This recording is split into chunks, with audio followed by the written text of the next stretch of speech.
will be so rapid and so fast towards electric in the next 5 to 6 years that India needs to go, to my mind, not 30% electric, but minimum 60% electric by 2030. And we need to go 100% electric by 2035. We need to do this because 42 of your 50 cities are the most polluting cities of India. And without the transportation sector being tightened up, and you need to bring disruption through policy changes. You need to tighten the CAFE norms. You need to ensure that only auto should be, the two-wheelers and three-wheelers should all go 100% electric in these 42 cities. Without this, India will be, it's like saying that we'll be selling typewriters in a digital age. That's not possible anymore. It's important for India to technologically leapfrog in automobile manufacturing, in battery manufacturing, and in fast chargers, interoperable fast chargers across the country. Without this, we lose out in the automobile revolution, because in India, 7% of the GDP comes from the automobile sector. We employ close to about 34 million people in the automobile sector. We've been a champion. There's a technological shift taking place across the world. If India doesn't do this, you lose out the market across the world. You will not be able to export. And therefore, massive disruption by the industry is required, and to global size and scale. And this is critical. And I'm making this point because the industry is sitting here, industry is 5 years behind the curve. Wow, you sound pretty angry, Mr. Kant. But why do you think we are 5 years behind the curve? Because if I look at the numbers, compared to where we were a few years ago, I think till November of 2024, you know, EV sales, at least in the two-wheeler space, has crossed 1 million. So the scale and volume is still there. Don't go by numbers. Look at the percent. What is the percent? Less than 2%. What is your size and scale of India? What are you talking? Your analysis is all wrong. 2%. China is about 60% now. We launched the PLI on automobile PLI and battery PLI in 21. Not a single paisa of disbursement has taken place till now. The government has shown its intent. Why do you think the industry is falling behind? When you say 5 years, it's a very strong statement. Look around the world what is happening. The scale at which the transformation is taking place. If 100% duties are being imposed across the world, then India should have been benefited. If the world is moving away from China, then who's the next beneficiary of that change? It should automatically be India. India is a trusted partner. Indian exports of EV, two-wheelers, fast chargers, cars, etc. should have penetrated Europe and America by now. So is this a capital issue? Is it an R&D issue? Is it a technology issue? It's an entrepreneur issue. It's an intent issue. It's an entrepreneur issue of looking 5 years ahead of the curve, not behind the curve. We should have done this much earlier, much faster, much quicker. And I'm making this point because the world is going EV. The world is going EV because the world is looking at 1.5 degrees centigrade. You can't live in a country where 42 of your cities are amongst the 50 most polluting cities of the world. You're creating a chaos and a havoc for the citizens of India. And that's happening because of the transportation sector as well. So the transportation sector of India, young entrepreneurs must take the lead. I'm sure the industry is listening, sir. And you can't make yourself dependent on China for batteries and for fast chargers. You have to manufacture in India. You have to, and I appreciate all the startups who've driven this. I appreciate many startups who took the lead in EV. I appreciate many of the startups who started making EV chargers in India and making them interoperable. Right, but more needs to be done. 10x more needs to be done. And interestingly, while startups led the charge in this space, we are also seeing some of the traditional automakers stepping up significantly. Will that move the needle for India? See, the problem is that people have become very status quoist because I'm talking about the car manufacturers. I'm talking about the car manufacturers. At least on the scooter side, there are about, on the two-wheeler side, there are 1,432 startups. So that demonstrates the huge strength of the startup movement which caused the disruption. Yeah. But if you'd left it to the legacy players, it would have been very difficult for India to move that, startups which have forced the pace on the legacy players as well. But look at the established car manufacturers. Indian car manufacturers like Tata and Mahindras have pushed the pedal now on new cars, new models. They will, take it from me, 1 year down the line, both on EVs, Tatas and Mahindras will face capacity constraints as new models come in. But they should not look at only India as their market. They should look at the world as their market. Because the EVs will be exported across the world. Yeah. And India needs to export.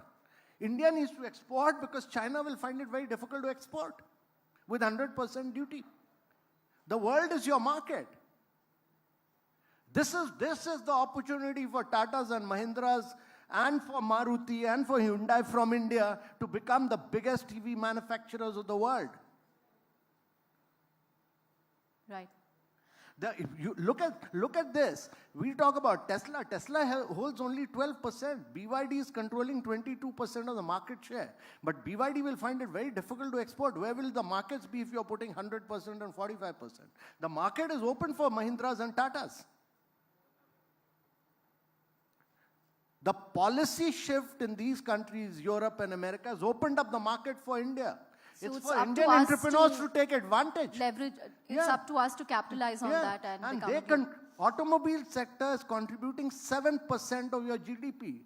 So if you do not make the technological shift, if you do not do pole vaulting and technological shifting, imagine the impact of India's GDP. Imagine that this sector contributes 35 million jobs. What will happen to jobs in India? Right. Mr. Kant, in answer to my previous question, you said it's not a capital issue, R&D issue, technology issue, it's an entrepreneurial issue or an intent issue. But in terms of, building an ecosystem, because it's not just about building a vehicle, it's about building an enabling ecosystem. How can we ramp that up significantly? What lessons or models or playbooks can we adopt from all these countries? Because even to educate users, to, make them overcome charging anxiety was a Herculean task. So they literally have to build the ecosystem along with building vehicles and ramping up exports. What else can be done? So look at the government policies.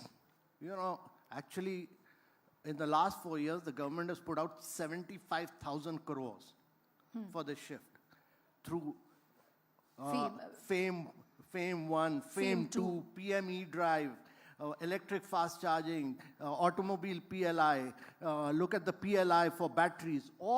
There's not a sector which has been left out. The first policy shift we announced was for BLIs in batteries. 30 gigawatts has so far been taken. Our intention was 50 gigawatt. My belief is that look at this. The world today look around the world for battery manufacturing. The world is doing 1,200 gigawatt of battery storage, gigaplants, 1,200 gigawatts. We have zero, right now zero. I think OLA and Reliance are getting into battery manufacturing. OLA will do it by April, Reliance will do it subsequently.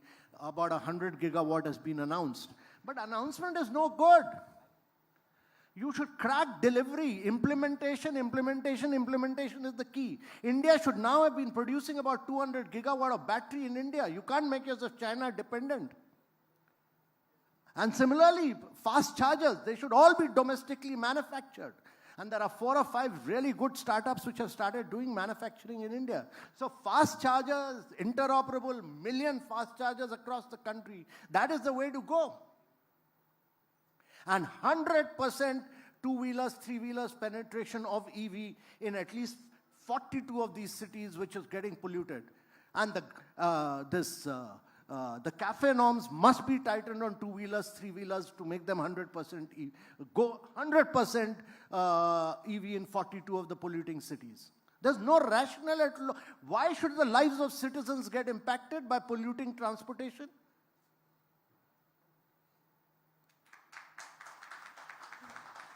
I'm sure the industry is listening and hopefully they will ramp up efforts. But Mr. Kant, I have a follow-up question on the policy angle. The one thing that the EV industry is looking forward to is, how the government will go about FAME 3. And we've heard Mr. Kumaraswamy talking about it, that, it will be a broader scheme. What can the industry expect from FAME 3? No, so you have the PM E-Drive.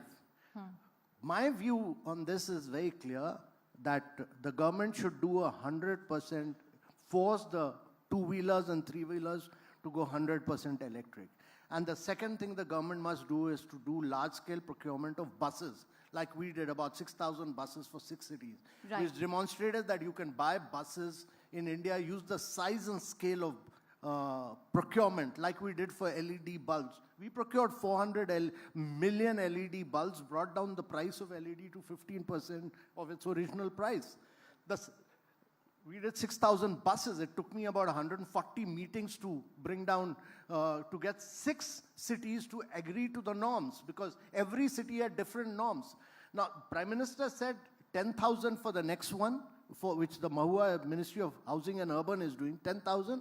The next tender should be 30,000, the Prime Minister said. And the fourth tender should be 100,000 electric buses. Make India go 100% electric on buses. People must travel by electric buses all over. And that will make India the center for electric bus manufacturing in India. So public transport will certainly play a huge Public role. transportation is the key. No, and tighten the CAFE norms on, allow carbon trading, and tighten the CAFE norms on four-wheelers also. And allow carbon trading. Tesla has earned 10 billion. Can you imagine, through carbon trading, 10 billion. Why should Mahindras and Tatas not earn through carbon trading? If they go electric, they should, every single manufacturer, whether it's Maruti or whether it's Hyundai, all of them must go electric. I hope Maruti and Hyundai are listening. But Mr. Kant, you also spoke about autonomy and independence when it comes to battery cells. So at present, I think India imports all its lithium-ion cells, which has, again, kept battery costs high and also hindered the widespread adoption of EVs. So, again, what else can be done here from a taxation point of view? Because I read that while EVs have taxes of 5%, battery cells and lithium-ion batteries attract 18% GST. What can the government do there? Let me give you a little bit of background. The production-linked incentive was designed for only 2 sectors initially. One was battery, one was mobile manufacturing. Look where mobile manufacturing has gone. Look how much we are exporting.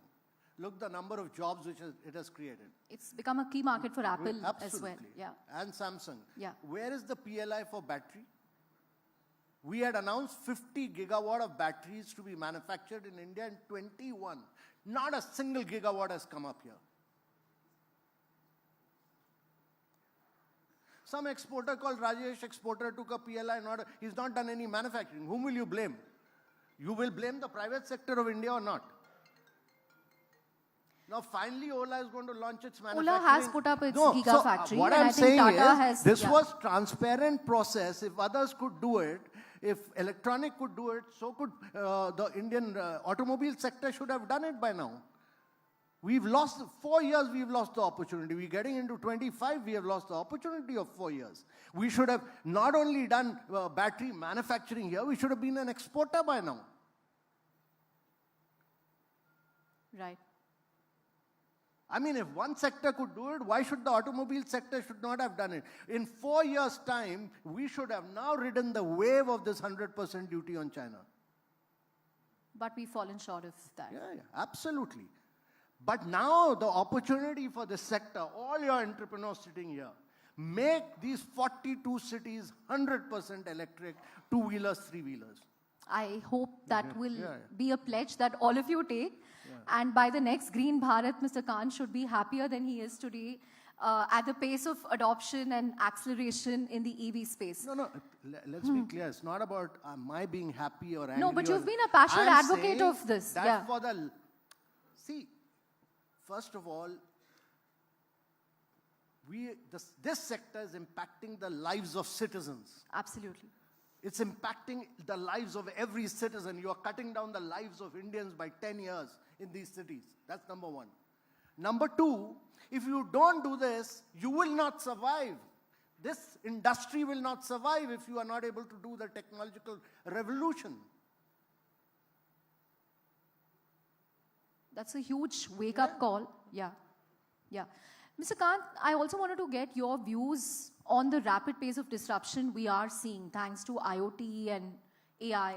How will that impact the sector going forward? So it's integral. Without artificial intelligence, without IoT, vehicles will not be able to sell. It's integral to automobile sector. IoT and AI will be driven by the automobile sector. It's absolutely integral to the automobile sector. Because you should be able to assess every single battery, you should be able to assess every single vehicle from wherever you are, and you should be able to monitor its performance from wherever you are. So AI and IoT is absolutely integral. This sector should be the driver of AI and IoT in the future. Right. Yeah. So you spoke about what needs to be done from a manufacturer point of view, from a company point of view. In terms of the mindset shift from a consumer point of view, how do you think it has progressed for India? Do you think, the affordability has gone up, the adoption is more widespread, people are not that resistant to, owning an EV compared to, say, 2-3 years ago when they would worry about, battery discharge or charge running out? So there's been a radical shift in the mindset. Everyone wants to buy an EV two-wheeler, three-wheeler, and now an EV four-wheeler, hopefully. My view is that in another 2 years, 3 years, consumer will not like to buy a fossil fuel technology at all. I've been a long-term believer that fossil fuel technology is totally dead. It belongs to another era. And therefore, every single consumer should buy only an electric vehicle. Have you bought one? I used to use a Tata Nexon as my official car, and I'm now waiting for the Mahindra new car to come in and the Tata new Aris to come in. I'll buy both of them one after another. Yeah. Mr. Kant, leading by example, a round of applause for that. Yeah. I'm a believer in being a key player in the technology sector. Right. But and I really believe that every single Indian who can afford it, even if you have to take a loan, you should help to catalyze this movement. Because as he said, it's a question of our own lives and, the air your we lives, breathe. your see, 7% of your GDP you lose out if you don't do this technological revolution. 35 million jobs are dependent on this sector. And only many of the young startups in India sitting here will do this disruption. And you need to disrupt and do it rapidly because you will never get this opportunity. Secondly, don't look at India as your market. Look at the world as your market. I mean, there's a huge shift taking place. I mean, Biden said that there's a 100% duty is imposed. Trump will follow it up with 10% more. Or probably 60% more. So that means China will not be able to export to USA. And Europe has put a 45% duty. Who has the opportunity? You're 5 years behind the curve. Right. I also want to know how many of you in the room own an EV? Two-wheeler, four-wheeler? Okay, that's about a quarter. No, the second point, which is very, very important is that all corporate fleets in India, and I think by a mandate the government should force all corporate fleets and all government vehicles should go EV. There's no reason for state governments and government of India not to have EVs. Two-wheelers, three-wheelers, cars, all must go electric vehicle. I've been a long-term proponent of this. Corporate fleets as well as government vehicles must go electric. And I think the push to procure buses will go a long Absolutely. way No, in that. cars also. Government buys so many cars. Why should it buy fossil fuel cars? They should be all electric vehicles. Similarly for state governments. All state governments should also get into buying electric vehicles. Right. Mr. Kant, as we wrap up, I also want to get your perspective on the role that startups can play. Because today, through the day, we are going to have startups in the EV space, people who make vehicles, as well as people who are part of the battery ecosystem, people who work on the technology side. What kind of ecosystem play can we expect to really accelerate the momentum so that we make up for the lost time that you mentioned? So I think first and foremost is that the number of very remarkable startups working. I mean, OLA, of course, is doing battery, but there are many of them doing fast chargers. They're indigenizing fast chargers. India needs about 1 million fast chargers. All should be interoperable. All should be interoperable. I mean, if a company like Tesla has opened up its IP for being interoperable, every single fast charger, don't monopolize technology. Why India became a digital powerhouse was because we created UPI, which is interoperable. The digital public infrastructure. Yeah. So digital public infrastructure is interoperable in India. So all your startups must make themselves interoperable and allow different technologies to be interoperable so that fast charging spreads rapidly across India. Right. That, to my mind, is key. 1 million fast chargers across the country. Right. If you have to give the auto industry, manufacturers, ecosystem players, 3 things to do in 2025 to make up for lost time, what would you tell them? What are the 3 most important things they should be doing? So first and foremost, I think India needs to put up 1 million fast chargers across the country to remove... Which are interoperable. Yeah, interoperable. Everything should be available on an app. You should be able to figure out, every single consumer should be able to figure out which is the closest fast charger to you on an app, which should bring knowledge fully. Secondly is India must crack 300 gigawatt of battery manufacturing fully in India, quickly. I think in the next 2.5 years it's possible. If Reliance has taken close to 20 gigawatt of PLI on this, they should crack battery manufacturing. India should do about 300. 100 gigawatt has already been announced. But announcement has no meaning. We should do about 300 gigawatt in the next 4 years of battery manufacturing. That's critical. And India should procure close to about 50,000 electric buses to make India move on electric buses in India. And the fourth point, 42 cities, 100% two-wheelers and 100% three-wheelers, all electric. That's a very audacious 42 cities of India, 100% two-wheelers and 100% three-wheelers across India to improve the lives of citizens. Right. As we wrap up, Mr. Kant, you already told me that you own a four-wheeler of Tata's and you're looking forward to the one by Mahindra. But as someone who's living in Delhi, what other lifestyle changes have you made to cope with the air quality index? So one of the key points is what the Prime Minister talked about, lifestyle for sustainability. He's talked about the life movement. Each one of us, it's very important that we make behavioral change.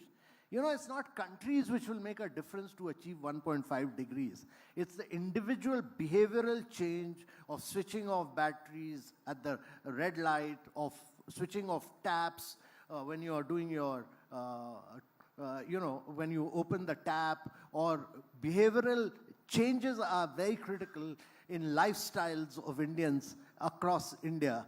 And similarly, across the world, because we are not responsible for polluting the world. 82% of the carbon space has been occupied by the developed world. But we must be the first country in the world to industrialize and urbanize through a process of decarbonization. We must become the leader to show the world. We are at a stage when 500 million people are going to get into the process of urbanization. We are going to rapidly urbanize, we are going to rapidly industrialize. We must show the world that we are capable of doing it through a process of decarbonization. We've done 200 gigawatt of renewable. No other country in the world has done it. We are going for green hydrogen by 2030. We import worth 180 billion worth of fossil fuel. We are saying that by 2030, we'll be the cheapest producer of green hydrogen, the cheapest exporter of green hydrogen in its liquid form, ammonia. We are saying that we'll be the biggest manufacturer of electrolyzer. We'll bring down the price of green hydrogen from $4.5 to $1 by 2030. That is the challenge for India. India is climatically blessed. You have the climatic condition which no other country in the world has. And use that to become the global champion. Make this energy shift in a manner which the world has never seen before. That should be our hunger, that should be our ambition, and that should be our passion. Right, that's a clarion call from Mr. Amitabh Kant, and thank you very much, sir, for that electrifying session and for being candid as always. Thank you very much.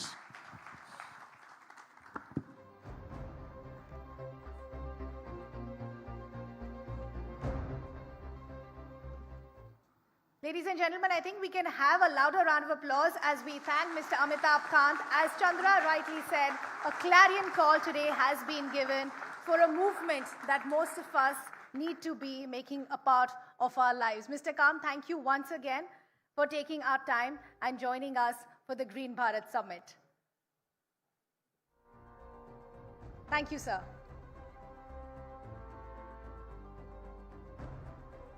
Ladies and gentlemen, this really was just the start of what we plan to do and what we plan to achieve right through the day.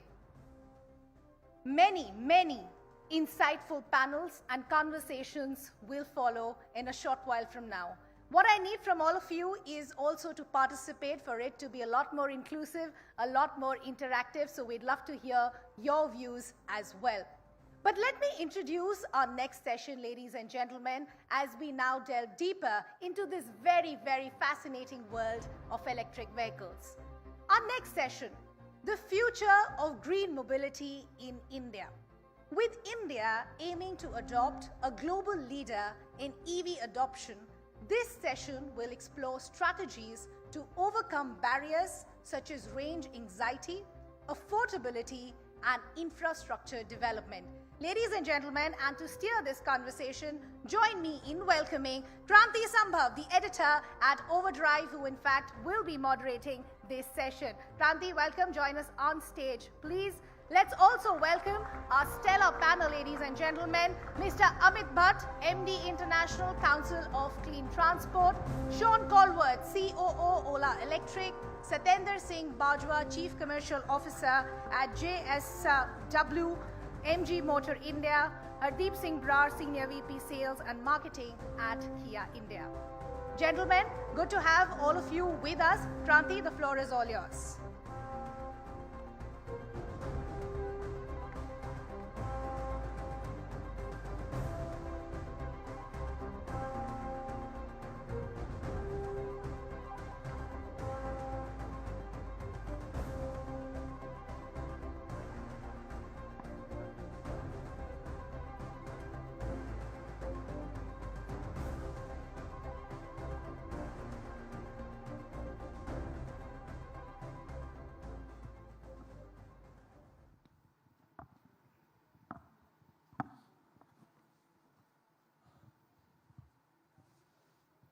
Thank you so much. Good morning, everyone. I'm Kranti Sambhav, editor OVERDRIVE, and I want to welcome you all to the second session of first Green Bharat Network18's Green Bharat Summit, powered by OLA Electric. And I guess first session, kind of guide, and I guess it is going to guide the whole day today. The agenda is guided by the session done by Mr. Amitabh Kant, and the kind of appeals we saw is going to guide the conversation. So in this session, the theme of this session is the future of green mobility. And we are going to talk about the challenges, opportunities, and the strategies by different manufacturers, all the stakeholders. And we would like to, we might avoid, or we'll try and avoid those go-to phrases which we generally associate with the moment we talk about electric mobility, that is range anxiety, charging time, price barrier. We will discuss them as well, but we will go beyond that, because I'm sure this is why, with the help of our expert panel, this is what we'll achieve. We have Mr. Amit Bhatt, who is India head for ICCT, International Council for Clean Transportation. We have Satinder Bajwa, who is the Chief Commercial Officer, JSW MG Motor India. We have Sean Calvert, who is CEO OLA Electric, and Mr. Brar from Kia India. And as we mentioned, this session is about the future of green mobility in India. So rather than talking about, we'll jump to this thing, but really want to understand the first session. What's your reaction? I'll start with Mr. Brar. What Mr. Kant mentioned, I think it's a very passionate appeal to all the manufacturers, and this is going to guide the future conversations. Thank you, Kranti. Is he still around? No? Okay. Okay. I think he was really passionate about what he said, and I agree that the pace should be fast. But I think we need to look at certain points as to why the pace has not been so strong. I think let's look at the PLI schemes. I think kind of capital investment that you need for PLI schemes is not easy. It requires a huge amount of investments.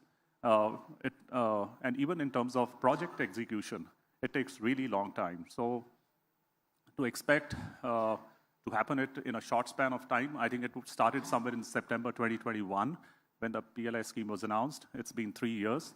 A few companies have moved ahead. But I think primarily a lot of OEMs also found it difficult because the pace of adoption of EVs, especially in four-wheelers, has not been so strong. It's just about 2%. And as we see all the technology, they usually take a S-curve, right? Initial adoption is very strong. So if you see 3 years back, it was 0.5%, moved to 1%, and then 2%. So 3 consecutive years, EVs were just doubling up. But come 2024, it just stagnated at 2%, right? And one of the reasons I would also say has been kind of not having a strong coordination between center and states. Now imagine a couple of states have already started giving incentives on hybrids. I mean, the road tax and registrations have become zero. And UP being one of the biggest states in the country, I think it really put question in OEM's mind whether we should go ahead or not. Is hybrid is the way forward or EVs is the way forward? I think there was a big confusion. Chandigarh also followed. A couple of other states are also discussing. So frankly, I think we have to be very, very clear what direction we are going to take. So, coming to the PLI scheme, and of course, one of the big things, if you see the charging infrastructure. Now, compared to China, I'm forgetting the number, the charging infrastructure, the chargers across China run into million of chargers, right? And in India, we are less than 20,000 chargers. So how do you give confidence to a consumer? I think EV is a great story, especially from four-wheeler perspective. Running inside the city is phenomenal. It gives you very good mileage. But the moment you go on the highway, imagine traveling from Chandigarh to Delhi to Chandigarh or Delhi to Jaipur, about 250 to 300 kilometers. And whatever we may claim, the mass market cars which claim about 300 to 350 kilometers on a single charge, the moment you hit a highway and you start cruising at a speed of 120, 150 kilometers per hour, the battery charge dips dramatically. And I've seen a number of cases that you start from Delhi and then you have to charge on the way. And unfortunately, there aren't too many fast charges on the way. So you want to take a coffee break or a tea break or a short food break, you need at least 20 to 30 minutes, but your car cannot be charged in 20 to 30 minutes because there is lack of charging infrastructure. So I think it's very easy to say that OEMs are taking time to really move forward. But I think we need to look at what are the issues at every step. And I think we need to solve one by one each of the problems rather than just pushing without any, without pushing too much towards the OEM. So I think we need to look at all the problems in the equation and try to solve it. On top of that, the resale value is a big concern for EVs. Which is a big concern for the people who are buying the cars, so they are still not certain about it. The choice, I think not every OEM has the cars today. I think only 2 players have it. Right. Once the choice increases, there'll be more people who will be adopting. And last point, is about the price parity between the ICE and the equivalent EVs. Today, the price gap between EVs and the ICE cars is about 40%. And I think the inflection point will come when this price gap reduces to about 15 to 20%, and with the battery cost coming down in future, which is about $110 per kilowatt hour, I think the moment it starts dropping to 90 or 80, I think the price parity will come. So I think these are a few of the challenges which we need to solve for. Right. And Mr. Bajwa, I wanted to understand another point. And how do you take that? That's interesting comparison between mobile industry and automobile industry about the PLI. Could you give us the context? What went for the mobile industry and not for automobile industry? So, very good morning to all of you, and thank you very much. So, I think first of all, taking from what Hardeep said, and I keep telling that next 5 years are going to be very, very complex for the auto industry. It's a highly capital-intensive, manpower-intensive industry, and roadmap, I think, needs to be far more clearer. What direction we want to take sometimes, and policies have to be more consistent if we are really serious about EV adoption, especially in the four-wheeler ecosystem. And it's not only manufacturers, right? I mean, I'm very happy to share that as JSW MG Motor India, 60% of our portfolio, what we sell is a EV today, right? I don't think any manufacturer can claim that in India. But then there are challenges, which Hardeep has spoken about, and I'll not touch upon that. I think the PLI scheme, which has come forward, offers certain complexities. I think there needs to be little simplification that is required on that front. Policy level. Sorry? Policy level, you meant? Yeah. So that it's more easy for manufacturers to actually get benefit out of that. While most of us are trying for it and working towards it, but I think it is taking some time. And I think it's not only the manufacturers. See, today the consumer also has a reservation towards the EV adoption, especially when it comes to this thing. So it's all about how you are able to set up the entire ecosystem and how you are able to give that confidence to the consumer. And I would say that as manufacturers, it should be our responsibility, whether it is two-wheeler manufacturer, four-wheeler manufacturers, that you deliver quality, consistent products. That's very important because for a consumer, whether it is range anxiety or it is safety of an EV, I think these are two big concerns in his mind, which is actually kind of holding him apart from what you say, your resale value, financing and all that stuff. These are all I think it's an ecosystem which needs to work in that direction. Sean, what about the global outreach of Indian manufacturers? I mean, OLA definitely has that kind of ambition, but what Mr. Kant also mentioned, that this is not only the time to capture or push for electrification of Indian market, also look at global products. Why not compete with global giants? So what are your thoughts on that? Yeah, so good morning all. So my thoughts on that, and if I reflect where India is today, and I've been in this country for 2 years now, okay? And what I see here that within this country, you've got the capability, right? You've got the resources, and now's your time. Now's your time to actually really penetrate the global market. I can see that you've actually started to, we've started to head on that EV journey at the moment, and I think adoption is there, right? And if I look at adoption domestically, it's there at a two-wheeler. You look at the market share increase year on year, it's definitely there. So I think when I look at product quality, which you mentioned, it's there as well. So I think now's the time for India, not only to concentrate on domestic, but export to global, right? And don't miss this opportunity. Please understand, this opportunity, this window will only be there for a short period of time. I think Mr. Khan mentioned 5 years. I think it will actually be shorter than that, right? So that's my views. That's great. Amit, you interact with manufacturers as well, but you also work on the policy front. What Mr. Khan said and what Mr. Bharat and Sean and Mr. Bajwa said about the manufacturer's point of view. What is the gap according to you? So if you look at 2% is what we are not now and where we want to be, right? So we did the research to understand if India has to meet the net zero target of 2070, what does it mean for the automobile segment? And we concluded that between 2045 and 2050, we have to electrify all our vehicles. When I say all our vehicles, two-wheeler, three-wheelers, four-wheelers, buses, and trucks. Bulk of it, from our side, probably 99% would be battery electric, 1% would be hydrogen fuel cell. That's right. So the question is, how do you move from 2% to 100% in next 25 or 20 years or so? We are currently using the whole demand side approach. So we are giving subsidies to bring down the cost, hoping the end user will buy it. It works to an extent that you can maybe get 3, 4, 5% uptake. But we want uptake at scale. Now, how do you get uptake at scale? It will never happen through demand subsidies alone.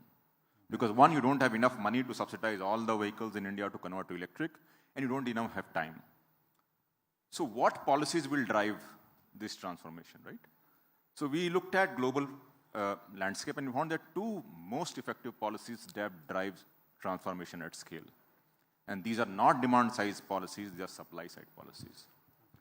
So let's look at Europe. So Europe has something called a CO2 emission regulation, wherein you averaged out, you give a target to OEMs to meet the CO2. Next couple of years, they will be at 70 grams CO2 for cars. India currently is about 135 grams CO2 per kilometer for cars. That's the delta. Similarly, US has a greenhouse gas regulation. So one, we have to improve the efficiency. We have to use this fuel efficiency regulation, which Amitabh Kant was talking about, to kind of increase more electric. The second is giving some kind of sales target. California has done phenomenally well in making sure that each OEM has to sell a certain % of its fleet as electric. And it does two things. So OEMs who are forthcoming in electric, they get rewarded for early movers advantage.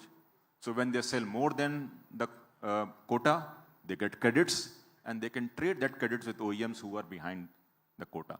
So I think once we bring in the supply side regulation, we will see scaling up happening at falls, and that is what we need from our side.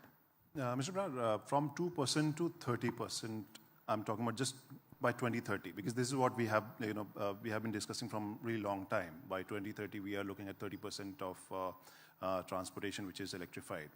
How can we? How do you see it right now? What are the challenges, and do you think we need some tweaks to reach that? So by 2030, I reckon it would be about 15% against the 30% what was the original plan. I think 15% is doable.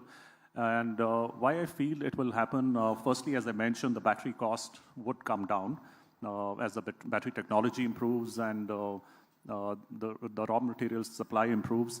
I think the cost, which is, as I said, 110 USD per kilowatt hour, comes down to 80 to 90. I think that's a significant drop of 25 to 30%. And that brings me to the point of the price parity, which today from 35, 40% down to 20%. Moment it becomes affordable and people see that, okay, today, if you see the price gap between petrol and diesel is about 200,000 rupees. And that translates, so this 20% actually translates to 200,000. So in another 2 to 3 years' time, I feel this price point will be very, very close to diesel and petrol. That's when it becomes very easy for people to start switching over. The second point, with battery technology improving, I think the minimum range that you need in a passenger vehicle or a four-wheeler is 500 kilometers. I think that's the range where people will feel comfortable, because even if you get 70% of that range at a high speed, which means 350 kilometers, I think a consumer needs minimum 350, whether it's Mumbai, Pune, Delhi, Chandigarh, Delhi, Jaipur. I think all these cities, or Ahmedabad, Baroda, they are in the range of 200 to 300 kilometers. And once you reach that city, you need to move around in the city, so you don't have this pressure on your mind that by evening, whether I'll be stranded in the city or not. So I think once these two things are solved, I think we can even go further than that. And the third thing, as I mentioned, I think we need to be very clear Are we going the hybrid way? Are we going the fuel cell way? Or are we going ethanol flex fuel vehicles? So I think right now the discussion is happening in all directions. And every meeting you go to, a new fuel will emerge. I think we need to be very, very clear, okay? It's going to be EV, nothing else, and everybody, including the OEMs and the government, needs to work in that direction. Mr. Bajwa, how can we channelize that conversation? Because this is the conversation I also, see from our viewers when they ask questions whether I should buy this car or not. Should I go for electric or should I go for hybrid? Why? Because there is a, there is some kind of question whether it's not only Delhi NCR, but otherwise also because they're keeping the car for 5, 6 years, 10 years, whatever. For manufacturers, what kind of clarity you need so that the conversation is focused that between electric, hybrid, fuel, flexi fuels and ICE? So I think first and foremost is there has to be a clear definition on, government incentives. See, let's accept the fact that while I know incentives are not good in the long run, but for the current, in the current situation, especially in the mass segment, the industry needs, the consumer at least needs an incentive because there is a price parity currently in the mass segment between a EV and a ICE vehicle to a tune of 30-40%. So to bridge that gap, that is where consumer he needs that kind of support. Number one. Number two, certain state governments like Hardeep mentioned that when you are giving a similar kind of benefit to a hybrid, then the customer today, the only problem while EV adoption is because in a mass segment, largely EV has become a city phenomena. It is still not becoming an intercity phenomena, right? And so if you look at a mass segment, it is divided into three, your first time buyers, your repeat buyer, your replacement and your additional buyer. So the first two segments itself, they don't even look at EVs right now. It's only the third segment, which is additional car in the family, which is also probably a third car or a fourth car in the family, which is an EV. So unless until we attract these first two segments also, maybe the first time buyer still probably will take time, but at least the guy who's replacing a car, the moment we are able to meet his requirements, what he's looking at an ICE vehicle. See today where there's a problem currently. There is no ecosystem for resale value in EVs. So you can try it out in the market. It's a big challenge, right? First, to sell the EV in the resale value. Second is still there is a anxiety in consumer mind. What will happen if my battery conks off, right? So I think as manufacturers, there are 3 or 4 areas which we have to address and we'll have to probably take that lead in giving that confidence and comfort to the consumer.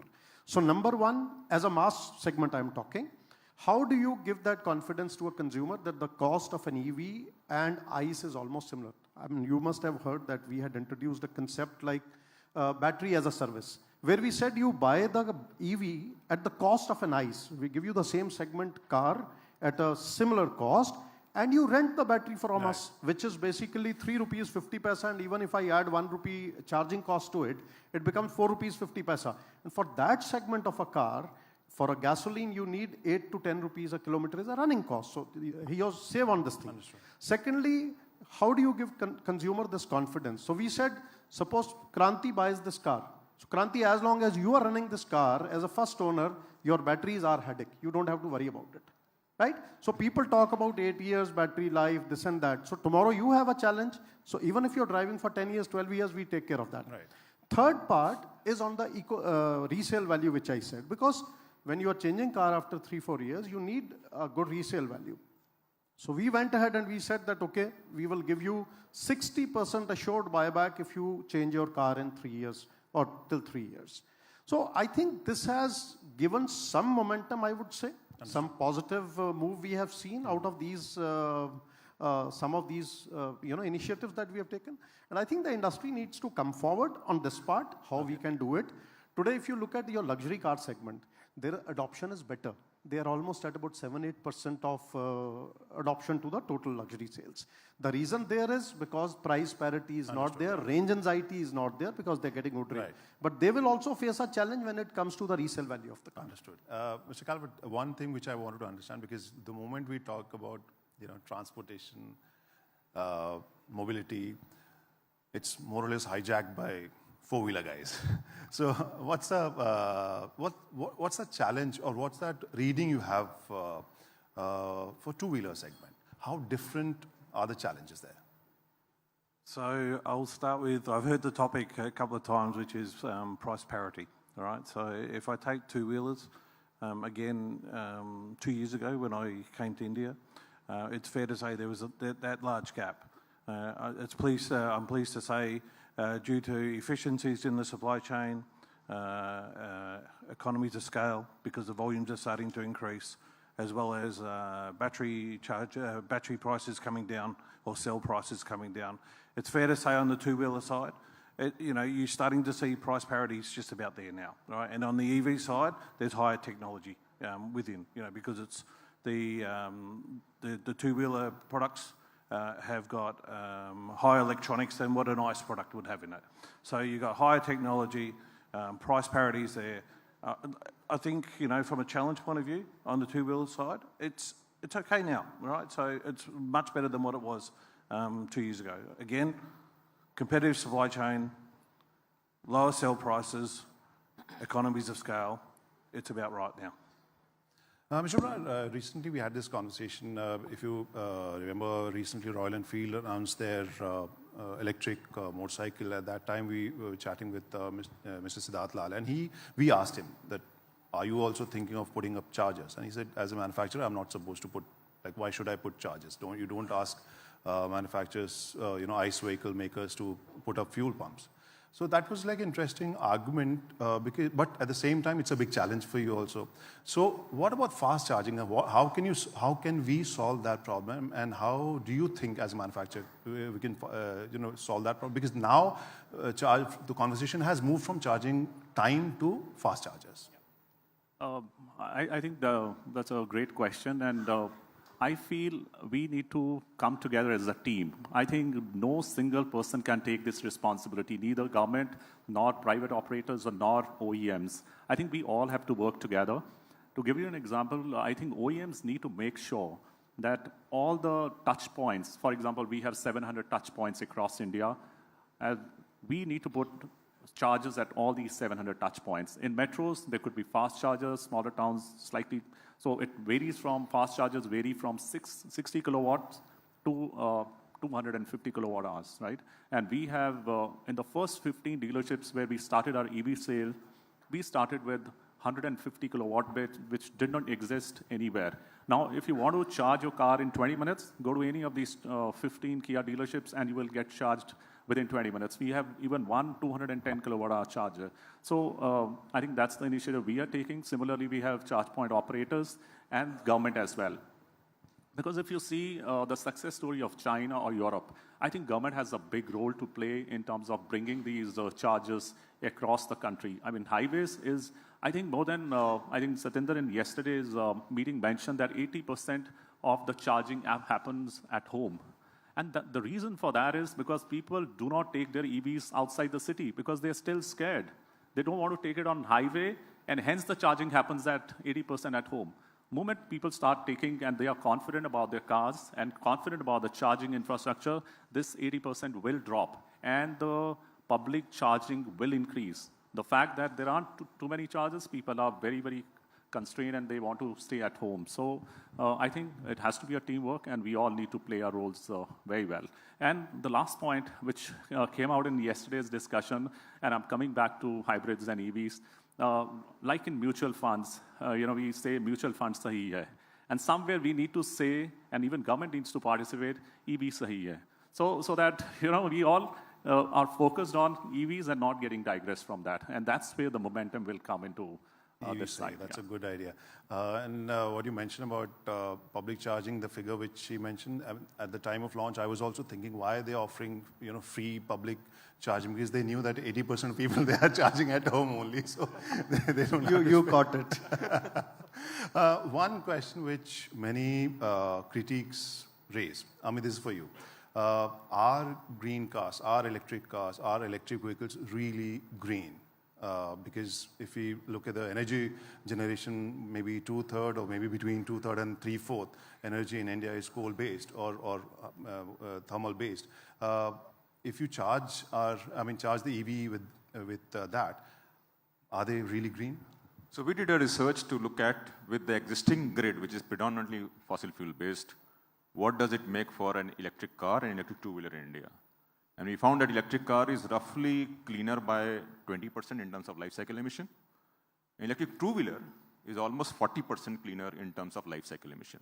Now that's one part. The second part is, as you increase renewables, you will only get cleaner. So the pathway is very clear for electric. You pump in more renewable and use battery to power these vehicles, and that's one part. The other interesting bit, which I think people may not be aware, we did a research to understand what's the real world emission from motor vehicles when they are under operation. So when you go for PUC check, the vehicle is stationary, it is not moving. But the health is impacted by fumes when vehicles are moving. And we found that in real world scenario, emissions in Delhi can be as high as 25 times the lab limit. It changes with fuel types, it changes with age of the vehicle, it changes with use of the vehicle, commercial versus personal, and it also changes with OEMs.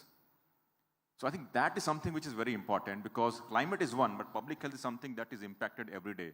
And I think that is one more compelling argument to shift to zero emission vehicles. Related question: when we are looking at cleaning our cities, green mobility, greener tailpipe emission, at that time, even if we buy new electric vehicles, green vehicles, older cars and commercial vehicles especially, they're still running. How do we manage that? Because simultaneously you have cleaner cars, but at the same time older vehicles are still producing or emitting. So yeah, so if you look at Delhi, so has put a restriction on 10-year, 15-year-old vehicles. So what happened to this vehicle, right? So they are deregistered. Either they are re-registered in some other parts where emission norms are not tightened enough and they can run, which is really not great, or they get scrapped at the scrapping center. So I think what we need is, if you look at the PME drive Mr. Kant was mentioning, for electric trucks, the government has said we will give subsidies only when you scrap your old electric truck, old conventional truck. Okay. So some kind of scrappage mechanism for buying new vehicles, especially electric, can be a good way to incentivize both the sides of the demand.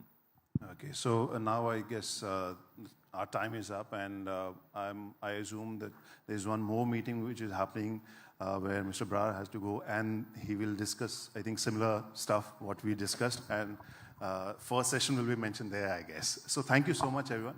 Thank you for taking out the time for us and for this enriching, enlightening conversation. Thank you. Thank you. Kranti. Thank you. Thanks.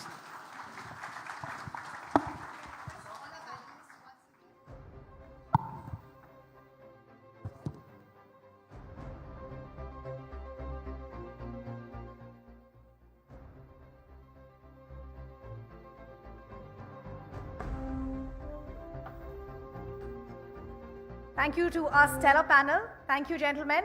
And thank you, Kranti, for moderating that so well for us. Ladies and gentlemen, let's now move ahead and continue our conversations and dialogue in this world of electric vehicles. We will now turn our attention to India's critical role in the global EV landscape with the session which is aptly titled India for the World, Unpacking India's Cell and Battery Ecosystem. Now, you would all agree with me if I just put this picture in front of you. With India's domestic battery manufacturing projected to reach $2 billion by 2030, this session will deep dive into how India is creating a robust ecosystem for battery innovation, manufacturing, but most importantly, ladies and gentlemen, also setting those new benchmarks for affordability and sustainability, not just in India, but worldwide.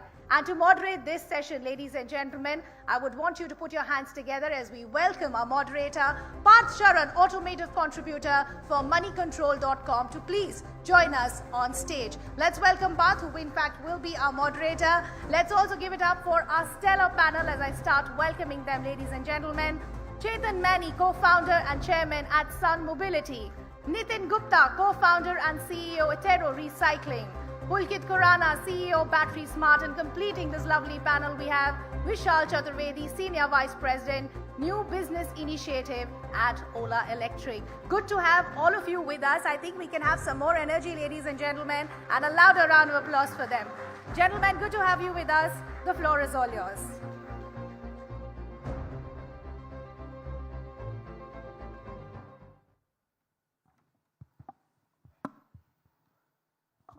Good morning, ladies and gentlemen. My name is Parth Charan, and we've got an excellent panel with us today, all stalwarts from the Indian battery EV ecosystem. We've got, of course, Mr. Chetan Maini, a man who needs no introduction. He was there at the beginning of it all, a pioneering figure in the Indian EV ecosystem and the founder and chairman of Sun Mobility. We've got Mr. Pulkit Khurana, who is the co-founder of India's largest battery swapping network, Battery Smart. We've got Mr. Nitin Gupta, who is heading Atero Recycling. And of course, we've got Mr. Vishal Chaturvedi, who is heading the battery cell department at OLA Electric. Gentlemen, welcome to the first ever Green Bharat e-mobility summit. Unpacking battery ecosystem of this country is a very hot topic right now. And at the outset, the problems that seem to be plaguing us, to begin with, are raw material dependency, lack of a skilled labor force, and high initial investment costs. So, Chetan, as the sort of de facto first citizen of India's EV ecosphere, I'd like to start with you. Can a nation like India, can we compete with China and the US on the international stage at some point when it comes to EV battery manufacturing, if not in economies of scale, then through IPs? Yeah, I think it's an important part considering that the value chain is very high on the entire vehicle side. I think we've done the first part, which is making packs.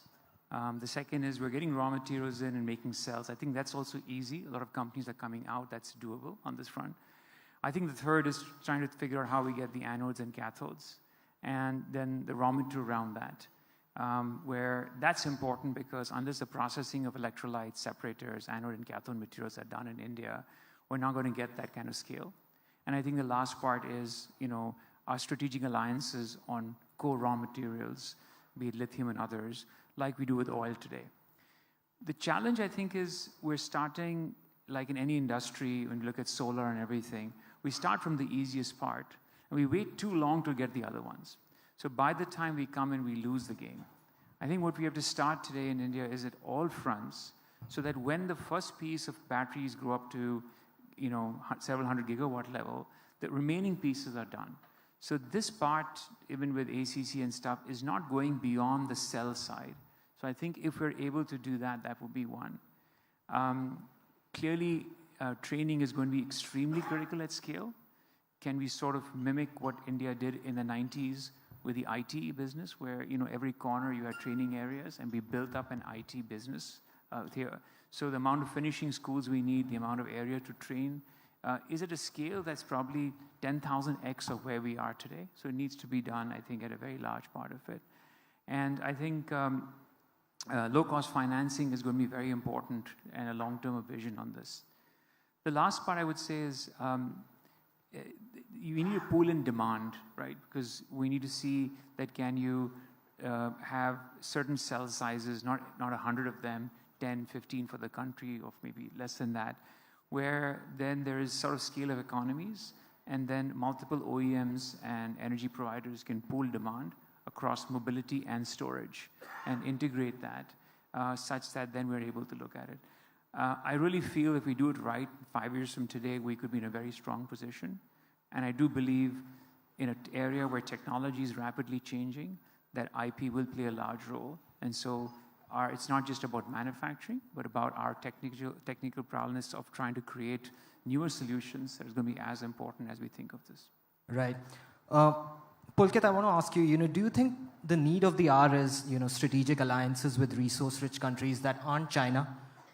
Because clearly resource scarcity is a problem when it comes to battery manufacturing. How do we achieve economies of scale when it comes to this? I think it's very important to realize that China didn't start yesterday on this journey, right? They started securing a lot of raw material 20 years ago.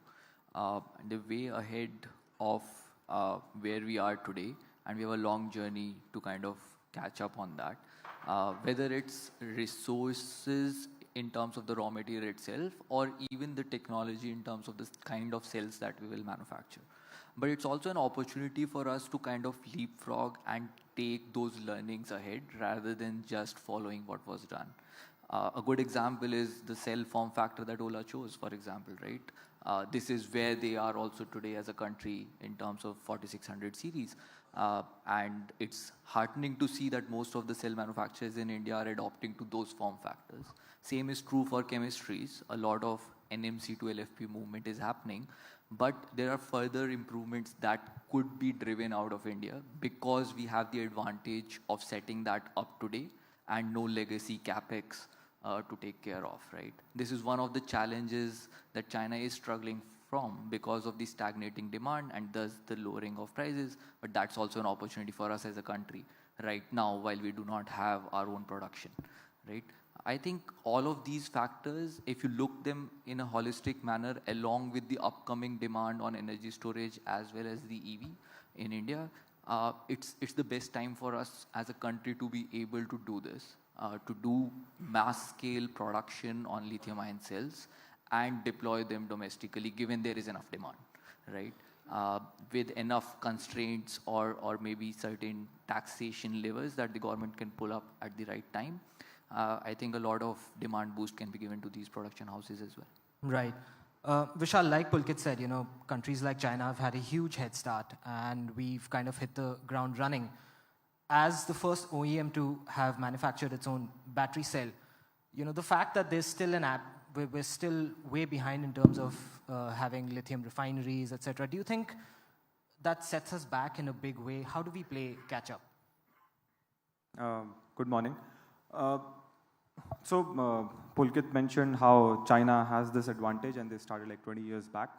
But we also need to note that China did not have this natural advantage because they don't have the lithium mines, right? They still source the lithium from, let's say, Australia or Argentina and process it, refine it, and then sort of sell it to the world, like put it in the batteries and then sell it to the world. So India has a similar opportunity, right, where we can do strategic alliances with like-minded countries and have access to these resources so that our supply chain also gets built in the process.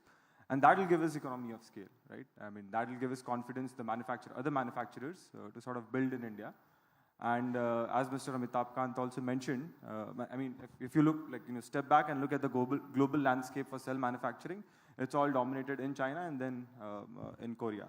And with all the duties and the tariff war that's happening between China and the other geographies, it opens up a very, very large market for India because outside of China and Korea, there hasn't been a very successful battery maker, right? And Europe and China, for whatever reasons, will take time to develop the ecosystem. India has that opportunity. Indian players have that opportunity.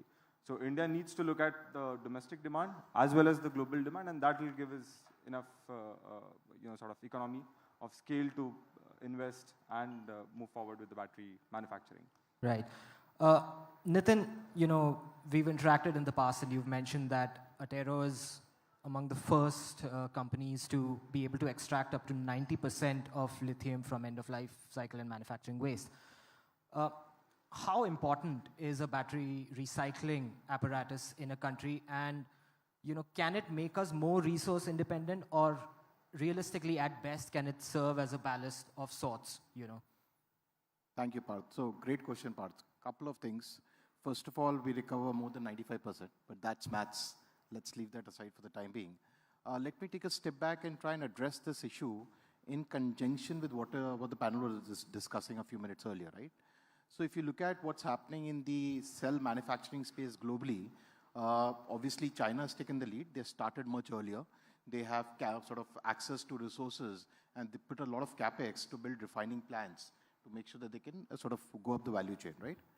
Having said that, given the geopolitical situation playing out, both in US and Europe and other places, there is a very strong ex-China policy that's out there, right? And the fact that the entire EV ecosystem, I would still classify, is it in its infancy, right? So there is a technological leapfrog available that India can sort of take advantage of and take advantage of the geopolitical situation to actually build a great EV ecosystem for the world from India, right? For that, I think all the ingredients are there. Obviously, it will require a lot of capital. It will require some bit of government support from the government of India, but the opportunity is right there, right? Coming back to recycling, and one case in point is recycling, right? So Attero today, very small plug, has 46 granted global patents on recycling technologies in the world. Our recycling technology for lithium-ion batteries is actually better than China. And this, we are not saying, a lot of Chinese companies are telling us as well, right? From a resource efficiency standpoint, in our opinion, if we can scale up recycling well and make India the hub for battery recycling globally, which by the way is very sustainable. We recently got a GHG emission study done as well, I think ISO 14064, which basically says the lithium carbonate that Attero produces is almost 98% lower GHG footprint than what comes out of mining, right? So if we can make India the recycling hub for the world, we can at least be self-dependent on critical minerals that are required for the EV ecosystem to sort of prosper. I'll come to the battery waste management issue later, but I want to address the swappable battery versus fixed battery issue. Now, Chetan, you've mentioned that a swappable battery, Sun Mobilities, they use about 6 times less lithium. So clearly, there's a very clear advantage there, and yet it would appear that a lot of OEMs are diametrically opposed to this view because, of course, they want to have as much control over the battery management system and proprietary tech to offer the best sort of experience to the customer. Do you see greater applicability for swappable batteries outside of electric three-wheelers and the B2B space where it is currently thriving? Yes, I think swapping is applicable for all areas. Generally, they work better when there's higher duty cycle, right? At Sun Mobility, we looked at two-wheelers, three-wheelers, and small four-wheelers that go up to 2 tons, which can do 1, 2, 3, or 4 batteries. So it's fairly modular. And the other area, and that's 75% of vehicles in India. The second area is trucks and buses, which is 5% of the vehicles in India, but 50% of the energy we use as a country. And there we have a robotic solution that goes from 3 tons to 55 tons. So I think these are the 2 segments today that are probably going to be the highest space. And I think 2 and 3 wheelers, there's been more maturity. I think in the next 5 years, trucks and buses are going to be the next part of it.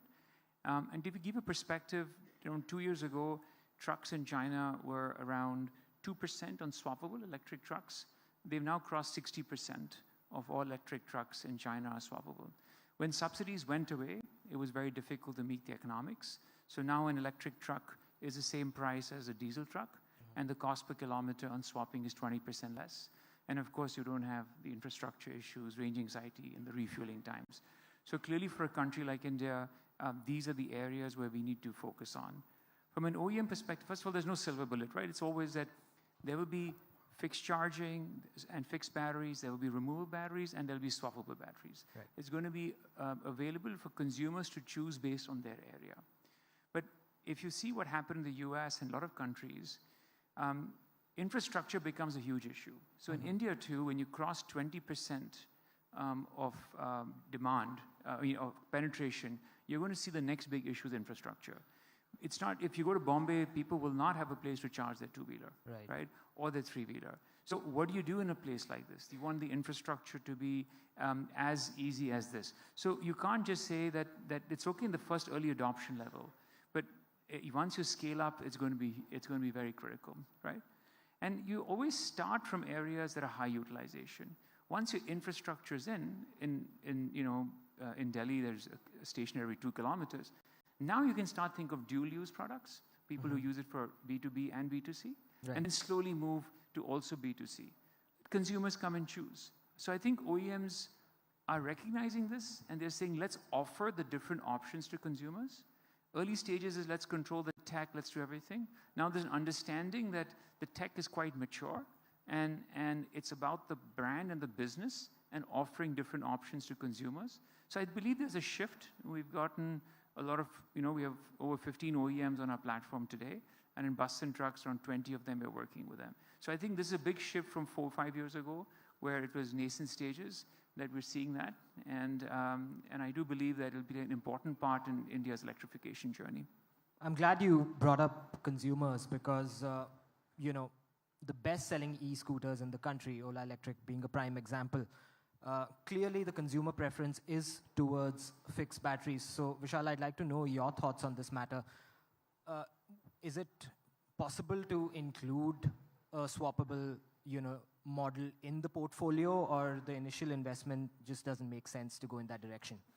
So we did announce last month that we will have a swappable battery portfolio vehicle, swappable battery vehicle in our portfolio, right? So, I mean, there are use cases, right? I mean, we started with fixed battery solutions, and that caters to a very specific consumer cohort segment, right? But there are a lot of commercial activities that happen. The charging needs to be done much faster, right? In those cases, right, we see that there is a need for swappable batteries where you can just, sort of charge on the go, right? I mean, just by swapping. And so we have announced, and we will be sort of launching it in April. So we have that as part of our portfolio. Nitin, I mean, there's clearly the issue that swappable batteries do produce more battery waste, right? Even though they use less lithium. For a recycling firm, is that a win-win, or, in terms of getting material, you are pretty much sorted with, well, we don't have manufacturing waste yet, but, through energy storage solutions, which is primarily where you get your material from. So what is your view on the whole swappable versus fixed battery debate? So at this point in time, we are fairly invariant to that path, largely because the input stream for battery recycling today is not really coming from end-of-life EVs or end-of-life swappable batteries, right? It's either coming from production waste or manufacturing waste, which you rightly said is not in India today, but outside India. And it's also coming from black mass all over the world. Now, black mass is part of manufacturing waste, or let's say part of the semi-processed end-of-life battery waste, which is freely importable in the country. And we are able to process that to the best global levels and extract materials out of it. But going forward, obviously, as swappable batteries, purely from a recycling perspective, are creating more input material for the industry, I'll be all for it. Bharat, I do want to clarify one thing, right? So in our case at least, your cycle life is over 3,000 cycles. A swappable vehicle generally has half the size of the battery as a fixed battery, because you can swap it multiple times. So you are using actually 1/6 the less amount of kilowatt hours on life cycle. So actually the total amount of lithium you're using or battery waste is less. The second is the higher performance batteries, because you have multiple different for tier 1 and tier 2 cities. After they reach 80%, you second life them in a tier 2 city for another 3 to 4 years. And then you reflash them and then use them for storage. And then they're easily dismantleable and then going to recycling, because you own the battery in the entire life cycle. It's not that each customer owns it. So in reality, A, you will use 6 times less battery. 2, you'll probably have a second and third life. And 3, the recycling process will be far better controlled. So the country scales up. These are very important things where actually this is going to it's going to benefit the country as you think of swapping in terms of... So clearly there's more synergy between swappable units and recycling outfits. You'd also mentioned that there's far greater levels of utilization at swapping stations than there are at charging stations. Pulkit, what do you attribute this to? Does it just come down to the logistical nature of the commercial E3-wheeler business? Is it about uneven power supply? What sort of technology is best suited to address all these existing issues that we have? So for a country like ours, right, the real estate infrastructure itself becomes a constraint. Like Chetan said, once we reach like 20-25% penetration levels, how do you expect parallel parking and charging networks for all the vehicles that would be electric, right? Less than 5% cars in India actually have a dedicated parking space. Imagine millions of vehicles needing a parking and charging space altogether. This is actually where swapping is far more efficient from a per square feet output levels. For example, a 200 square feet shop with a swappable battery systems can serve 200 to 300 vehicles in a day. If you were to imagine 2-wheelers and 3-wheelers getting parked and charged, it would probably serve 10 to 15, right? So it is far more real estate efficient at a macro level.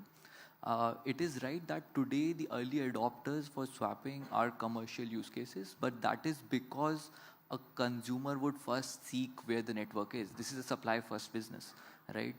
If you go out and sell something with a swappable battery today, the first question is, where am I going to swap? So the networks have to come up first, and they would come up on the back of the low hanging demand out there, which is commercial use cases who need to swap more frequently, cannot afford to buy the entire vehicle and reduce their upfront capex by just buying the vehicle minus the battery. All of those factors lead to networks like ours coming up in a dense manner. For example, in NCR, we have more than 600 locations where people can go and swap. So now it is dense enough to be able to attract other use cases like a personal user, right? And that is going to be replicated across different cities. That is going to give more confidence to a potential user to be able to buy, let's say, swappable scooters tomorrow that are being launched by various OEMs, and then lead to mass adoption and a faster adoption. Vishal, how do you sort of, what's your take on this? Because let's flash forward 5 to 10 years from now when market penetration for EVs is considerably higher. How do we sort of accommodate the bulk? Do we have, you think the technology would have, sort of leapfrogged to a stage where charging times are much shorter? We'll have far bigger, DC charging stations. How do we sort of accommodate the volume of vehicles that will be requiring charge, or do we still depend on domestic charging, which works with e-scooters but may not, be particularly feasible for e-4-wheelers? As you rightly put, the bulk of charging today happens at home, right? And the best energy distributed system is the energy or the electricity grid, right? So you have it at your place, and it's much easier, right? But now, as sort of the volume grows, and if I just look at it from the cell technology standpoint, there are technologies that we are working on and the global players are working on, which enables fast charging, right? And without degrading the batteries, the battery life. So that is happening, and see, India is a large country, right? And all of these solutions out there will coexist, right? Right. Be it the cell technology or the charging technology, right? And the market will evolve. So as I said, today as we do business, we see a lot of, like when we started, we had only one product portfolio in terms of battery, right? Which was a fixed battery. We have come up with a portable battery solution, right? Where people can just charge on the go by just swapping. And this is more suited for commercial use case, right? And in the segment that we operate in. But yes, let's say Chetan pointed out the point around, let's say, buses, right? And you see technologies in China where the charging happens very differently for these that you see in India today. Be it in terms of the cell technology that they use, or the charging infrastructure that they use to sort of swap the batteries, right, on the go for the buses as well. So all of these technologies, right, be it on the cell side or on the charging side, will coexist and will keep evolving. So, yeah. I want to now come to the issue of, sort of upskilling the labor force. But before I do that, in terms of standardization between swappable units and fixed batteries, what should be the imperative for the government? What level of standardization should be introduced? I think the focus today, first number is safety, right? Right. The safety should be same for fixed and swappable, which they are. The certification process is the same. But you got to realize that you're in a tier 2 city, you're in a tier 1 city, you have scooters that have 1.5 kilowatt powertrains, and you have 8 kilowatt powertrains. There's not going to be a magical thing that fits everyone. Right. So at the early stages, have an open mind around the battery sizes and the performance requirements and everything, and let those coexist and let innovation flourish. Right. And over time, as industry matures like anywhere else, standards would come in. So I think the early days is just focus on getting the right safety and the solutions around there, and let market dynamics take it on. And over time, I think it'll settle down in the next 4 to 5 years in a few standards like it has in any other place. Right. Nitin, what sort of upskilling is required in the battery recycling space? Particularly, are you working with universities? On what ground level? How are things? So see, Parth, from a battery recycling perspective, a lot of the processes are automated in nature. We are working a lot with various IITs on incorporating, let's say, robotics in the demanufacturing process, making sure we incorporate AI in the demanufacturing process, make it more and more automated as we go along. But from a pure skilling perspective, the amount of workforce directly involved or required for, let's say, a scaled-up recycling industry, that will probably be running into tens of thousands, right, in India, if you really want to get to that level. And there is definitely a skilling need that needs to be done, right? So that's a gap that needs to be addressed today. Right. I'm afraid we have to wrap up, but my final question is to Vishal, because clearly the most crucial aspect of upskilling falls to, battery cell manufacturing, which will sort of drive innovation. Given the amount of, new battery chemistries you have to experiment with, how does Ola Electric go about, hiring talent, and what does it do to upskill the labor force? So first of all, like India is a global exporter of talent, right? Yes. So when we started our cell journey, we got a lot of Indians who were working in the cell industry in China, in Japan, in the US, right? Back, right? So that talent pool is out there, right? I mean, that's day zero. But if you really look at it, like, and when we started to build the talent in India, we have a battery innovation center. We have about 500 researchers, right? And when we started to build the talent, we sort of broke the problem statement into smaller sort of units, right? And what we realized is that the talent exists in India. So let's say from a like a pure R&D standpoint, you need a lot of chemists, right? We have that in India, right? They don't operate in the battery field per se, right? But that talent exists in India, in let's say the pharma industry or some other industry. Then you need the mechanical guys here. You have enough of them, plenty of them in the, let's say, the automotive industry, right? So these, so battery, especially the cell, especially, right, it's a convergence of multiple different streams, right? And people exist in all of these streams, not working on batteries, but on some other problem statements, which is very similar to, let's say, batteries. On the manufacturing side as well, I mean that's again a similar situation and a story. Let's say the electrode manufacturing, where you lot of mix and make the electrodes before, like sort of, coating it. It's a similar kind of talent that you have, let's say, in the paint industry, right? The coating process, it's a similar talent that you have in, let's say, the paper industry or the plastics industry. The assembly part, the exact same talent that you have, let's say, in the electronics industry or the bottling industry, right? So there are these talent areas that exist in the market, right? Obviously, they're not like battery ready, but the basic skill set is out there, right? And then, so that's like the talent that exists in the market. So that's one way that we approach. And the second was, just get the bright youngsters who are passing out from college, right? India produces one of the finest engineers, and we obviously give them the opportunity.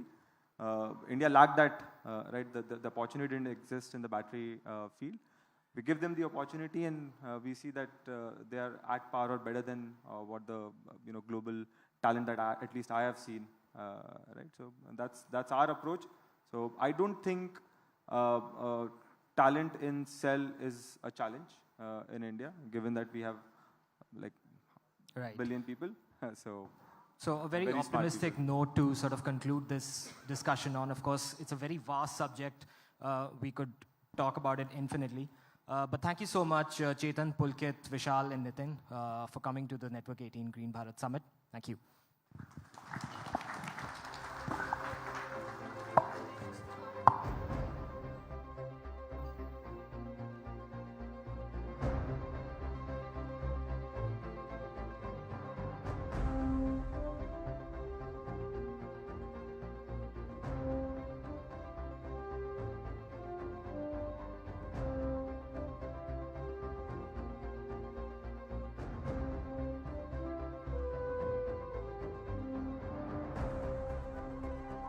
Ladies and gentlemen, our panel truly deserves a round of applause. Thank you, gentlemen. Thank you, Parth, for that very riveting conversation.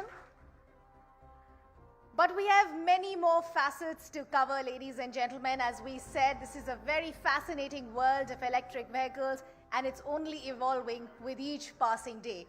Ladies and gentlemen, we now want to shift our focus to try and explore the role of technology in powering the future of EV mobility.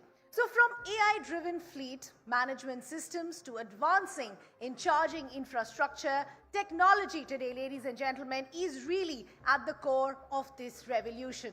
So without any further ado, let me also take this opportunity in welcoming our moderator for this session. Could I request Chandra to join us on stage, Deputy Executive Editor, moneycontrol.com, because she's the one who's going to be steering this conversation. With a huge round of applause, ladies and gentlemen, let's welcome our lovely panel as well. Amitabh Saran, founder and CEO, Alti Green Propulsion Labs, Deepak Jain, Chairman, Lumax Industry, Arun Vinaya, co-founder and CEO at Exponent Energy, and S.J. Dhinagar, Head of Vehicle Engineering at OLA Electric, completing this lovely, lovely panel for us. Let's have a huge round of applause, ladies and gentlemen, as we welcome this stellar panel. Handing it over to Chandra to take the conversation forward.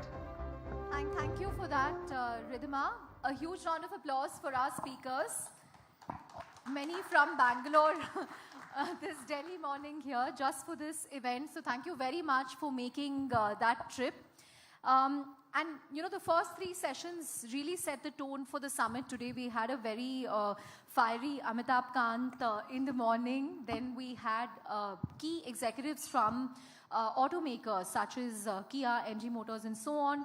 And the previous session, of course, had the stalwarts from the battery ecosystem unpacking what it takes. And right now, we are going to dissect the tech that goes into EVs, what kind of innovations are we seeing today, what can we expect going forward, and you know, how can this really help in scaling up the adoption of green mobility in India? How can it make it more affordable and accessible? So thank you very much for that. Amitabh, let me begin with you. You know, EV tech is such a broad subject, but in terms of the innovations that we are seeing in India, give us a sense of, you know, what you do at Alti Green, what new tech innovations are we seeing in the EV space very quickly before we go to the specifics. Sure. As an OEM, we started, I think, you know, Alti Green started about 12 years back, and we started focusing on components first. So we realized that the big need for India was to have the moment all you said components, yeah. Lumax seemed very interesting. Yeah. We started developing motors, controllers, DC-DC, the display clusters, the telematics stacks, anything that was remotely electric in an EV, we realized was something that we need to build in India for India instead of doing these as imports. So we did that for the first 5-6 years. In 2018, we became an OEM. And, you know, since then, obviously, we became a three-wheeler OEM. Since then, of course, a lot of components being built, battery packs, BMS, all that. I think in terms of technology, what I'm seeing over the last 12 years has been that, you know, earlier there was still a lot of influence from, you know, our neighboring countries. I think more and more I see that reducing. When you say neighboring countries, you mean China? I mean China and other neighboring countries. So the good part is that we're now beginning to realize that these are components that can be created in India. And I think a lot of that is already beginning to happen. Some has already happened in different verticals. So not just in three-wheelers, but two-wheelers, four-wheelers, all that, in trucks and buses. That is a good move. I think where I'm missing is still the focus on software. Right. I think software for EVs, people are still not realizing when they talk about components that software is going to be one of the primary components in an EV. And I don't think there's enough being done on the automobile software side. Why do you think that is? I think, okay, apart from the software startups, I think most of them are incumbents. Software is not something that comes naturally. So it is considered to be something that's on the side, and it does take a lot of time and effort in building a team. And also a mindset shift. Absolutely. So from top to bottom, everyone needs to realize this, and then you need to be able to create a team that doesn't feel alienated from the core business. Okay, this is the core business of automobiles, and by the way, I am a small, 20, 30, 50, 70% team doing automobile software. So I think that integration, that working closely, I think that is something that we will all have to realize in the EV ecosystem. Software is going to play a very, very major role. Right. Deepak, you represent an auto component powerhouse. So, give us some perspective on what role does hardware innovation play in supporting EV tech, and being an auto component supplier. Do you see EV OEMs creating or fostering auto supply chains? Well, first and foremost, thank you for having me on the panel. I think the way I'm dressed and through the whole peers from Bangalore, I'm probably the odd one out, and also from the component industry. So there are two others wearing blazers. So yeah. And the tie, man. Well, let me give you a little bit perspective on the whole EV tech and the component industry. I think from a component point of view, it's a massive opportunity, what we're seeing. And EV has been actually a transition, which is a global transition. It's going to come in India. I think in India, we have to be very clear that which sectors of mobility we can probably transition faster on EV and probably build scale domestically and challenge then the global value chain. From a component point of view, let's say from Lumax, we have been pretty much a powertrain agnostic company, because for us, irrespective of you make EV, you make ICE, you make a gas-based kind of powertrain, our components can fit into it. But from a tech point of view, and I kind of tend to agree with Amitabh, I think it's really fast-tracked the whole component play, the whole technology play. Example, now you have seen few launches in the pass car segment, two-wheeler segment. We never talked about a human-machine interface. We never talked about connected. We never talked about lightweighting. We never talked about even the whole aspect of comfort with mood coming in. So it's become an extension of an individual, of an emotion, when you're actually getting into the EV. What it does to the component guys, there are two challenges. One is that right now the scale is not there to just start putting investments as in to just see. So there's always that chicken and egg kind of dilemma. However, what's happening is that so much of tech you're putting in, you're going to expose the end user, the customer, to this tech. So my personal belief is, irrespective of whatever powertrain is, going forward, you will actually have to give this tech to basically the consumers for any vehicle platform, irrespective of the powertrain. This will give economies of scale. This will ensure that products, and I'm not talking about critical EV, basically products only. I'm not talking about only batteries or battery management systems. I'm talking about as a vehicle overall. Also in software, I think with this whole development, and just to again give what Amitabh said, I do firmly believe that component guys had been a hardware culture. Yeah. Now, even we attempted to get a few software engineers into the company. We probably failed around it. But we learned very quickly that we need to probably set up something in Bangalore or the tech centers around it. Make sure we give them autonomy, independence, and become that as a service or software as a service to not just the customers, but also internally. I think that's where the challenge is, because if I ask a software company, hey, can you sell components, embedded software to the customers? They won't be able to do it.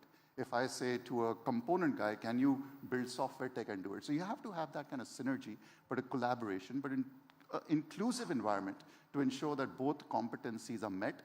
However, you are able to give a final solution to the customer. How tough is it for you, Deepak? Because you have the legacy problem to solve, which a lot of new age companies don't have. So I think we have to collaborate. I think, 30 years before, when the OEMs were doing collaboration, it was very simple collaboration. Get a component guy globally, get basically the technology from him. So we're very good at collaborating. What we are now doing is a new age collaboration. Startups, softwares, electronic players. Basically, everyone, you need to create an inclusive environment. And if you're able to foster a culture of innovation and inclusivity in your organization, I think that would be the key for further collaborations, and including global collaborations per se. Now, from a software and an electronics point of view, what we are trying is, we're trying to build an innovation center, which will incubate these. And also we look at relationships by giving and putting in investments in some areas which we did. We recently did something for alternate gas space. We got a majority stake in this. The culture is different. We just need to then integrate and kind of expose us to the end customer. Eventually, it's the end customer for us, the OEMs, which will decide if we are able to value create through these things. Right. Arun, give us your own perspective from the exponent energy vantage, right? In terms of solving the charging infrastructure bottleneck for EVs, can fast charging bring down the cost of ownership? What role can tech play there? Give us your perspective. I think at Exponent we're an energy company. We don't see ourselves as a charging company.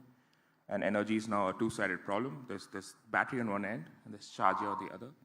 And we think rapid charging sort of, and if you really think about it, if you take the battery out of the equation, the EV is already perfect in some sense. Right? It's faster, it's sexier, it looks better, it's no vibrations, no maintenance. I love that EV. Why am I not buying an EV? It takes too long to charge. I'm not sure of my battery life. And also, where do I charge? Right? Yeah. So it's really all about battery tech, battery life, battery charge time, the charging network. So you really need to create the right energy ecosystem that allows people to trust EVs and buy EVs. And at the end of the day, mobility is about freedom. People want to buy a vehicle because they want to do whatever they want, whenever they want. If they had to schedule stuff, they would take a bus, right? So I think that's the freedom and flexibility that still, I think, remains to be unlocked in the EV space. That's our core vision, to make energy simple, make energy accessible. And rapid charging definitely helps. Obviously, energy now is a tech problem. That's why startups like us think we have a right to win. It's not a commodity business. There's energy in the wall. We all have access to it. Question is, how are you going to take energy from the wall and put it into the vehicle? And that's a fundamentally tech problem. Right? Money helps, but money doesn't solve the problem. Right? So that's why we think the future of energy, what you see today as commodity businesses, as energy, will actually be tech businesses in the future. And I think the company that builds the best energy experience will sort of have a big take on this. Of course, there's swap, there's slow charging, there's rapid charging, there are multiple solutions, and I think there's going to be category-specific energy solutions, right? Right. Rapid charging helps reduce the cost. If I have rapid charging, from our point of view, we're able to reduce battery size, fundamentally reduce the number of cells that you need to put into the vehicle. We're able to optimize battery cost. On the other end, charging is actually a real estate business. So today, I set up a charging station. I charge 2 vehicles a day. It's a terrible business. But on the same piece of land, we're now charging 25 to 30 vehicles. Like fast food is cheaper food, fast charging is actually cheaper charging, right? And so that's how we look at simplifying both sides of the energy business. Right, and you also set up a new facility recently in Bangalore. Tell us about that. Oh yeah, so we have something called the E-Park, which is the energy park that we're sort of setting up. It's probably the first time, I'm not sure if it's the first time in India, where we're sort of bringing together R&D, testing, and manufacturing for, well, I think battery technology and energy technology under one roof. Historically, it's always been hard because the designers want to sit in the city and the manufacturing guys are sitting outside the city, and you're always struggling to find cohesiveness. And a lot of battery technology, a lot of R&D in battery manufacturing is not in just design, it's also in process. Like, how do you automate battery manufacturing, right? So it's not just design something and ship it to the factory and sort of a commodity business. So I think now we need R&D in manufacturing more than ever. And this is new to India, because India's actually not great at high-tech manufacturing, right? It's still something that we're sort of figuring out. We've always imported this. We've never done high-volume high-tech, right? So this is the first time. We've done soaps or satellites. So we're now sort of, for the first time in the last 10 years, getting into high-tech, high-volume. Right. Dinkar, we recently had the opportunity to visit the Giga factory, and it's a very ambitious project. So, in terms of high-tech manufacturing, in terms of, bringing the software element that Amitabh was alluding to, how are you doing it?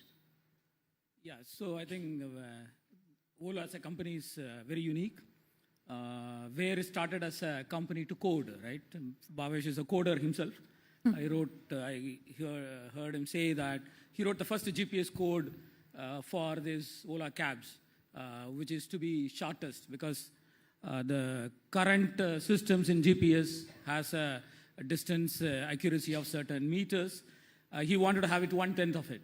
So the company is born out of software. So this is a company which has more software engineers than mechanical engineers, and more electronic engineers than mechanical engineers. Very uniquely placed in the thing. So the entire EV runs with the software as the core of its or a hub of the wheel, right? Everything gets connected through software. And everything which has mass and volume has costs. Deepak is there to talk about it because any part you add in the vehicle costs money. The earlier sessions, Amitabh Kant, everybody talked about the price parity of these vehicles. The way to make EVs work is the price parity. So move everything out of this parts which are visible into software code, runs in few bytes and kilobytes inside a chip, makes things possible. So this is the huge thing. And now we are adding an AI layer on top of that to do write codes, verify codes, automate things, learn things, do things with less mistake. So this overall software capability and the tech capability on AI is where the company can do different things. Scale up platforms, create solutions, and have less components.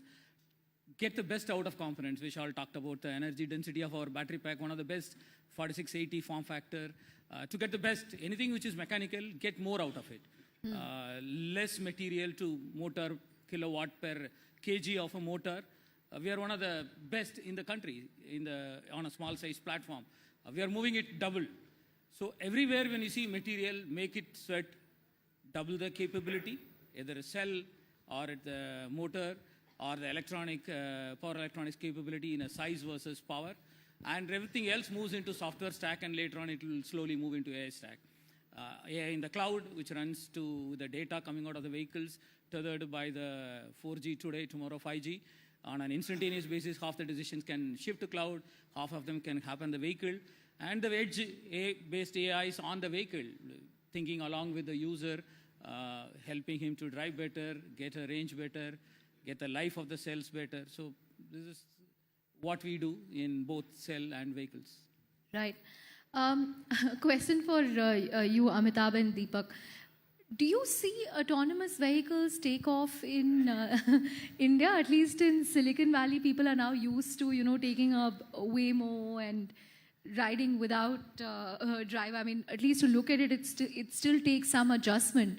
But considering India's infrastructure and roads and everything, do you see this as the next big frontier, and will it really take off? From my perspective, I think it will take off in limited areas. So, for example, closed spaces, airports, factories, those kinds of places where I think it's going to be easier and simpler. I think Dinkar mentioned about AI. I see applied AI playing a big role for us in India to be able to get to a place where ADAS and the recognition of all kinds of oddities on the road can be captured and our software is tested for it. So in India, it's not about a pedestrian, walking on the side of the road. It's you could just walk in. There could be animals. There could be all kinds of things, potholes. So lots of things, right? So I think applied AI does that for you. It creates millions of use cases according to which you can test your software and be in a position to do it. I think there is still time before autonomous driving, but levels of autonomy, I think you will start seeing ADAS and those kinds of features you will start seeing. In closed spaces, of course, you will start seeing a lot of autonomy happen in the country. Deepak, to some extent, we are seeing this take off in terms of the industrial robotics segment. But in terms of the B2C segment, he said that it will perhaps work in closed spaces, confined spaces. What's your view? So I think for us, autonomous is an end goal. Safety, passenger safety, pedestrian safety, I think that's all encompassing autonomous. And then to different stages of autonomous there is. So for us, I think ADAS gives us a massive opportunity. You're already seeing ADAS on vehicles, different level 1, level 2, level 3. And I think that's where the whole ecosystem, again, from a component point of view, needs to be nurtured. Vision systems, right? We're talking about sensors. We're talking about the whole electronification of a car. And with that, can the component industry challenge a very deep localization? It's not just at a component level. It's actually at the tech level. It's actually talking about design and engineered, because let's understand that until this is localized, you will not get competencies. Yeah. And India also has to have unique solutions. India is a very diverse market, so let's not kind of compare it with what US is doing or Silicon Valley is doing or even China is doing. I think India has to find its own solutions at an affordable level. And again, as I mentioned before, we have to prioritize what segments we want to target on mobility. India moves on two-wheelers. We don't move on four-wheelers. Yeah. When I talked with my colleagues in the West, we said, hey, we're in the automotive industry. They talk about pass cars. We talk about two-wheelers. So India is a unique market, and the whole autonomous journey will be also very unique and India-centric. I think ADAS, given safety and the ease of driving, will basically be the forefront in this. Right. Arun, ultimately, can tech actually solve for actual problems that people have, consumers have, when it comes to, adapting to EVs, whether it's battery life, range anxiety, safety concerns? How can tech solve for these real-world issues? Yeah, see, I think with an EV, it's a fundamentally connected platform. It's a digital platform. It's not like software on top, right? It's software actually is a fundamental building block. It's built into... Yeah. Right. Two companies with same hardware, but differential software, the team with better software will win, right? And so EVs are now fundamentally changing the rule book of design, manufacturing, selling, service, energy, and financing. Any company that's not tech first will not win the EV game. So if you're thinking, hey, let's be a trader, let's import something and sell it here. And I think the markets have sort of spoken over the last 4 years, right? You have to get your hands dirty. You have to build hardcore tech. And by tech, I'm not just talking software. You got to get deep and dirty into hardware, into manufacturing, along with owning a bunch of software capabilities to really win this. Even financing, right? And we talked about autonomous, right? And in India, for example, more than autonomous, financing is still a large problem. Right? Most people are not able to buy an EV because they don't get finance, because financiers don't understand EV, right? So there's still a large tech problem to be able to solve for battery life, to get financiers to start betting on EV. So I think the problems we choose, I agree with everything everyone said, which the problems we choose and the platforms we build in India will be very unique. Very different from what the West... look very different. Like most people in India don't have charging at home. A large reason why people adopt Exponent is because they just can't charge at home. They don't park at home, right? So it's a very unique problem. So I think every bit of this will look different, yeah. Right. Dinkar, I think we have the last 5 minutes. But, one point that Mr. Amitabh Kant also made very emphatically is that EV players in India need to do more in terms of knowledge sharing, in terms of open sourcing, whatever innovations they are doing on the EV side, on the tech side. What are your own plans with respect to that? Because this is something that Tesla has also adopted. I'll continue what Arun said, right? The core tech is software, right? For an EV to work, the EV ecosystem to operate, the backend to operate, the manufacturing to operate, and the future designs to evolve. Everything revolves around software and the way you use either on the design side or on the running of the vehicle and making it run longer or adding features on a regular basis. Everything runs on software. The rest of the things are very open. So theoretically, everybody who buys a vehicle knows what it is. I've never seen a single person saying, this is inspiring. Every company looks at every company's design. So it's all coexist together. Every auto company in India knows, every component manufacturer knows every new vehicle's parts. And everybody in the industry knows how every company puts their products together, right?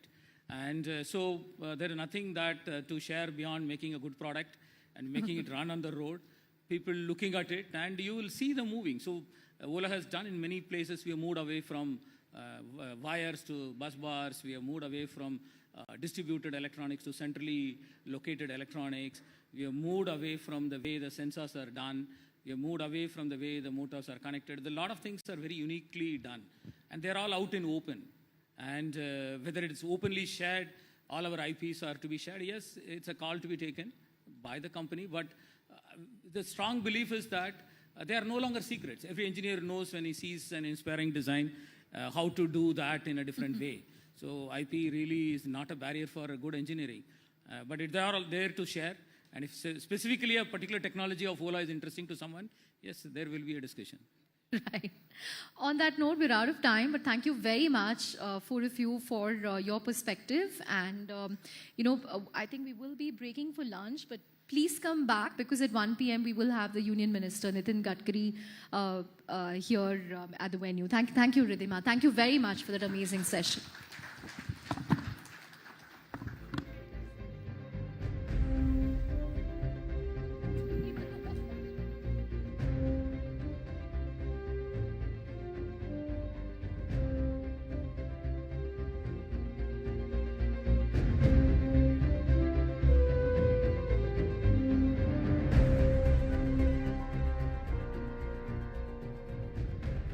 Thank you, Chandra. Thank you to our lovely panelists. Ladies and gentlemen, yes, we will be now breaking for lunch. We will take a short break, but do take this opportunity to network, also to explore Ola electric scooters and bikes. I would also like to remind you that your photos are just a scan away, so you need to look out for the QR codes at the registration and lunch area so that you ensure that your event pictures are with you. But ladies and gentlemen, I'll repeat this again. We'll humbly request you to join us back by 1 p.m. because, as Chandra said, we will have the Honorable Road and Transport Minister joining us for the post-lunch session. And when we come back, I'll request everyone to humbly keep their mobile phones on silent so that we can have seamless proceedings of this session. We'll see you all after the short break.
Welcome back, everyone. I can see the energy in the room that has suddenly shifted, and understandably so, because we do have the presence of the Honorable Minister with us. Gadkari ji, it is always such a pleasure to have you with us. So thank you so much for taking out the time and joining us. Ladies and gentlemen, I would request a huge round of applause for thanking the Minister to take out the time and join us today.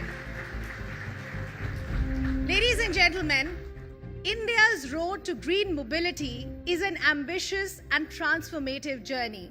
And there is no better person to guide us on this path than our esteemed guest, the Union Minister for Road Transport and Highways, Shri Nitin Gadkari ji, who really is a visionary, a powerhouse of innovation and execution, who really, ladies and gentlemen, has been spearheading the remarkable transformation of India's road infrastructure over the last decade. His visionary leadership, ladies and gentlemen, has not only expanded our nation's highway network, but has also vastly introduced sustainable and futuristic practices that are redefining transportation the way me and you know it in India. Today, as the nation strives towards its ambitious 2030 goals, we have Shri Gadkari ji at the forefront of driving India's EV revolution, really championing clean and green mobility while also ensuring there is ample economic growth and country continues to prosper. So ladies and gentlemen, once more, with a huge round of applause, I would expect the warmest welcome for the Honorable Minister as I now invite him on stage, please. Sir, thank you once again for taking out the time. At this point, I'd also like to invite Mr. Nalin Mehta, Managing Editor, moneycontrol.com, to join us to take this conversation forward with the Honorable Minister. Thanks very much.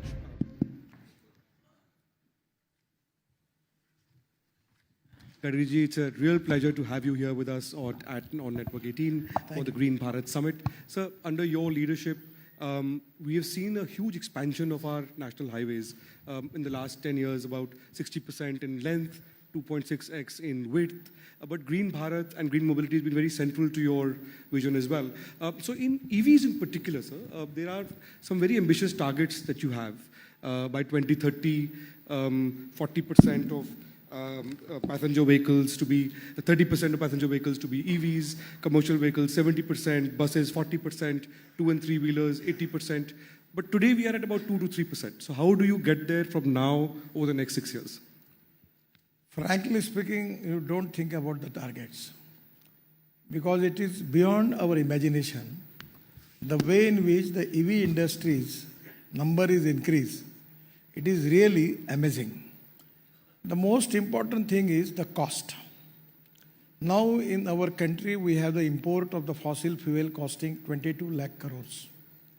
And now as compared with petrol and diesel, now suppose you are using 120 rupees of petrol in the car or a scooter, then for electricity, it need only 10 to 12 rupees.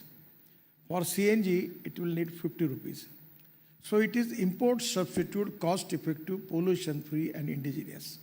Now the problem is the cost of the e-vehicle was the problem.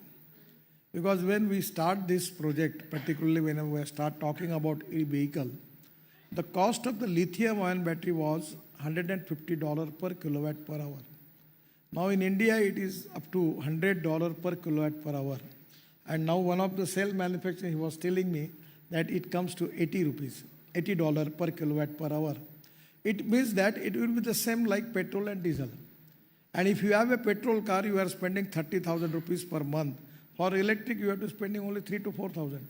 So naturally, there is a very, very reasonably good saving, no pollution, import substitute, cost effective, pollution free, and our models are good. Yeah, I don't want to take the name of the company, but our models are equivalent to Tesla. Even some of the models, I feel that they prove to be more than Tesla. And rates are very cheaper. So sky is the limit. Huge potential is there. और EV वालों के पास जितनी ताकत और capacity इन्होंने कितना भी बढ़ाया तो भी डिमांड पूरी नहीं हो सकती, समुद्र है पूरा. जी, आपने टेस्ला की बात करी. Are we in conversation with Tesla for investments in India? Sir, I'm not talking about them. Only I'm telling you. Now, you just understand the word scenario. When I taken charge as a minister, the size of automobile industry was 7 lakh crore. Now presently, the size of the industry is 22 lakh crore. And we have just surpassed Japan. And our number is now third. So the first number is USA. The size of the industry is 78 lakh crore. Second is China, it is 47 lakh crore. And India, it is 22 lakh crore. And I am confident, and my previous track record is so perfect, that whatever I am going to tell to the people, 100% that is going to happen. In 5 years, we will be number 1 in the world, and e-vehicle will be the main reason for increasing the size of industry. And there is domestic market and export market. Now all two-wheeler, Bajaj, TVS, Honda, Hero, they have 50% of their production is export. And now in EV, the domestic demand will be increased. At the same time, export demand will be increased because of the quality of the product, because of the design of the product, and because of the cost of the product. Sky is the limit, and I am confident that this industry is going to 100% fulfill the dream of our Prime Minister to make India Atmanirbhar Bharat. Sir, with EVs, see, आपने cost की बात करी. With lower cost, adoption बढ़ गया है cities में. City के अंदर चलने में problem नहीं होती है, लेकिन जब आपको दिल्ली से बॉम्बे जाना है, then people have this fear that about this range fear, right? That will I find a charging station on the way or not? So what are you doing about that? देखो वो problem नहीं है. मैं इसी hotel में आता था. नाम चैनल वालों के नहीं लेता मैं. वो मुझे पूछते थे आप इलेक्ट्रिक व्हीकल की बात कर रहे हो और रास्ते में गाड़ी बंद पड़ गई तो धक्का मारने के लिए आप आओगे क्या? ये सवाल मुझे पूछा गया है. अब कोई गाड़ी बंद नहीं पड़ी, कोई धक्का नहीं मार रहा. आपको एक बात हुआ, फिर दूसरा प्रश्न पूछते थे चार्जिंग बीच में कैसा करेंगे. अभी हर व्हीकल जो है वो 250 से 400 किलोमीटर तक ऑलरेडी उसका चार्जिंग है. और अभी बजाज ने और टीवीएस ने स्टडी किया तो एक स्कूटर दिन भर में 24 से 26 किलोमीटर चलती है, और जबकि उनकी स्कूटर 125-130 किलोमीटर के लिए उन्होंने चार्ज की. ये जो नए स्टार्टअप आए 400 आए, उन्होंने क्या किया 60 से 70 किलोमीटर की बैटरी रखी, कॉस्ट कम कर दी, और वो मार्केट में पॉपुलर बन रहा है. तो पहली बात, चार्जिंग डोमेस्टिक अपने शहर में तो कोई नहीं है. अभी NHAI के तरफ से हम लोग 670 रोड साइड एमिनिटीज़ बना रहे हैं, वहाँ चार्जिंग स्टेशन बना रहे हैं. काफ़ी प्राइवेट लोग अपने चार्जिंग स्टेशन खोल रहे हैं. अब फास्ट चार्जिंग सिस्टम भी आ गई है. और मैं तो अब नई एक बस, पहला पायलट प्रोजेक्ट नागपुर में शुरू कर रहा हूँ. 135 सीटर बस है और उसमें फ्लैश चार्जिंग है. उसमें हिटैची और सीमेंस की टेक्नोलॉजी है, और टाटा का भी जॉइंट और 2 कंपनियों का हुआ. वो बस में ये जो कार्ड होगा दिखाकर उतरना और जाना यही होगा. और बस लग्जरी होगी, हर चेयर पर उसके ऊपर टीवी होगा और म्यूज़िक सिस्टम होगी. और बस में बस होस्टेस होगी, एयर होस्टेस जैसी. चाय पानी नाश्ता मिलेगा, और डीजल बस की तुलना में उस बस का किराया 30% कम होगा. अब मुझे बताइए कि तो ये तो because of the cost of the fuel. और सबसे इम्पोर्टेंट चीज़ बताता हूँ, how it is going to change the map of India. हमारी लॉजिस्टिक कॉस्ट 16% है, और यही चाइना की 8% है, अमेरिका और यूरोपियन कंट्री की 12% है. और मेरा विश्वास है कि हमने हाईवे अच्छे बनाए, और फ्यूल में electric, ethanol, methanol, biodiesel, LNG, CNG और हाइड्रोजन, ये लगभग अब हिंदुस्तान में अभी बहुत जल्दी आएगा. मैं तो अभी आपके यहाँ जो गाड़ी में आया हूँ, वो वर्ल्ड की पहली गाड़ी है इनोवा टोयोटा की, जो 100% बायो इथेनॉल पे चलती है, 60% बिजली खर्च तैयार करती है, और उसकी कॉस्ट पेट्रोल की तुलना में केवल 25 रुपये लीटर पेट्रोल का भाव आता है. तो पब्लिक के लिए भी कॉस्ट इफेक्टिव है. तो अब टाटा, महिंद्रा, सुजुकी, हुंडई और टोयोटा, 5 कंपनीज अब अपनी फ्लेक्स इंजन पे ला रही है. इलेक्ट्रिक की डेवलपमेंट हो रही है. अभी CNG की मैंने बजाज की 2 व्हीलर लॉन्च की मोटरसाइकिल, तो उन्होंने उनकी पेट्रोल की मोटरसाइकिल का खर्चा पर किलोमीटर 2 रुपये 25 पैसे है, और CNG का 1 रुपया है. अब पूरे पंजाब हरियाणा में 200 लाख टन परली राइस स्ट्रॉ बनता है. ये पहले साल अभी 60 लाख टन राइस स्ट्रॉ का कन्वर्शन बायो CNG में हुआ, और 2 साल में राइस स्ट्रॉ का पूरा कन्वर्शन सीएनजी में होगा या इथेनॉल में होगा या बिटुमेन बनेगा। एविएशन फ्यूल भी बन रही पानीपत में, बायो एविएशन फ्यूल। तो मुझे लगता है कि पोल्यूशन दिल्ली का भी कम होगा और ये सब अल्टरनेटिव और बायो फ्यूल के कारण हमारी इकोनॉमी बहुत स्ट्रांग होगी, एक्सपोर्ट बढ़ेगा। सर, दिल्ली के पोल्यूशन की आपने बात करी, last 1 month we had a very bad state here. अभी भी 331 है AQI आज का। So what can the government do and your ministry do to reduce that? देखिए, ये नेचुरल प्रोसेस में हो रहा है। देखो, मैं खुद 5 टन CNG तैयार करता हूँ परली से। ये ट्रैक्टर अभी महिंद्रा का लॉन्च हुआ। ये जो पोल्यूशन कंसर्न है, 40% पोल्यूशन जो हमारे देश का है वो एयर पोल्यूशन, उसके लिए ट्रांसपोर्ट मिनिस्ट्री जिम्मेदार है। अब हम electric buses, CNG car, CNG scooter, electric scooter, flex engine, ethanol as a fuel, ये जितने इनिशिएटिव लिए उससे ग्रीन भारत का सपना निश्चित रूप से पूरा होगा। और मेरा विश्वास है कि अब सोलर पावर जो है वो हम हमारे टोटल पावर के बास्केट में 40% सोलर पावर है। तो आने वाले समय में धीरे धीरे 2070 का जो टारगेट है कार्बन न्यूट्रल बनने का, वो पूरा होगा। और ये मैं एक बात और लोगों को कह रहा हूँ कि hydrogen is the futuristic fuel और उसका सबसे चीपर सोर्स कोई है तो इलेक्ट्रोलाइजर और पानी में करेंगे तो 150 यूनिट बिजली लगती है। पर म्यूनिसिपल वेस्ट जो है उसको सेग्रीगेट करके ग्लास, मेटल और प्लास्टिक अलग निकाल दिया तो ऑर्गेनिक वेस्ट को बायोडाइजेस्टर में डालकर मीथेन बनेगा और मीथेन से CNG बनेगा। ऑलरेडी हमारे कारपोरेशन में तो सबसे बड़ा हाइड्रोजन भी बन सकता है। तो सबसे बड़ा सोर्स है कि biomass, by using biotechnology increase the productivity of biomass, और बायोमास एंड म्यूनिसिपल वेस्ट का कन्वर्शन ग्रीन हाइड्रोजन में करने से हम आत्मनिर्भर बनेंगे और ऊर्जा को आयात करने वाला नहीं, हम ऊर्जा को निर्यात करने वाला देश बनेंगे, ये मेरा विश्वास है। सर, आपने you talked about the project in Nagpur with the buses. Today, I think India produces about 50,000 EV buses in a year. You've talked about in the past about taking that to 1 lakh. Today, on this platform in Green Bharat Summit in the morning, a proposal was made that why can't the government mandate that all cars or buses bought by central government or state governments be EV buses, for example? What would you say to a proposal like that? नहीं, ये तो चल रहा है already. Scrapping policy में अगर वो scrap करते तो हम नई गाड़ी के लिए उनको पैसे दे रहे हैं। अब इसको कहने की आवश्यकता नहीं है, हर आदमी खरीद रहा है। और मैं आपको बताता हूँ हमारी प्रॉब्लम ये है, प्रॉब्लम मैन्युफैक्चरिंग की है। हमारे पास 50,000 बसेस बनती है, 1 लाख बसेस का ऑर्डर है। कल मैंने अशोक लेलैंड की इलेक्ट्रिक बसेस का लॉन्चिंग किया। अब उन्हें पास तो स्पेन का ऑर्डर मिल गया उनको, और दिल्ली का ऑर्डर मिला।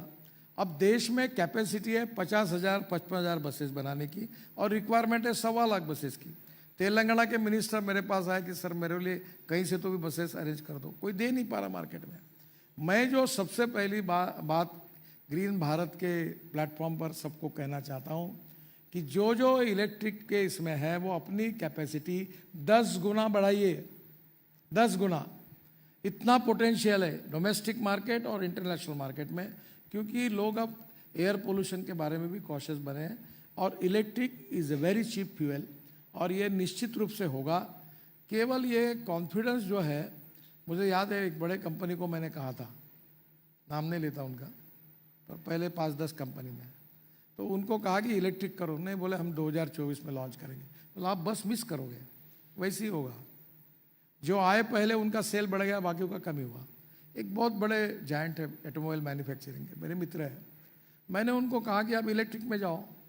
अभी परसों मुझे मिले, उन्होंने कहा कि तुमने जो कहा उसको हमने सीरियसली लिया नहीं, क्योंकि हमको लगा ही नहीं कि इतने जल्दी ये फास्ट डेवलपमेंट होगी। Now we miss the bus. अब मैं बता रहा हूँ कि बसेस में अभी ट्रक आ रहे इलेक्ट्रिक की, इतना कॉस्ट इफेक्टिव है truck.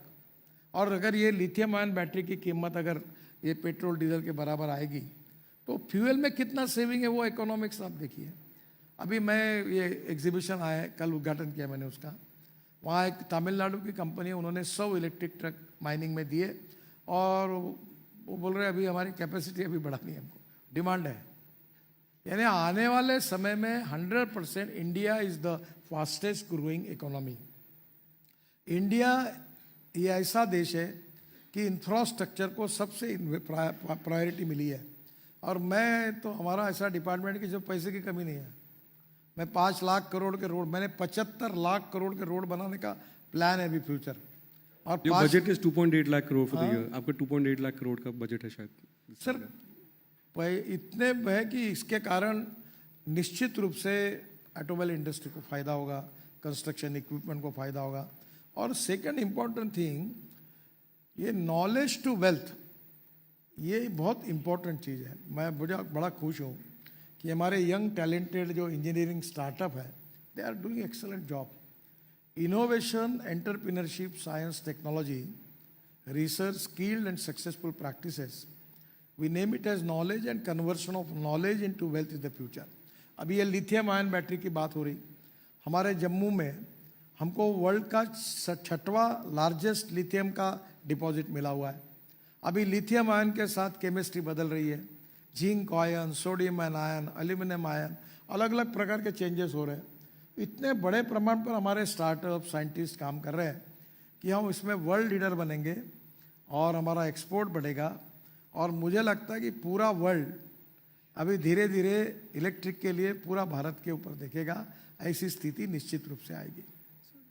In terms of the next 5 years, the Prime Minister has talked about a vision of Viksit Bharat by 2047. There is a vision of a 5 trillion economy, of being the 3rd largest economy. आपने auto sector की बात करी, auto sector is the biggest exporter now. You talked about the number of jobs that are there. So there will be a huge transformation, both in terms of the kind of cars, fuels, travel time from different cities.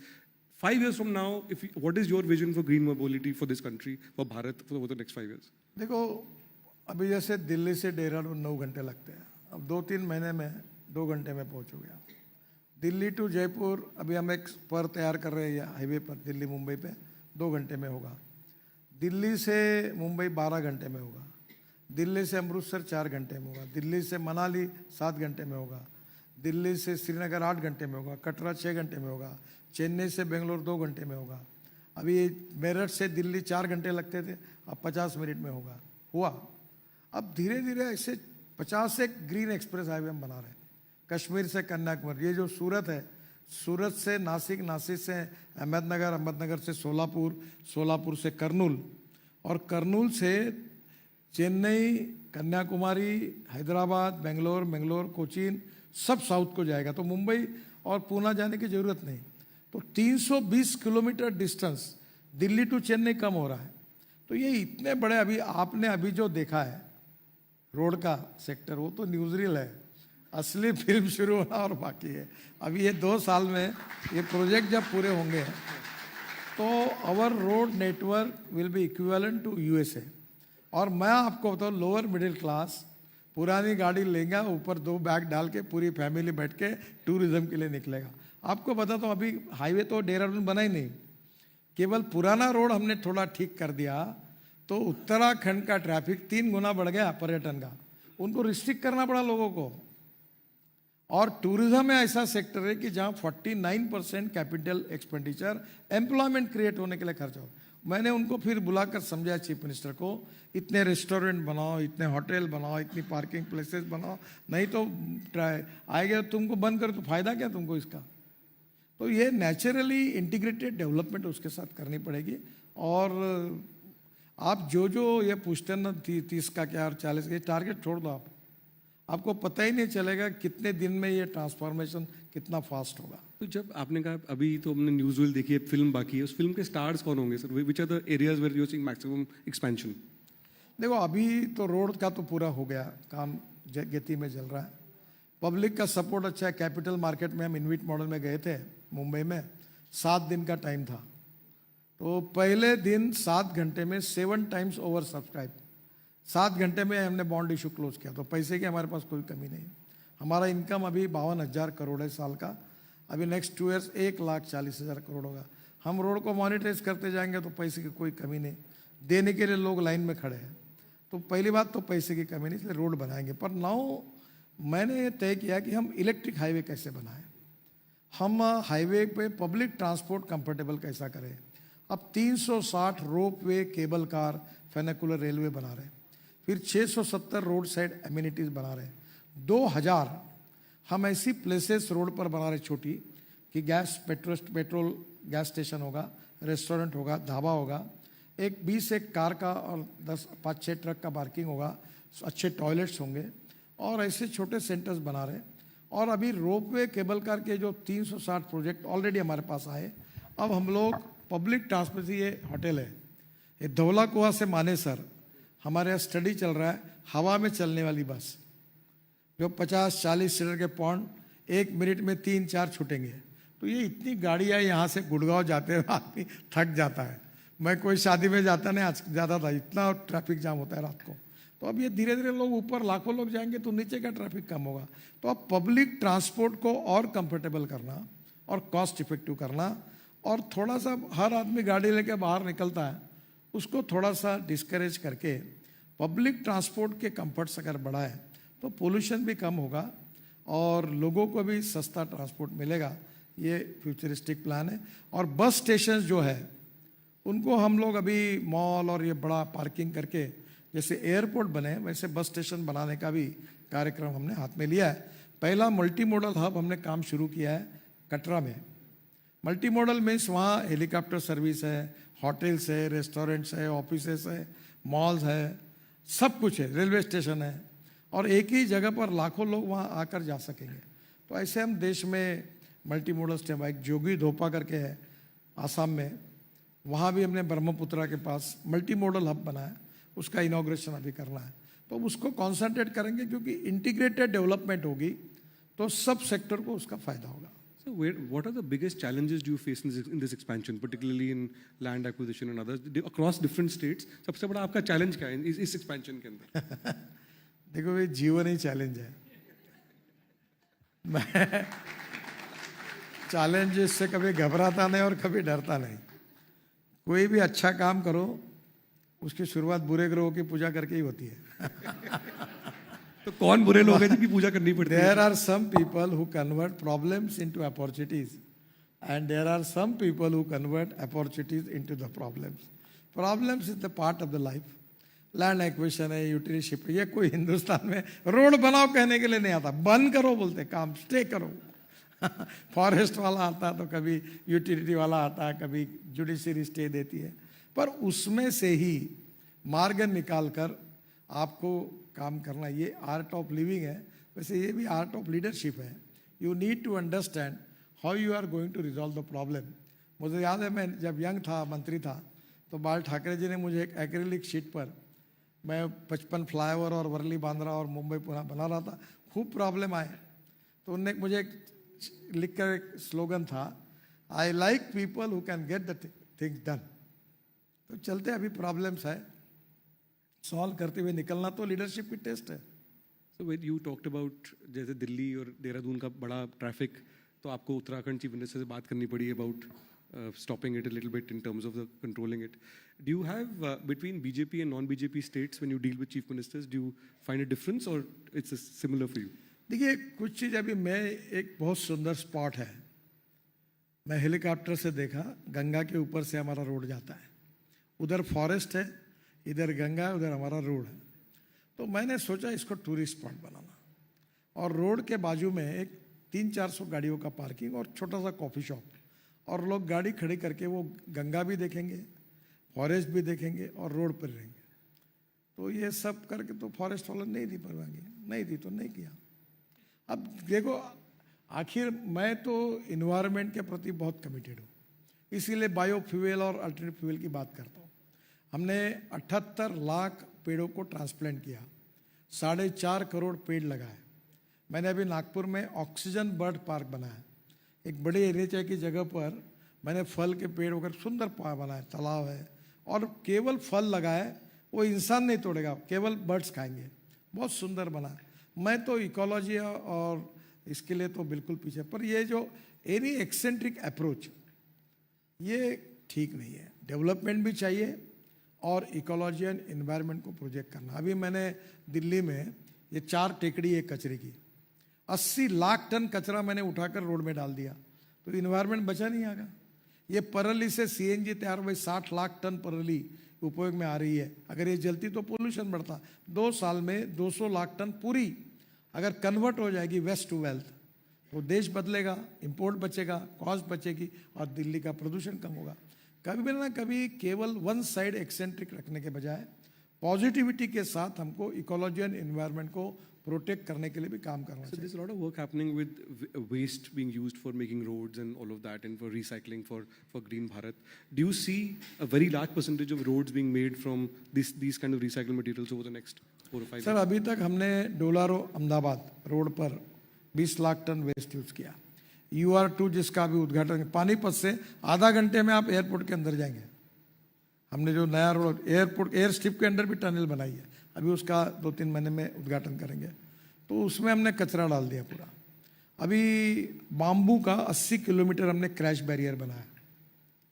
हम लोग rubber tyre और plastic, rubber tyre की powder 15% और plastic 7% डालकर ये bitumen में डालकर bitumen का उपयोग करेंगे.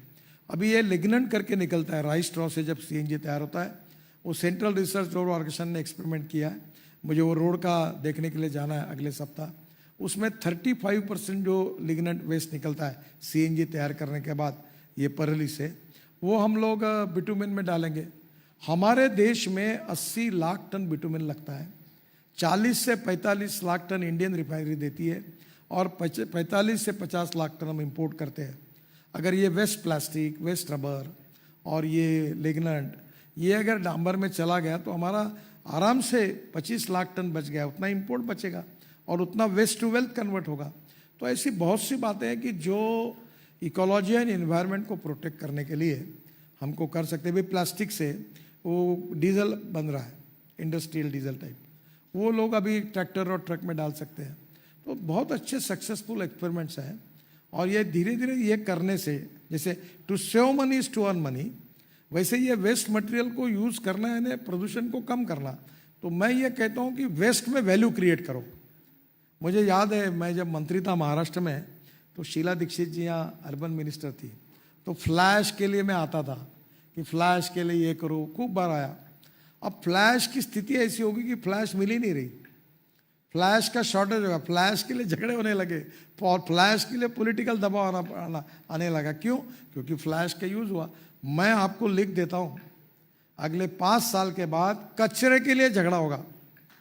लोग झगड़े करेंगे, ये कचरा मेरा, ये कचरा मेरा.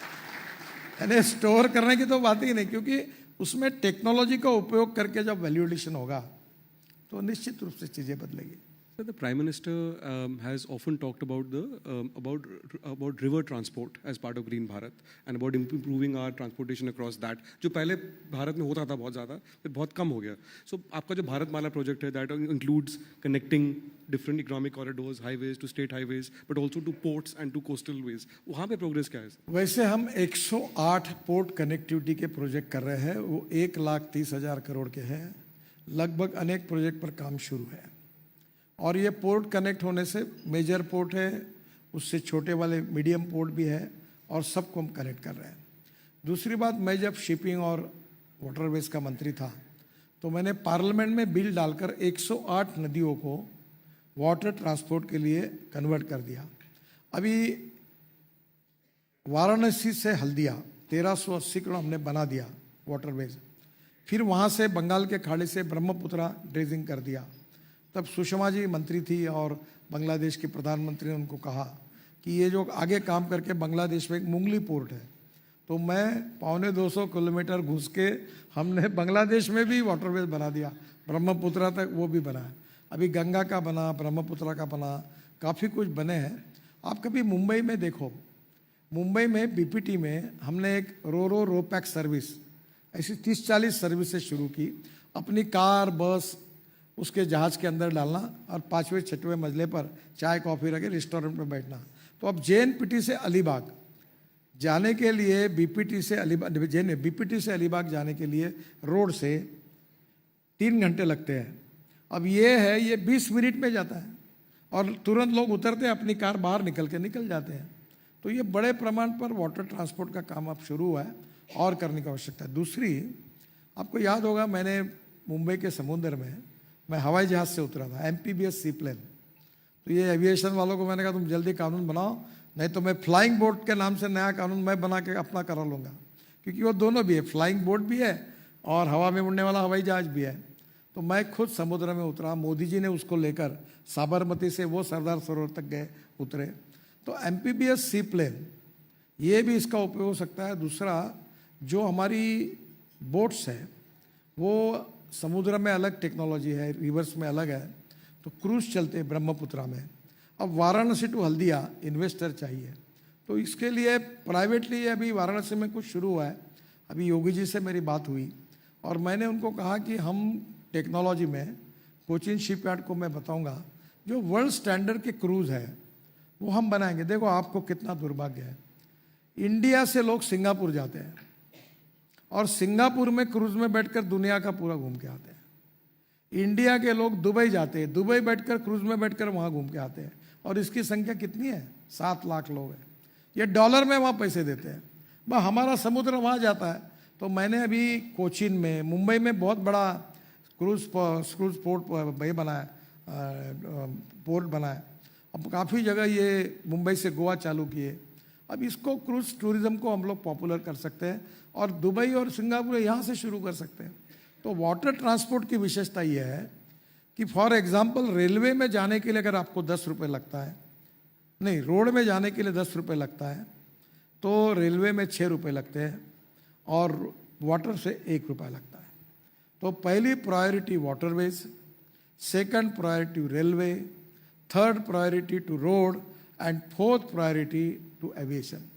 तो आने वाले समय में हम ये देश में डेवलप करेंगे तो पोटेंशियल है। आप देखो यूरोप में, आप किसी भी देश में जाइए, हर बड़ी सिटी रिवर के बाजू में है और वो अपना कंटेनर रिवर पोर्ट से डालकर पोर्ट पे पहुंचा देता है। ये पूरे अमेरिका में भी यही है, यूरोप में ये, इसके कारण उनकी लॉजिस्टिक कॉस्ट कम है। और हमको हमारा कंटेनर पंजाब के लुधियाना से निकलेगा तो ट्रक में डीजल फूक फूक के वो जाएगा। अभी हमने नया हाईवे बना इसलिए आधा टाइम हो गया, अदरवाइज वो दिल्ली के बीच में से जाता था। ये यहाँ का धौला कुआं के पास मैं जब नया नया दिल्ली आया था तो रात को इतने ट्रक जाते थे, तो अब जब नया हमने रिंग रोड बनाया तब बंद हुआ, तो यहाँ से पूरा पोल्यूशन रहता था, ट्रैफिक जाम रहता था। तो we need to have accept new technology, innovations, और जिससे हमारा ट्रांसपोर्ट सस्ता हो, उसके लिए हम नेचुरल जो बातें उसका पूरी तरह उपयोग करना चाहिए। Logistics cost you were saying would come down to about 9% in about 2 years, 3 years? Sir मैं लिख देता हूँ, और मैं वैसा पॉलिटिशियन हूँ, मेरे को कोई पत्रकार सवाल नहीं पूछ सकता। मैं जो बोलता हूँ वो 100% होता है। ये तो पॉलिटिशियन हो इसलिए लोग जरा विश्वास कम रखते हैं। आप चिंता मत करिए। मैं आपको 2 years, सर। 9 साल के अंदर हिंदुस्तान की लॉजिस्टिक कॉस्ट जो 14 से 16% है, वो सिंगल डिजिट में आएगी और 9% होगी। रोड का इंफ्रास्ट्रक्चर बदलेगा और फ्यूल भी बदलेगा। We will have you again here on this platform when we do 100%. that. So coming back to EVs, आपने कुछ दिन पहले बात की थी कि आपका पर्सनल व्यू था that it's time to end subsidies. And then that was your personal view. Now, in your view, at the moment, the GST is 5% for EVs, for others it's 48%. What is your view? देखो ये बात से लोग नाराज होते हैं, पर मेरा व्यू है इलेक्ट्रिक व्हीकल को सब्सिडी की जरूरत नहीं। जब $150 पर किलोवाट पर आवर थी तब बात सही थी। अब नंबर का गेम है, अब वो तो बता रहे $80 पे आई। तो मुझे आपको यही कहना है कि आप अभी देखो क्या है, कोई भी चीज़ जो फुकट में मिलती है उसका हम भारतीयों में बड़ा आकर्षण होता है। तो ये जब से चाहिए सब्सिडी की सोचो मत, इसके लिए समय खराब मत करो। हाँ, इलेक्ट्रिक ट्रैक्टर बनाने के लिए नंबर है, उसको सब्सिडी चाहिए। हेवी इंडस्ट्रीज की मशीनरी है, उसको पॉपुलर करने के लिए लगेगी। पर इलेक्ट्रिक स्कूटर, इलेक्ट्रिक कार और इलेक्ट्रिक बस अब पॉपुलर हो गई। इनमें दम नहीं है, नंबर बढ़ाओ, प्रॉफिट बढ़ाओ। और अभी वेटिंग लिस्ट है, दे नहीं पा रहे, बसेस नहीं मिल रही। 1 लाख बसेस चाहिए, 50,000 का प्रोडक्शन है। तो मुझे लगता है कि अब जैसे नंबर बढ़ेगा कॉस्ट कम होती जाएगी। अब जो चीज़ें अभी तक इलेक्ट्रिक पर लॉन्च नहीं हुई है उसके लिए कुछ समय के लिए सोचना होगा। ये मेरा व्यक्तिगत मत है। अब सब्सिडी देने वाली दूसरी मिनिस्ट्री है, उनको देना है तो वो दे सकते हैं। So at the moment, over the अभी बजट आने वाला है 2-3 महीने में, we are seeing a little bit of a slowdown. How important do you see is the role of government and private sector to increase growth again, including capex growth? देखो, मैं तो पहली बात बताता हूँ कि देश में बजट के आधार पर जो डेवलपमेंट का काम होता है वो एक पार्ट है।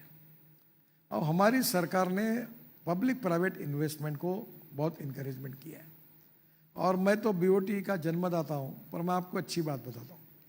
हमने मथुरा में ये जो 80 MLD स्लश थी मथुरा की, उसके ऊपर मैं वाटर रिसोर्स मंत्री था, मैंने हाइब्रिड एन्युटी में एक प्रोजेक्ट निकाला। 40% सरकार देगी और 60% इन्वेस्टर डालेगा। वो वहाँ इंडियन ऑयल की रिफाइनरी है मथुरा में। तो वैद्य साहब चेयरमैन थे, मैंने उनको बुलाया कि आप पानी कहाँ से लेते हो? बोले हम यूपी इरिगेशन डिपार्टमेंट। पैसे कितने देते हो?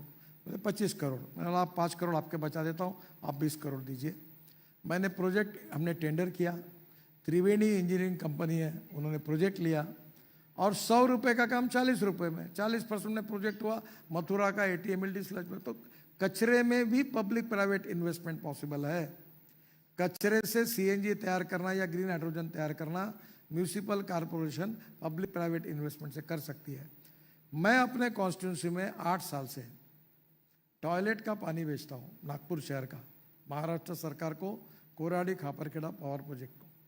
आप बिलीव नहीं करोगे, हम 300 करोड़ साल के कॉरपोरेशन को मिलाते हैं, हमने टॉयलेट का पानी बेचकर 300 करोड़। तो ये इंडस्ट्री को हम वो पानी करके दे सकते हैं। इसलिए अभी public private investment government budget के साथ जुड़ेगी तो कैपिटल इन्वेस्टमेंट का साइज दुगना होगा, तिगना होगा, तो एम्प्लॉयमेंट पोटेंशियल तिगना होगा। उससे नेचुरली पर कैपिटा इनकम बढ़ेगा, रोजगार भी निर्माण होगा और ग्रोथ बढ़ेगी, GDP बढ़ेगा। तो प्रयास यही है। अभी बस पोर्ट हम प्राइवेटली करेंगे BOT पर, जैसे रोड बना रहे हैं, रोप वे, केबल कार, अभी केदारनाथ की रोप वे प्राइवेट कर रहे सब। तो आने वाले समय में अभी सरकार ने वही काम करना चाहिए जिसमें इंटरनल रेट ऑफ रिटर्न कम है, जिसमें IRR अच्छा है, उसमें ट्रांसपेरेंसी के साथ टेंडर निकालकर क्वालिटी वर्क करे। और मेंटेनेंस के लिए अभी हमारे यहाँ जैसे 10 साल का मेंटेनेंस, ये उसकी डिफेक्ट लायबिलिटी कॉन्ट्रैक्टर की होती है। अभी खराब हुआ तो मैंने रगड़ना शुरू कर दिया, बैंक गारंटी कैश की, ब्लैक लिस्टेड किया, डिबार कर दिया। तो अब नेचुरली हम क्यों अपने इतना मैन पावर यूज़ करें? तो दिस इज़ द वे कि दोनों की ताकत जब लगेगी तो GDP ग्रोथ बढ़ेगी, हम आत्मनिर्भर भारत बनेंगे, इकोनॉमी मजबूत होगी। और मुझे लगता है इसके साथ फॉरेन इन्वेस्टमेंट भी आएगी। तो बहुत से फील्ड ऐसे हैं कि जिसमें अपॉर्चुनिटीज है। अभी एविएशन में अभी कितने बड़े प्रमाण पर कितना ग्रोथ है, 24% है ग्रोथ। आने वाले समय अभी दिल्ली एयरपोर्ट बना तो लगा इतना बड़ा बना, अब वहाँ भी कंजेशन हो गया। तो अभी ऐसे 3 एयरपोर्ट लगेंगे अभी 10 साल में आपको। तो देयर इज ए पोटेंशियल, और India is the fastest growing economy in the world. तो मुझे लगता है कि आज वर्ल्ड, कुछ लोगों के देशों के मैं नाम नहीं लेता, उनसे डील नहीं करना चाहता, whole world is interested to deal with India. तो मुझे लगता है ये बहुत बड़ी अपॉर्चुनिटी है। और इलेक्ट्रिक व्हीकल में तो कोई चिंता ही मत करो, आप जितना बढ़ा सकते उतनी बढ़ाओ। आप सबको मैं पॉजिटिविटी और कॉन्फिडेंस के साथ कह रहा हूँ कि स्काई इज़ द लिमिट, आपको कोई चिंता करने का कारण नहीं। अभी सेमीकंडक्टर का शॉर्टेज था, वो भी लोग आ रहे हैं। अभी टाटा, हिटैची, टाटा, सुजुकी, बाद में अडानी और पैनासोनिक, 4-5 लोग ये इसके सेल में भी आ रहे हैं, इलेक्ट्रिक बैटरी को ले लगते हैं। तो आने वाले समय में हम लोग बहुत ही स्ट्रांग होंगे, मुझे लगता है कोई प्रॉब्लम नहीं। जैसे in terms of for EV manufacturing, for example in mobile phones हम पहले इंपोर्ट करते थे, अब एक्सपोर्ट करते हैं बहुत। सेमीकंडक्टर्स की आपने बात करी, what lessons can we draw from that for the EV ecosystem for private sector? देखो, एक तो पहले ऐसा है कि सब इंडस्ट्री वालों ने क्वालिटी के बारे में बहुत ही कॉशियस रहना चाहिए। आपको एक बात, वो बीच में 27 से 28 गाड़ियाँ जल गई, और फिर तो है लॉबी, उन्होंने इलेक्ट्रिक व्हीकल के खिलाफ बोलना शुरू कर दिया, अखबार वालों ने, मीडिया वालों ने भी उल्टा कर दिया। फिर हमने इसरो के साइंटिस्ट, टेक्निकल लोग, IIT के लोग बुलाए, और मैंने उनको इसका रीज़निंग क्या है, तब ध्यान में आया कि जो सेल इंपोर्ट हो रहे हैं उसका स्टैंडर्ड बराबर नहीं। फिर हमने उसके स्टैंडर्ड निश्चित किए, और जब हमने स्टैंडर्ड निश्चित किए तब से एक भी आग नहीं लगी। तो एक बात जरूर देखो कि honesty, quality and credibility is the biggest capital of 21st century. आप शॉर्टकट मत मारिए, शॉर्टकट कट यू शॉर्ट। आप ऑनेस्टी, क्रेडिबिलिटी और क्वालिटी के साथ अगर काम करेंगे तो वर्ल्ड का मार्केट बिल्कुल हमारे पास आएगा। पर ये डुप्लीकेट माल इधर से उधर जुड़ो लगाओ तो पूरा प्रोडक्ट अगर बदनाम हो जाएगा तो मुश्किल हो जाएगी, ये मत करिए। With Trump coming in power in the US, in the White House very soon, with import duties, what is the opportunity you see for the industry and for green initiatives in India in terms of the industry overall? Sir green hydrogen पे सबसे बड़ा potential है। The futuristic fuel is hydrogen. Railway चलेगी, हवाई जहाज चलेगी, industry चलेगी, petrol diesel कोयले की जरूरत ही नहीं। और इसलिए मुझे ऐसा लगता है कि अब बड़े प्रमाण पर हिंदुस्तान में काम हुआ। अभी हाइड्रोजन पर चलने बसेस आ गई। मेरे पास कार है, उस कार का नाम है मिराई, जापानी वर्ड है। और आज मैं वो कार नहीं लेके आया। वो कार जो है वो मिराई मीन्स भविष्य। The futuristic vision for the development is also important, that is green hydrogen. और ग्रीन हाइड्रोजन का जो है 4 सोर्सेस है। कोयले से होता है ब्लैक हाइड्रोजन, पेट्रोलियम से होगा ब्राउन हाइड्रोजन, और जो पानी से और कचरे से बनेगा वो ग्रीन हाइड्रोजन। अब इलेक्ट्रोलाइजर प्रोसेस में 150 यूनिट पावर लगती है तो हाइड्रोजन जाता है 300 रुपये किलो। मेरा ये कमिटमेंट नहीं है, मेरी ये इच्छा है कि हाइड्रोजन की कीमत $1 पर केजी होनी चाहिए। और इसलिए municipal waste free of charge अगर अपने को मिलती है और वहाँ से अगर मिथेन तैयार करके हाइड्रोजन तैयार होगा तो सबसे बड़ा प्रॉब्लम है हाइड्रोजन के ट्रांसपोर्ट का और फिलिंग स्टेशन का। मुझे लगता है ये लोग भी ज़रूर सोचे उसमें। और हाइड्रोजन ये भविष्य का फ्यूल है, हम इसको एक्सपोर्ट भी करेंगे और रेलवे से लेकर हवाई जहाज तक हाइड्रोजन पे कन्वर्ट होगा। तो मुझे लगता है ये एक फील्ड ऐसा है कि भविष्य में हम हिंदुस्तान को ऊर्जा को आयात करने वाला देश बनाएंगे।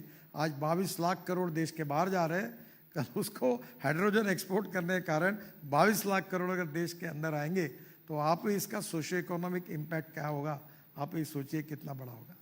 Right, Mr. Gadkari, thanks very much for coming here, for speaking to us at Green Bharat. Thanks very much. A big hand for Mr. Gadkari, gentlemen. Thank you. Thank you.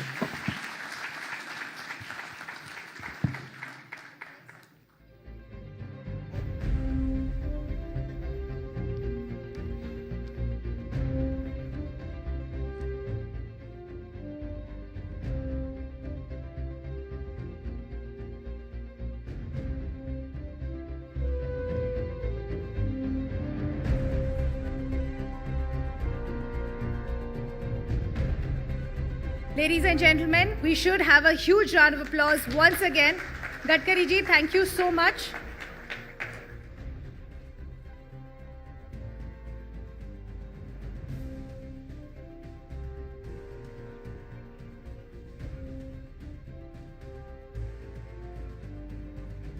We'd like to thank the Honorable Minister once again. He's always been very kind to join us in all our endeavors.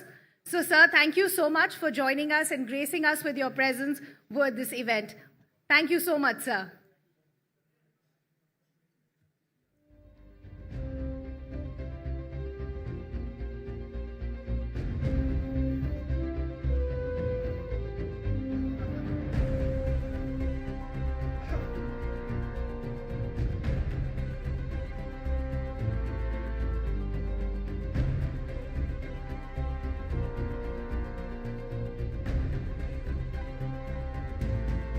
I'll request our guests to settle down. Ladies and gentlemen, if I could request you to take your seats, I'll request our guests to settle down.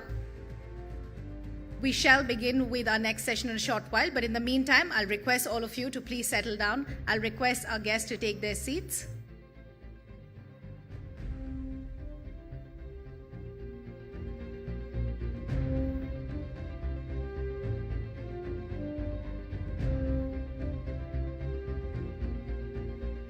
Ladies and gentlemen, that was truly enriching to hear from the Honourable Minister. But we have a lot more to cover as part of our agenda and some of the best speakers that you're going to see on the stage in a short while from now. So let me get straight to it then. Our next conversation, our next fireside chat will essentially shift the focus to the global EV outlook, really to highlight trends, challenges, and even the opportunities that are available as far as the EV landscape is concerned, not just in India, but across continents. At this time, I'd like to take the opportunity to invite on stage Parth Charan, automotive contributor for moneycontrol.com, to please join us on stage. And ladies and gentlemen, with a huge round of applause, let's welcome our next guest as well, Mr. Santosh Iyer, the CEO at Mercedes-Benz India, to join us for this session, please. Could we have a huge round of applause as we welcome Santosh on stage, please?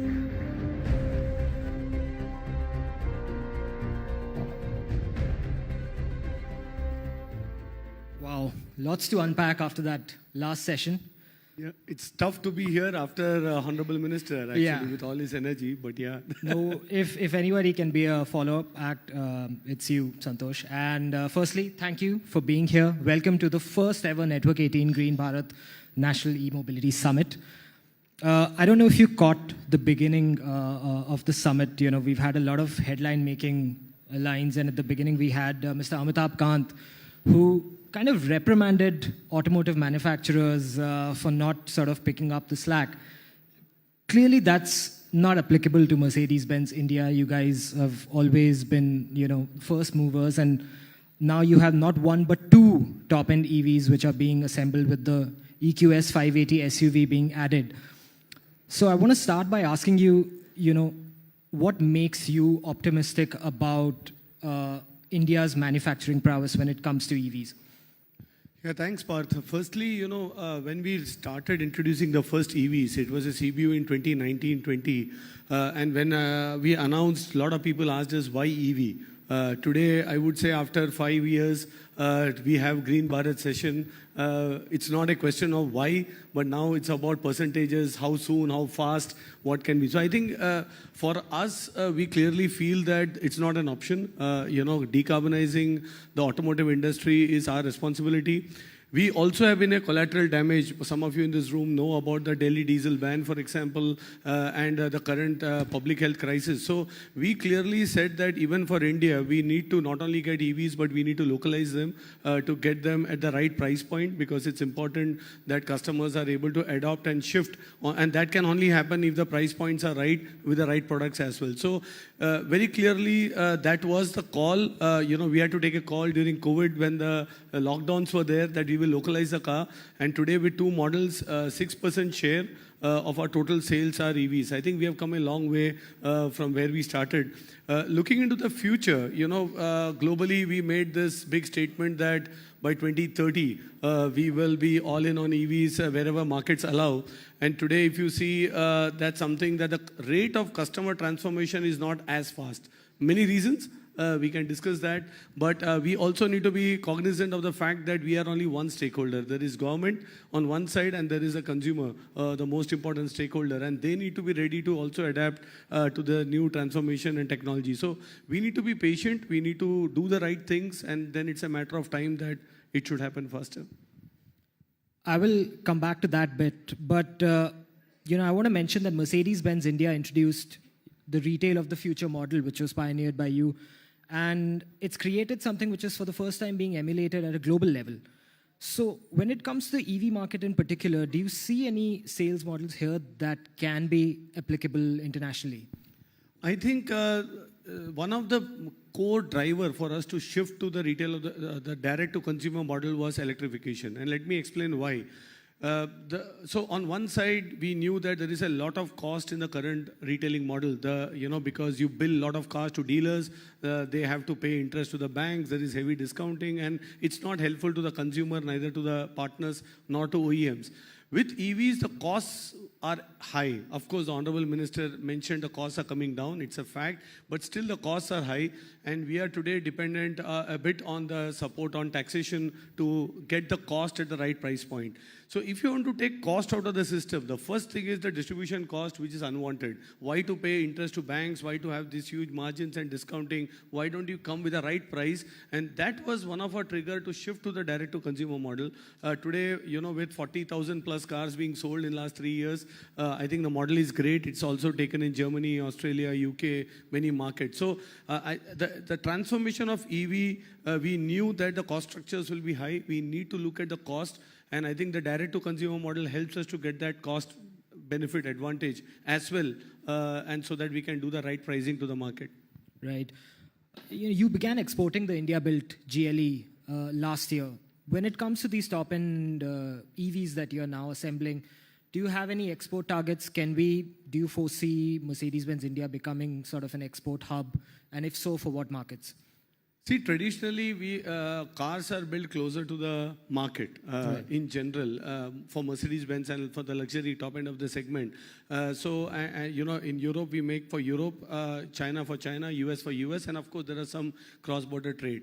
The first thing prerequisite is, we need to open up the fences, which is free trade required, because with this high taxation, we cannot, be competitive enough.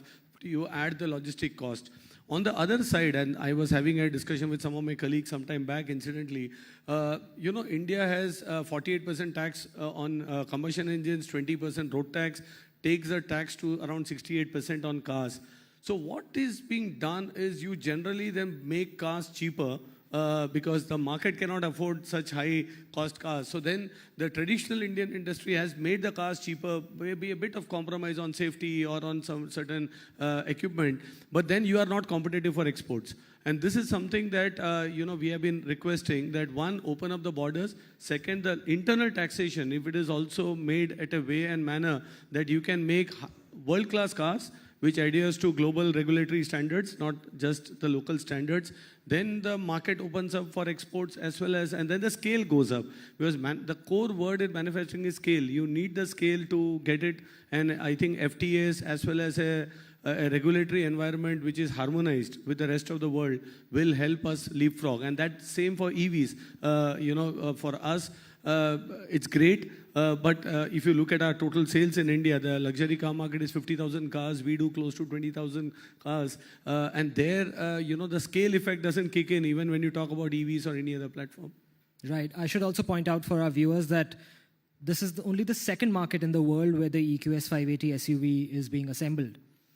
Absolutely. Actually, outside of US, we started this in India for the EQS SUV, I would say, because India needs an Indianized approach. And I think there is a lot of benefit if you are able to manufacture and, assemble locally these cars. So there was a lot of discussions worldwide on this, but I think the strategic patience that Mercedes-Benz has in India for 30 years, I think we continue to invest. And that's why here we are with 2 cars being locally made in Pune. Right. Now, I know the tech bit comes under the purview of the R&D wing in Bengaluru, but since we're talking about global EV outlook, I have to ask. Firstly, you guys recently broke the Guinness World Record for longest range on a single charge, which was done in India in our climactic conditions. So clearly, battery range is something that is more or less resolved, and global consensus seems to be that what will be the big differentiator, especially for luxury, is going to be data and tech. What advantages do you think India can bring to those spaces with regards to Mercedes-Benz, of course? So firstly, cars, today we are making cars. They are all software-defined cars. So we have the Mercedes-Benz operating system coming in many of our cars. The first one will come as early as next year with the MMA platform. Most of this work happens out of my colleague out of Bangalore. Also, a lot of AI going into making the cars better. Also, battery management system, for example, being used cases. But on the other end of the spectrum, when you talk about innovation, is also performance. Combustion engine cars, and when you talk about AMG, for example, it's always said that you need the 8-cylinder engines, you need the performance. But I was recently in Affaltabad, and I saw development of cars with YASA motors. YASA is a company based out of UK, where Mercedes-Benz has bought stakes. So these axle fluid motors, which actually are 3 times lighter, 3 times less in volume, and twice in terms of torque. That gives a complete different character to the car, because now you have more space to play around for engineers in the car, the kind of performance you can get, and that combined with a different battery chemistry and different kinds of batteries that's coming up. I think even in the performance arena, there is a lot to be seen with EVs. The best is yet to come, I see, and I was really excited when I saw them. Going back, of course, RD in Bangalore, they are working on a lot of active and passive safety technologies, even for EVs. We recently crash tested for the public 2 EVs head-to-head back in Germany, and most of the simulations, most of those are done out of Bangalore. I now want to talk about policy, because when Mr. Gadkari was here, he mentioned that automotive OEMs don't really need subsidies. You've very openly talked about why there needs to be policy consistency. You know, other than whatever GST rebates that are being offered, what kind of long-term policy consistency is required in what particular areas, and what sort of investment would a brand like Mercedes-Benz then be willing to make? So, you know, India again has unique two-tier tax structure. One is the GST, second is the road tax, which is also 20%. Even in states like Gujarat, for example, and many others, you still have 20% road tax on EVs, or 18 to 20%. Whereas if you look at states like Maharashtra and others, they don't have it. Now, when you look at the penetration of EVs, it's very clear. We have 9 to 10% penetration in markets where there are zero road tax, for example, Kerala and so on and so forth. And we have a penetration of hardly 2 to 3% in states like Gujarat where there is. So it clearly shows that the product is the same, price point is the same, but till the time there is no consistency on taxation, you can't get penetration. So the ask first is have a standard policy when it comes to EVs across.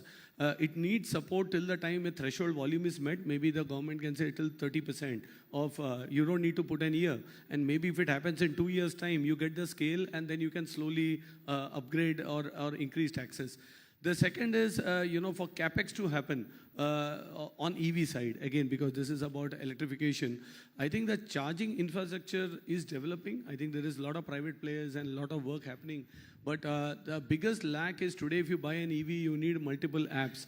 There are aggregators, but still it's not that easy to charge cars. So one of the biggest thing has to be a clear policy framework where there should be an UPI moment for, you know, for the charging ecosystem. We are able to charge using a singular app, pay seamlessly. We, for example, in Europe have Mercedes Me Pay. So here the customer, once he has plugged in, plugged out, the car pays. You don't need to even do anything on the phone, on the app. And this kind of convenience will take away the angst, because these are some of the negative, issues when you have an EV of charging, payment, self-service, for example. And if car is able to pay, car is able to locate the right charger, car is able to book an appointment, then that seamlessness. And I think India has the edge because we are a country with digitalization, different stacks. And if India can develop a charging stack, for example, not only for India, but for the world, where this entire payment ecosystem is also seamless. I think these are things which from a policy making, if it comes in, and also incorporated in the National Automotive Mission Plan, for example, this will give more confidence for CapEx, because then there can be a bit more acceleration into the EV space. You know, the Honorable Minister did mention hydrogen, and we've seen a lot of legacy car makers, Mercedes-Benz included, sort of extend their global deadlines for EVs, even though everyone has reinforced the notion that the future is electric.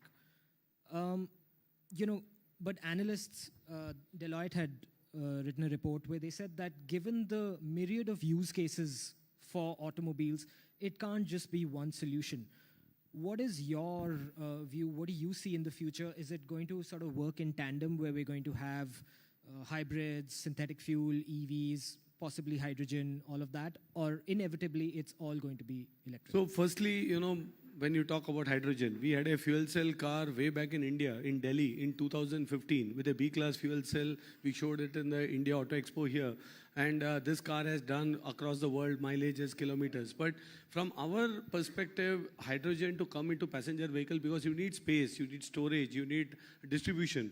All of this is more suitable for locomotives or maybe for trucks, maybe. But for cars is a use case for a couple of or many years. It's not in the foreseeable future. So the big question is, will we now delay decarbonization in automotive industry till the time we get an alternative solution? Because as of today, there is no other technology which can offer complete decarbonization, zero emissions, tailpipe emissions, apart from EV. And shouldn't we go after it, make it possible? And I think all engineers across companies, including we invented the car, we continue to do. There are many things happening in the kitchen. But at this stage, there is no plausibility of any other technology to be roadworthy in the next 10 to 15 years for passenger cars and so on and so forth. So it's time that we as stakeholders, I would say the media, the government, us as OEMs and customers, we all agree that if the decarbonization rate has to be accelerated, then it has to be EV. But I think even hybrid is a great solution, but then only the pace of decarbonization will slow down. Now 2025 is expected to be something of a breakthrough year for EVs in the country, and we're seeing a lot of mass market manufacturers bring their own EVs, a lot of born electric platforms. Clearly, the sort of the line towards luxury is being bridged very quickly, and there's this level of homogenization in performance and comfort that even mass market manufacturers are aspiring to offer. What do you make of that, and what would be the key differentiator for a market leader like Mercedes-Benz, to really stand out? Parth, I think that's a bit, I would be answering in two straight ways. Number one, when you talk about luxury, and that classical definition is luxury starts where necessity ends. So technically, I think for going from point A to point B, even in combustion engines, there are very good cars offered. But when it's beyond that, of course, brands like Mercedes-Benz plays a role. But coming to the rational view, and as you rightly said, there's a lot of cars trying to ape up and come in. But let's remember, let's take safety as a cornerstone.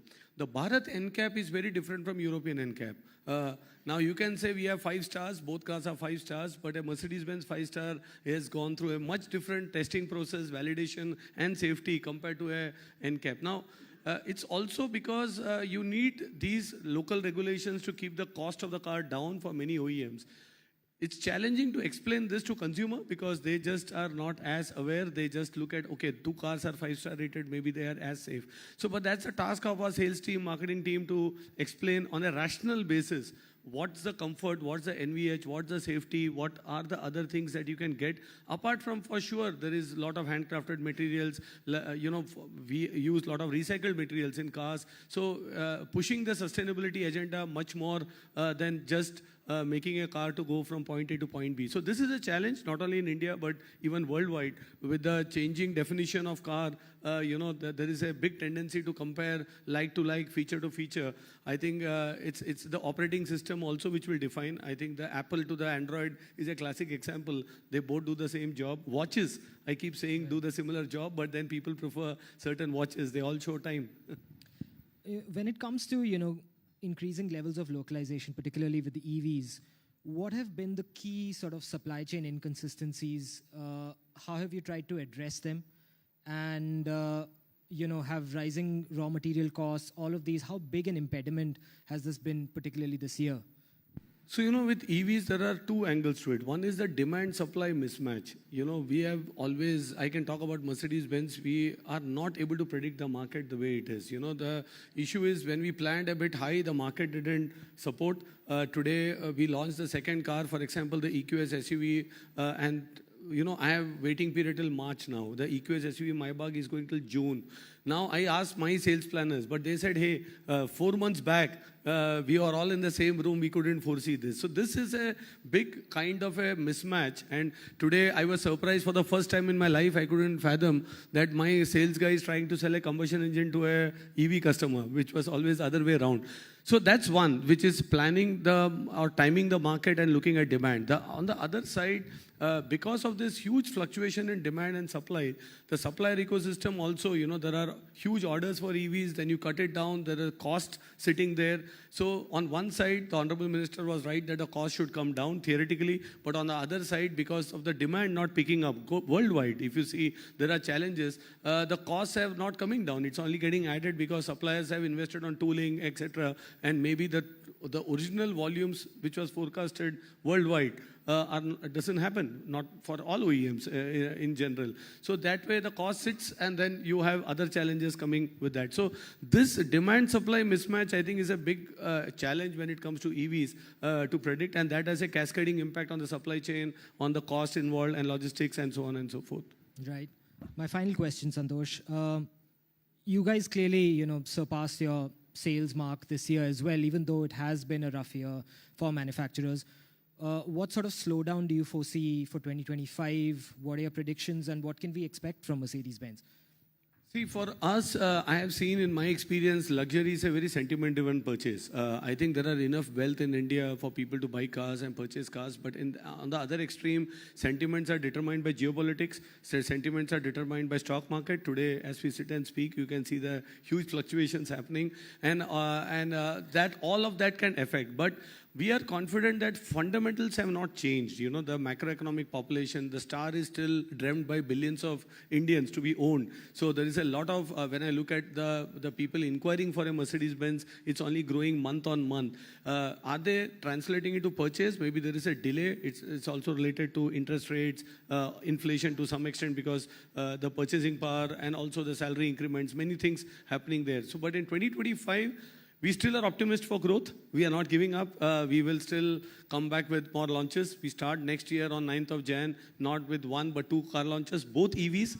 And I can share this on this platform, which is a news, because we already announced one, but the second one also will be announced soon. So 2 cars to start next year, both electric, and that's how, and then we see how it goes.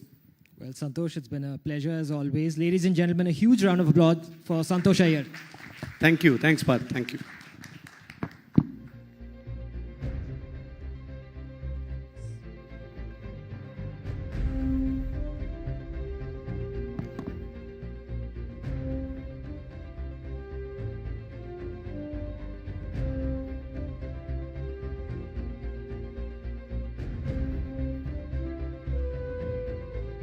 Thank you, Parth. Thank you, Santosh. Always a pleasure to have you with us. Ladies and gentlemen, so many fascinating facets to really discuss as far as this journey of EVs are concerned. Up next, we're going to shift our focus to a discussion on standardizing EV policies across the country, which means a unified framework will help us streamline adoption and then, of course, create a more cohesive ecosystem.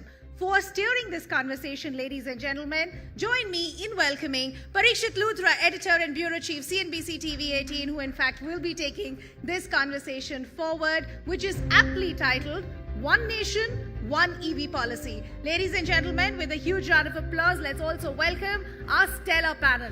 Vipin Sondhi, Chairman, CII Green Mobility Council.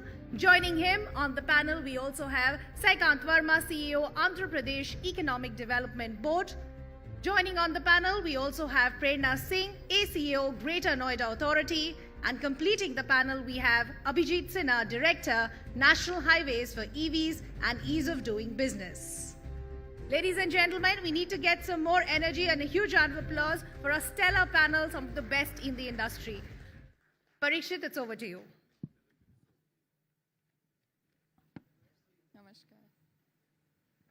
Gentlemen, thank you very much for joining us here at the Green Bharat Summit. Of course, it's been a great day of conversations, hearing the likes of Amitabh Kant, Nitin Gadkari, and top industry veterans from the automotive industry. Clearly, we're at an inflection point. 5 years ago, I don't think we would have imagined price parity with ICE, but now we are seeing that. Look at what's happening in the market. You've got leading OEMs like Tata Motors, Mahindra, Ola Electric, TVS, Bajaj Auto, Hero, Honda, you name it. All of them are bringing out electric vehicles which are almost priced at parity with electric vehicles, with the ICE counterparts. So this is definitely an important moment for the industry. We currently have around 28 lakh EVs in India, but as an S&P report points out, the EV outlook for India, they feel that India may not have 30% EV penetration by 2030. In fact, the penetration may just be about 18%. Even Amitabh Kant today said that we're lagging behind China and many other countries, and we are 5 years behind. So clearly there is a lot to be done. And what's holding us back? Let's kick this off with Mr. Vipin Sondhi. Mr. Sondhi, let me begin by asking you for an industry view. You're someone who's been spending a lot of time brainstorming with the industry, brainstorming with policy makers about what needs to be done. 28 lakh EVs, a good milestone, but we're nowhere close to the 30% mark as yet. In fact, our ambition should be much more. What's holding us back, according to you? No, I think, this is about both policy and while manufacturers are being looked at as well, I think we have to strengthen the ecosystem. At the end of the day, EVs is about ecosystem, so it's all together. What's also important to see is, let me pick up a few things. There's nobody more inspiring than the minister himself. So it's important to bring him on stage as often as you can in different states as well.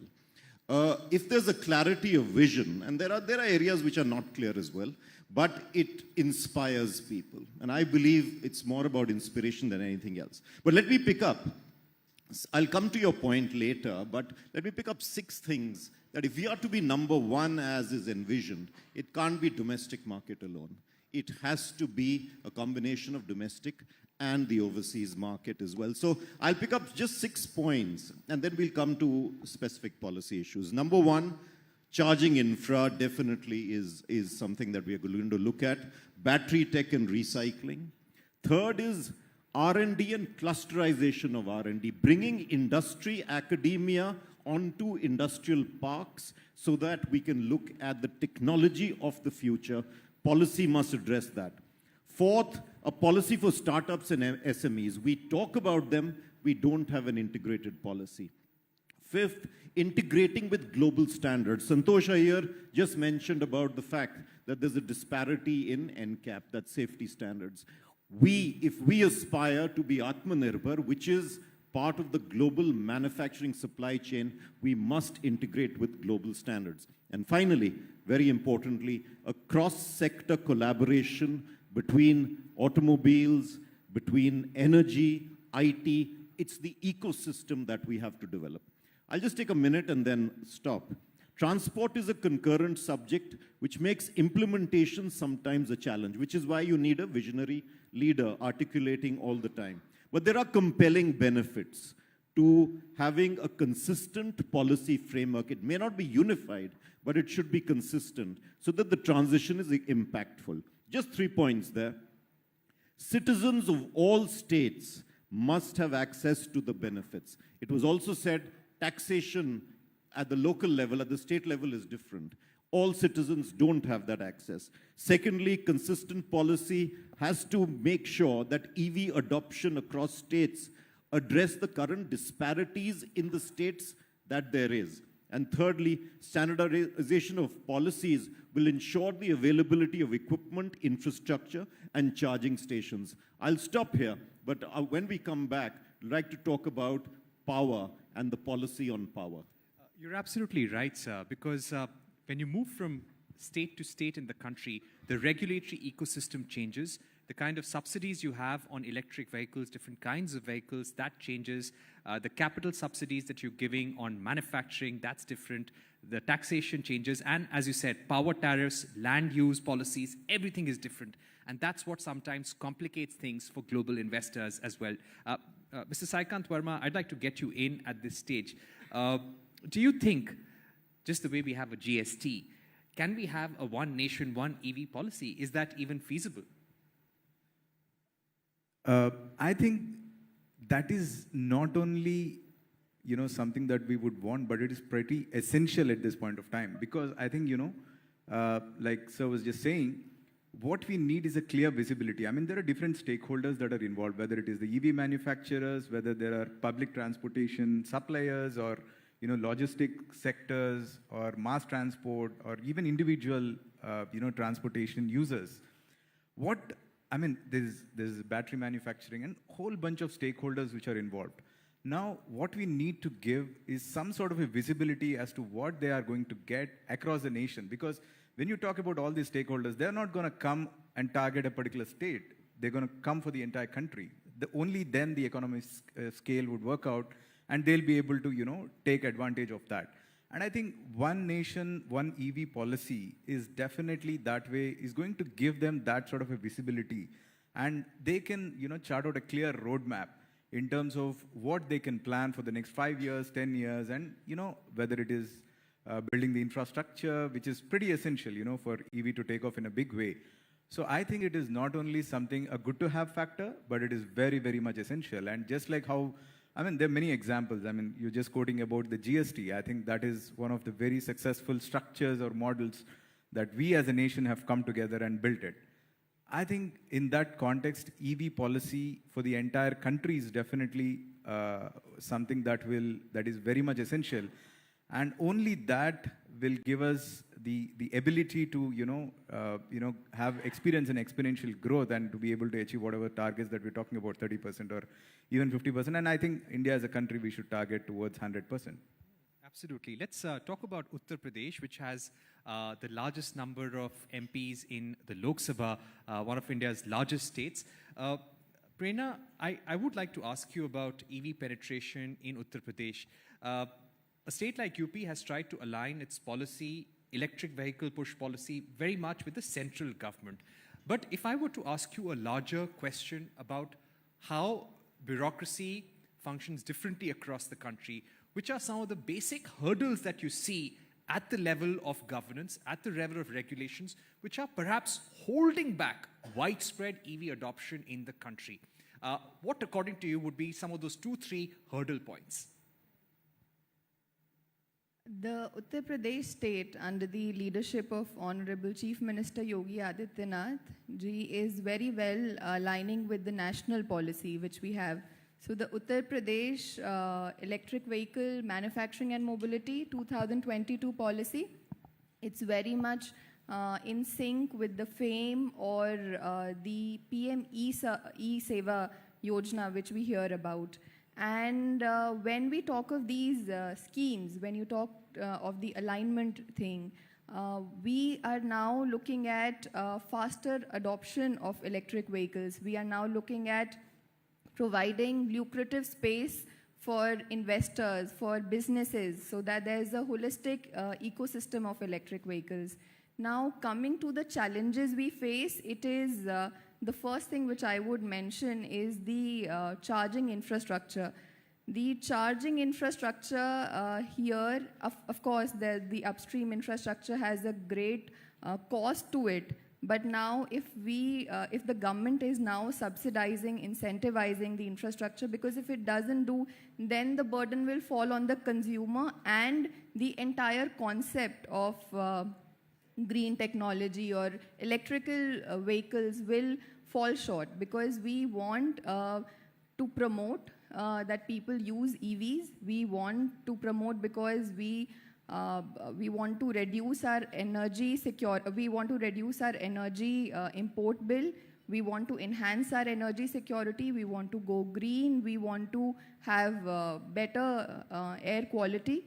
And for all of that, the charging infrastructure, not only the cost is one issue. The second issue is that we need to have it at regular intervals. Now, the electric vehicle policy which we have in UP, it emphasizes that on expressways we should have it at 25 kilometers, every 25 kilometers. Or if we look at the internal road network in the cities, then we want it in 1 into 1 square meter. But how do we identify suitable locations for it? How do we identify land for it? We need to acquire land. We need to bear the land cost. We do have great subsidies and incentives when it comes to stamp duty reimbursement, or when we talk of road tax waivers. The road tax waivers or the registration charges waivers. We definitely have that in the policy, but this is another important obstacle and important challenge we are wanting to address, because cities are becoming very congested. I am posted in Greater Noida. Of course, it's a very well-planned city, and we see that the road network is very wide. It's all very green and nice.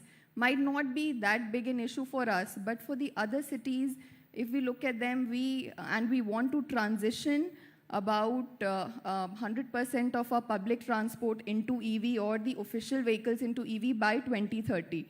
Those are ambitious targets, and for that we really need to look at the infrastructure hurdles, like I talked of, the cost, the land suitability, then the electricity tariffs. Do we have that kind of electricity infrastructure? Because the grid and substations will also need to be revamped. They will also need to be strengthened. So do we, how are we going to go about it? So I think these are the major obstacles we face, and we are in line, to address these issues. Okay, Mr. Abhijit, as Ms. Prerna and Ms. Saikant pointed out, and we've got two senior bureaucrats from both Uttar Pradesh and Andhra Pradesh.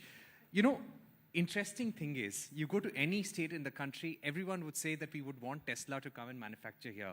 While the jury is still out on whether Tesla will come and finally start manufacturing in India or just begin retail operations, the fact is every state is competing. Every state wants to give the right incentives to manufacturers, give subsidies on electric vehicles, hybrids, but we don't have a coherent EV policy. When we speak about a coherent EV policy, or one nation, one EV policy, what does that need to contain? Because when we're talking about policy right now, we're talking about subsidies, and subsidies cannot last forever. First of all, many congratulations to Network18 team for bringing this content on a very visible and very direct mode that we need a national EV policy. The need may have been discussed behind the curtain for a long period, but now since it has came, and again you had Mr. Amitabh Kant sir in the morning, and then now you had Gadkari ji. Both of them were the leadership voices who has given almost outlined both in the morning the challenges that we are facing and the places where we are curve or our speed or pace has lacked content or sometime transition speed. And also what Gadkari ji just now said is where we are expecting to reach to. So if you will ask me that what is about not having an EV policy, I'm the one who's getting maximum hit because I'm not having a national EV policy. Two major points which we have as a national ambition, Minister has also spoken, and that is to reduce your logistic cost. And when it comes to logistic, we are not talking or referring here one state. The transition of an electric mobility fleet or a hydrogen truck or electric truck or e-highway, all of them, they have to cross multiple states. And the companies who are also going to pick up. So recently we have Amazon starting and announcing 100 EVs. Ultratech, few days back, they also had announced 100 EVs. These are the companies who had to spend a significant amount of time to understand which state, what type of conditions, what type of tariff, what type of subsidies. If we would have a national policy who gives equivalent tariff of the EV charging, at least for the vehicle.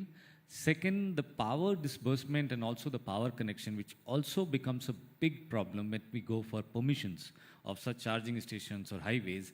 It is varying state to state. All regulators, they have to come together. And when it comes to give a single window clearance, it is impacting the way we want to reduce our logistic cost.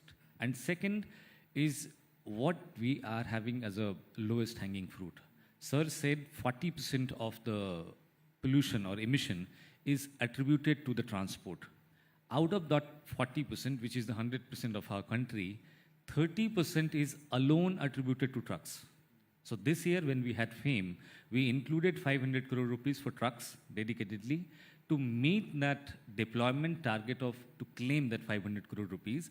Ease of doing business also given 500 crore rupees for the viability gap funding. And to meet both of them together, if you will see what is the exact translation of how a state will be able to pick up is actually the ease of mobility.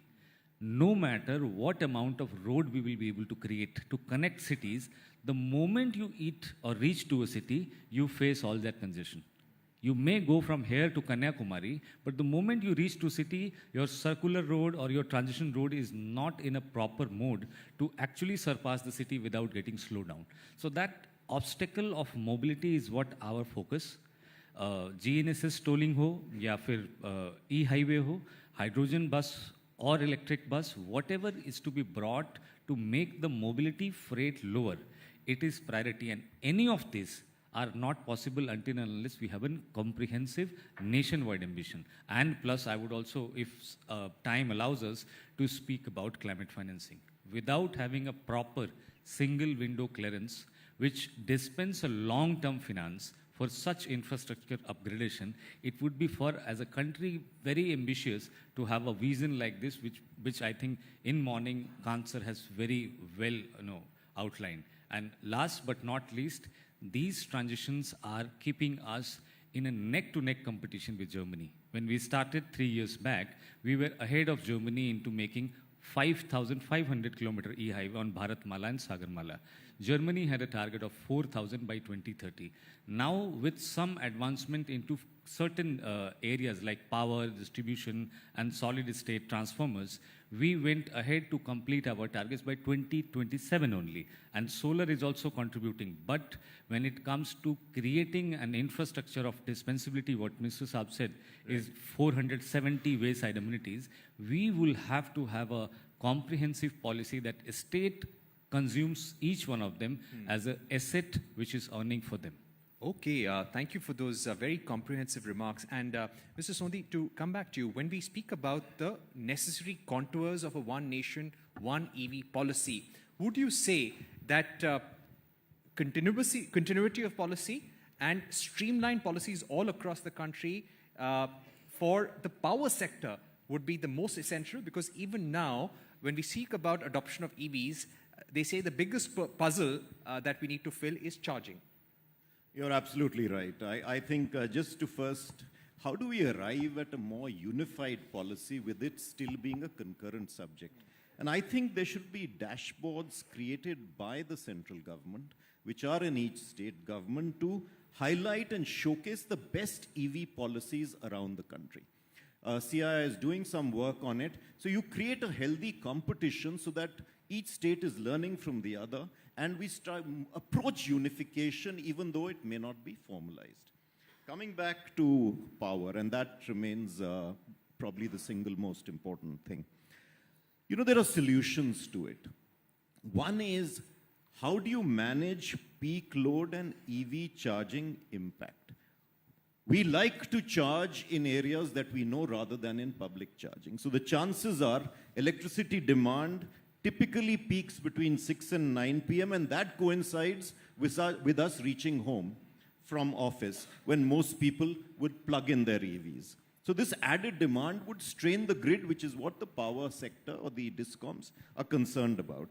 Now, I think a coherent EV policy would work on managing charging times and encouraging EV users to stagger their charging during off-peak hours. And there are ways to do it through incentives. The second is smart charging and a tariff arrangement. We have smart meters now. We have the ability of digital.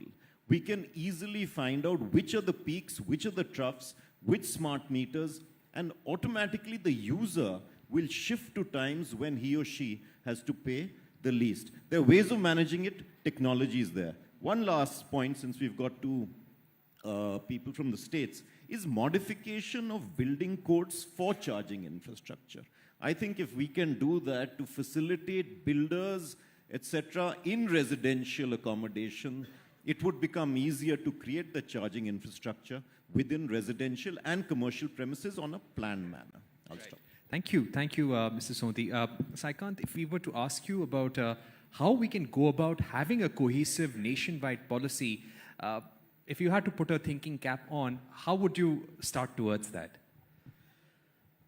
I think, you know, when we are targeting for a one nation, one EV policy, like what Sir was saying, whether it is a power sector or whether it is the urban planning. Because the goal of every state is the same. Yes. You know. No, I think the couple of points here that we need to keep in mind is whenever we are drafting this one nation, one EV policy, because it's not just pertaining to the transport sector alone, it cuts across various sectors, whether it is power sector or whether it is urban planning, what Sir was just rightly pointing out.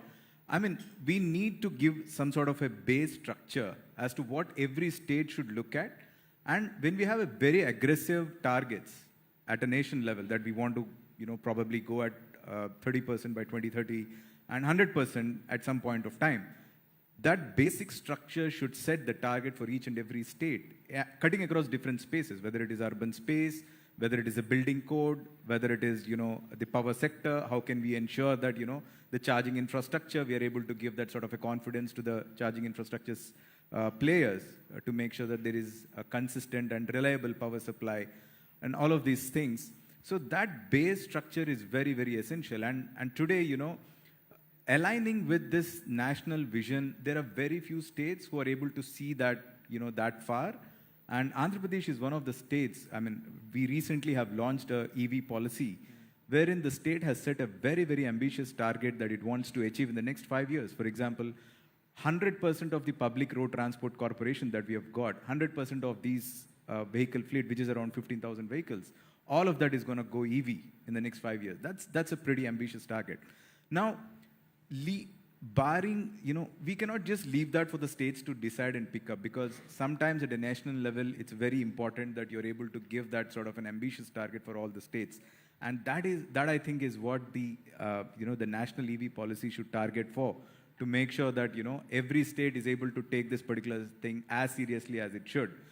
And, the other thing is, talking about the incentive should not only restrict in terms of, attracting the manufacturers, because every state has become very competitive. They are just, willing to throw away as much money as possible in terms of incentives so that they're able to attract the infrastructure, the manufacturing players. But I think this is one sector which goes beyond all of that. It's not just about giving incentives, but it is also about, providing a comprehensive framework and, giving that sort of a national visibility.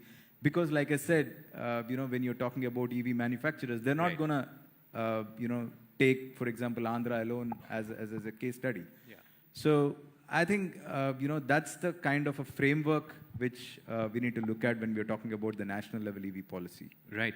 Mr. Abhijit, if we were to speak about ease of doing business, and One Nation, One EV policy is about ease of doing business, what are the other aspects that we need to streamline much more? What are some of the global examples that we can take as we are trying to work towards a journey? Currently, there is a major consultation on in the government about having a new automotive mission plan for 2047. Do you think we should be speaking about a One Nation, One EV policy for 2047?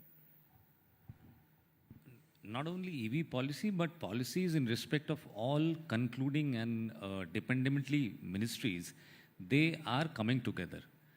Dashboard is something which we tried in 2 years back, and now subsidies, since they are getting into sync, and we are looking at those possibilities that we may have overlooked. So expecting a country and the people to buy EV is one way of doing it. And expecting people to use EV is the other way of doing it. But you will be able to give them to use EV if somebody is going to buy EV and give them as a fleet operator. Blue Smart is a very good example of doing it. Then you have a lot of bus companies who have done. But in last 10 years, if you look at the policy, have we dispensed any ease of doing business to fleet operator or to infra?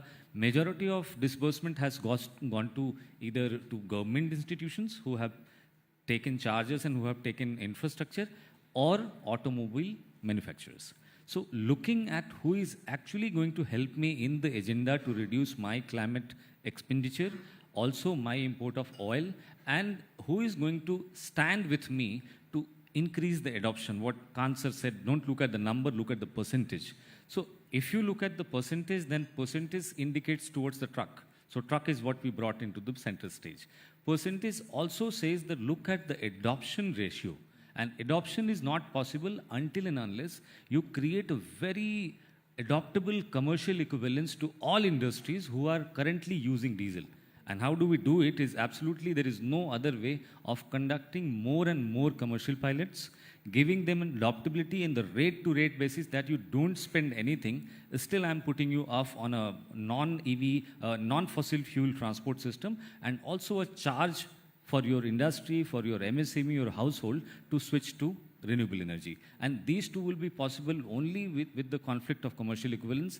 Finance Ministry would have a very, very huge role to promote it, to bring each one of them together that you are my go-to person to get this done. Right.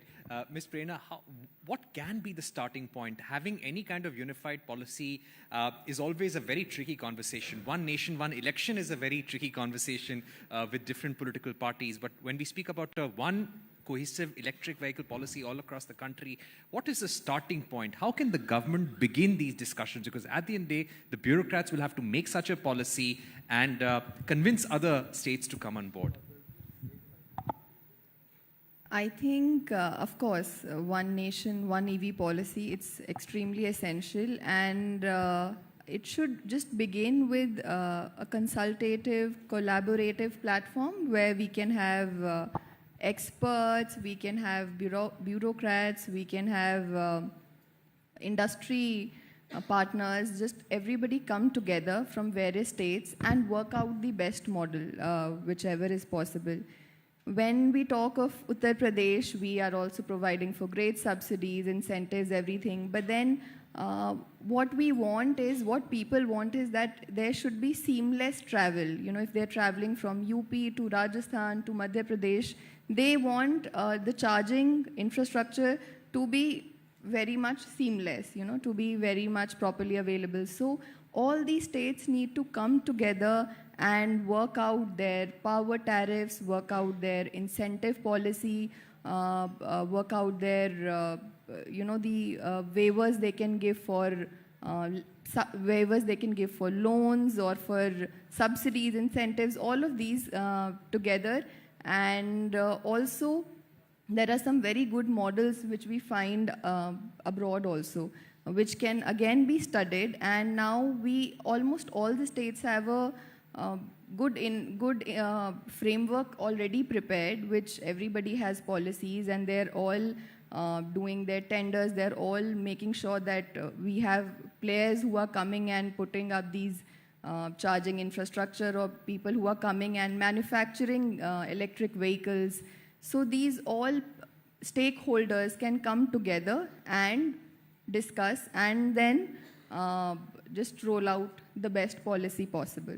Right. So lots of takeaways there. Clearly, this panel believes that yes, we do need a one nation, one EV policy for greater adoption to meet our climate goals and also to get the best investments. Clearly, there needs to be more discussion between the center and the states. We'll have to leave it there. We've completely run out of time. But I'd like to thank our stellar panelists for joining us today and leaving our audience with a lot to think about.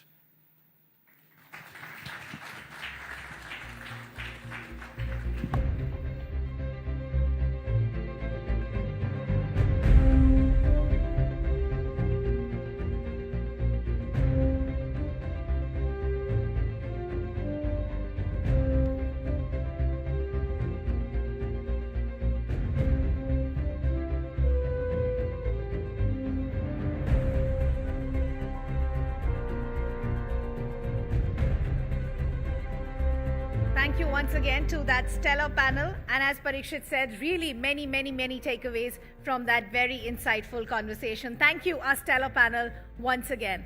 But Parikshit, we'll request you to stay back with us as we shift our focus to the other facet. Once again, a big thank you to our panelists.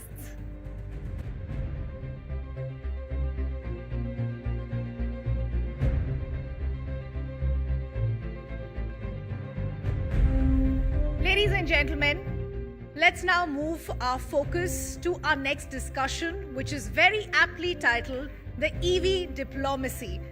Now, from international collaborations to policy alignment, this panel and the conversation will have a lot to unpack, really. It'll focus on how EVs can act as instruments of global cooperation. With a huge round of applause, ladies and gentlemen, let's begin by welcoming our stellar panel. Laghu Parashar, Senior Transport Specialist at the World Bank. I'll need some enthusiasm and some cheer and applause as we welcome our panelists, ladies and gentlemen. Nick McCaffrey, the Australian Deputy High Commissioner to India. Martin Amdahl, the Norway Deputy High Commissioner to India. Cedric Crowley, South African Deputy High Commissioner to India. Christina Scott, the British Deputy High Commissioner to India. Gautam Bambavle, a former diplomat. The best in the industry, as we said, the best foreign minds here on stage taking this conversation forward. Parikshit, the stage is all yours.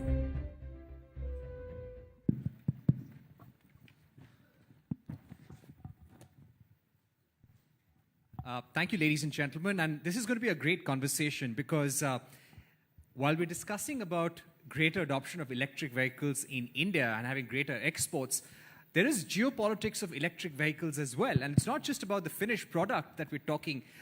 All the diplomats we have on this panel now, all of them are aware about the EV challenges. EVs clearly have three aspects of geopolitics. One, you've got the critical minerals, lithium, cobalt, nickel, all of that goes into making your electric vehicle batteries. The lithium supply chain is concentrated in 2 or 3 countries like Argentina. For example, Bolivia is another. China does not have lithium, but they do control 75% of lithium processing in the world. That gives them immense leverage. Then you have electric vehicle components such as motors, electric vehicle batteries. That's again concentrated in China, Japan, and South Korea, Europe to some extent. Then you've got finished products. Even there, China is a global leader. You see how BYD is giving Tesla a tough time, tough competition all across different jurisdictions, and all of these are concerns for countries all across the world. So EV diplomacy, geopolitics of electric vehicles, and how India can stay ahead. Let me kick this off by bringing in Ambassador Gautam Bambavle. Ambassador Bambavle, let me ask you about the India view. You've served as the Indian ambassador in China, in Pakistan. What's the example we need to take from China? Well, you know, the whole morning and even right up till the previous session, we've been hearing how India is moving ahead with leaps and bounds in the manufacture of electric vehicles.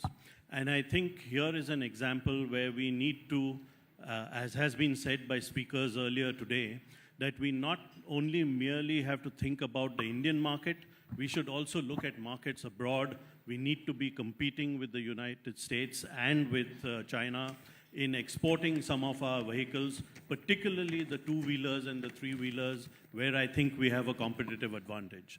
So I think we need to look at diplomacy from this angle too, where we can help the rest of the world, particularly in the global south, to clean up our air by using more electric vehicles, some of which may have been manufactured in India. Right. Nick, I'd like to ask you about India-Australia cooperation when it comes to electric vehicles. Yes, we have a tie-up on critical minerals. We want to deepen that further with another trade agreement. When it comes to automotive exports, yes, they've jumped because of the free trade agreement that we have.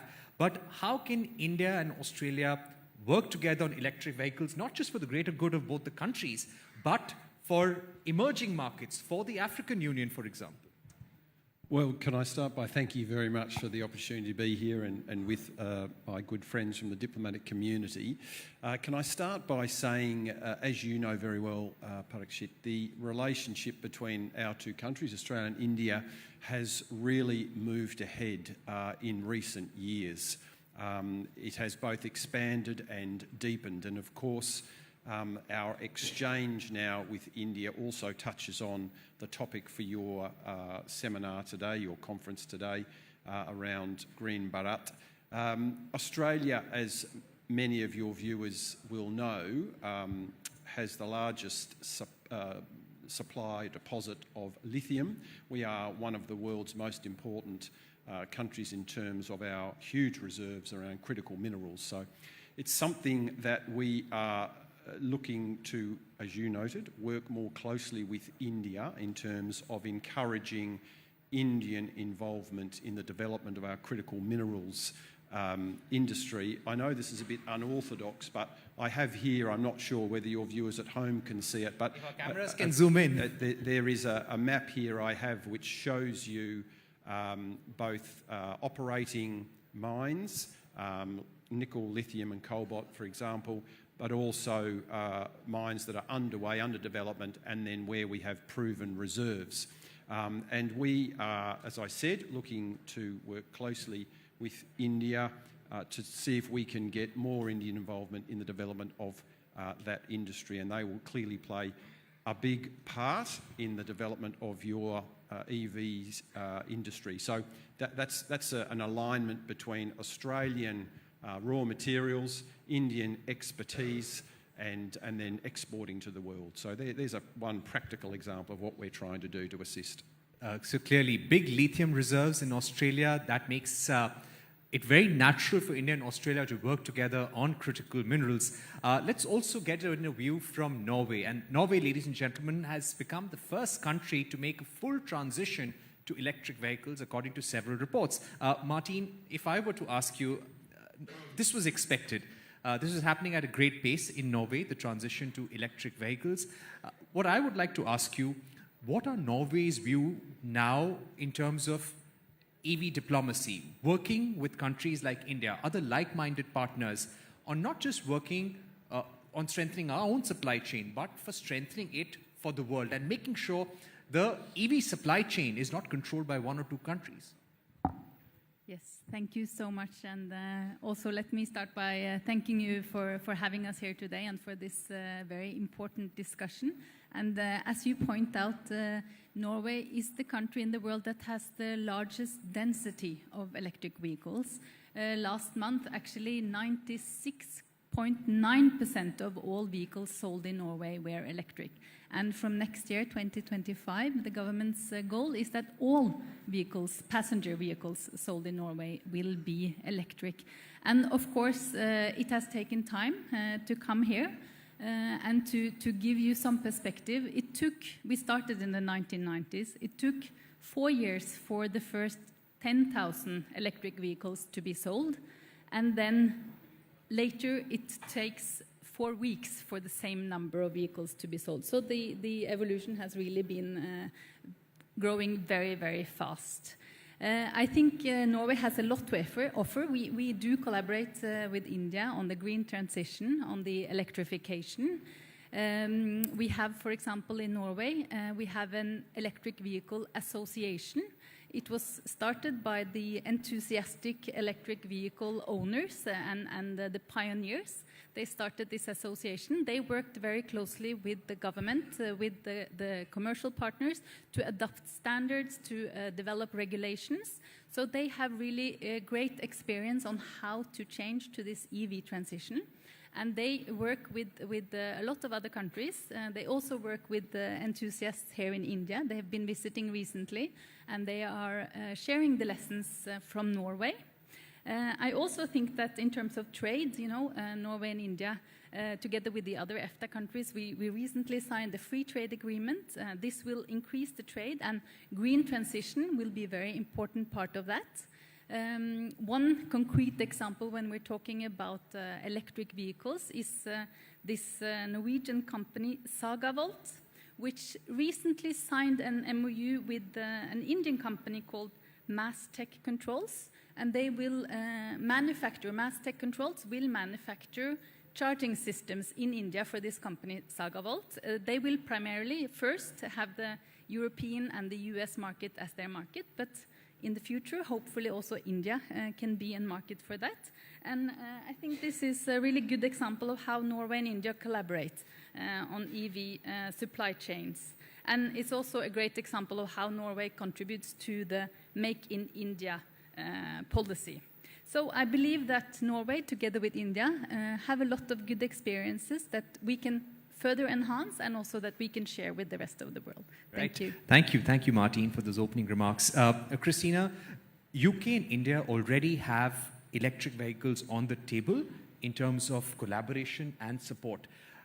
We're talking about lower tariffs on automobiles as a category in the free trade agreement that we're discussing. British International Investments is supporting companies in India like the Mahindra Group in rolling out electric vehicles. There has been a big round of funding from them. What I would like to ask you, what's the ambition now on the UK side to work with India on electric vehicles? What more can we expect? Yes, there is a free trade agreement. It's up to you to give us some light on that. But broadly, on electric vehicles, what's the ambition between the two countries, and especially in UK? I think we have high ambition. We have high ambition to work bilaterally with India and multilaterally with partners who are sitting on the platform as well. And as you say, there's already quite a lot of joint collaboration going on. So we see that at a government-to-government level, where for a number of years now, for example, we've been working with NITI Aayog to help design some of the low-emission vehicle systems that are needed and that others have been talking about today. It was good to hear the minister talk about flagging off an electric bus in his speech.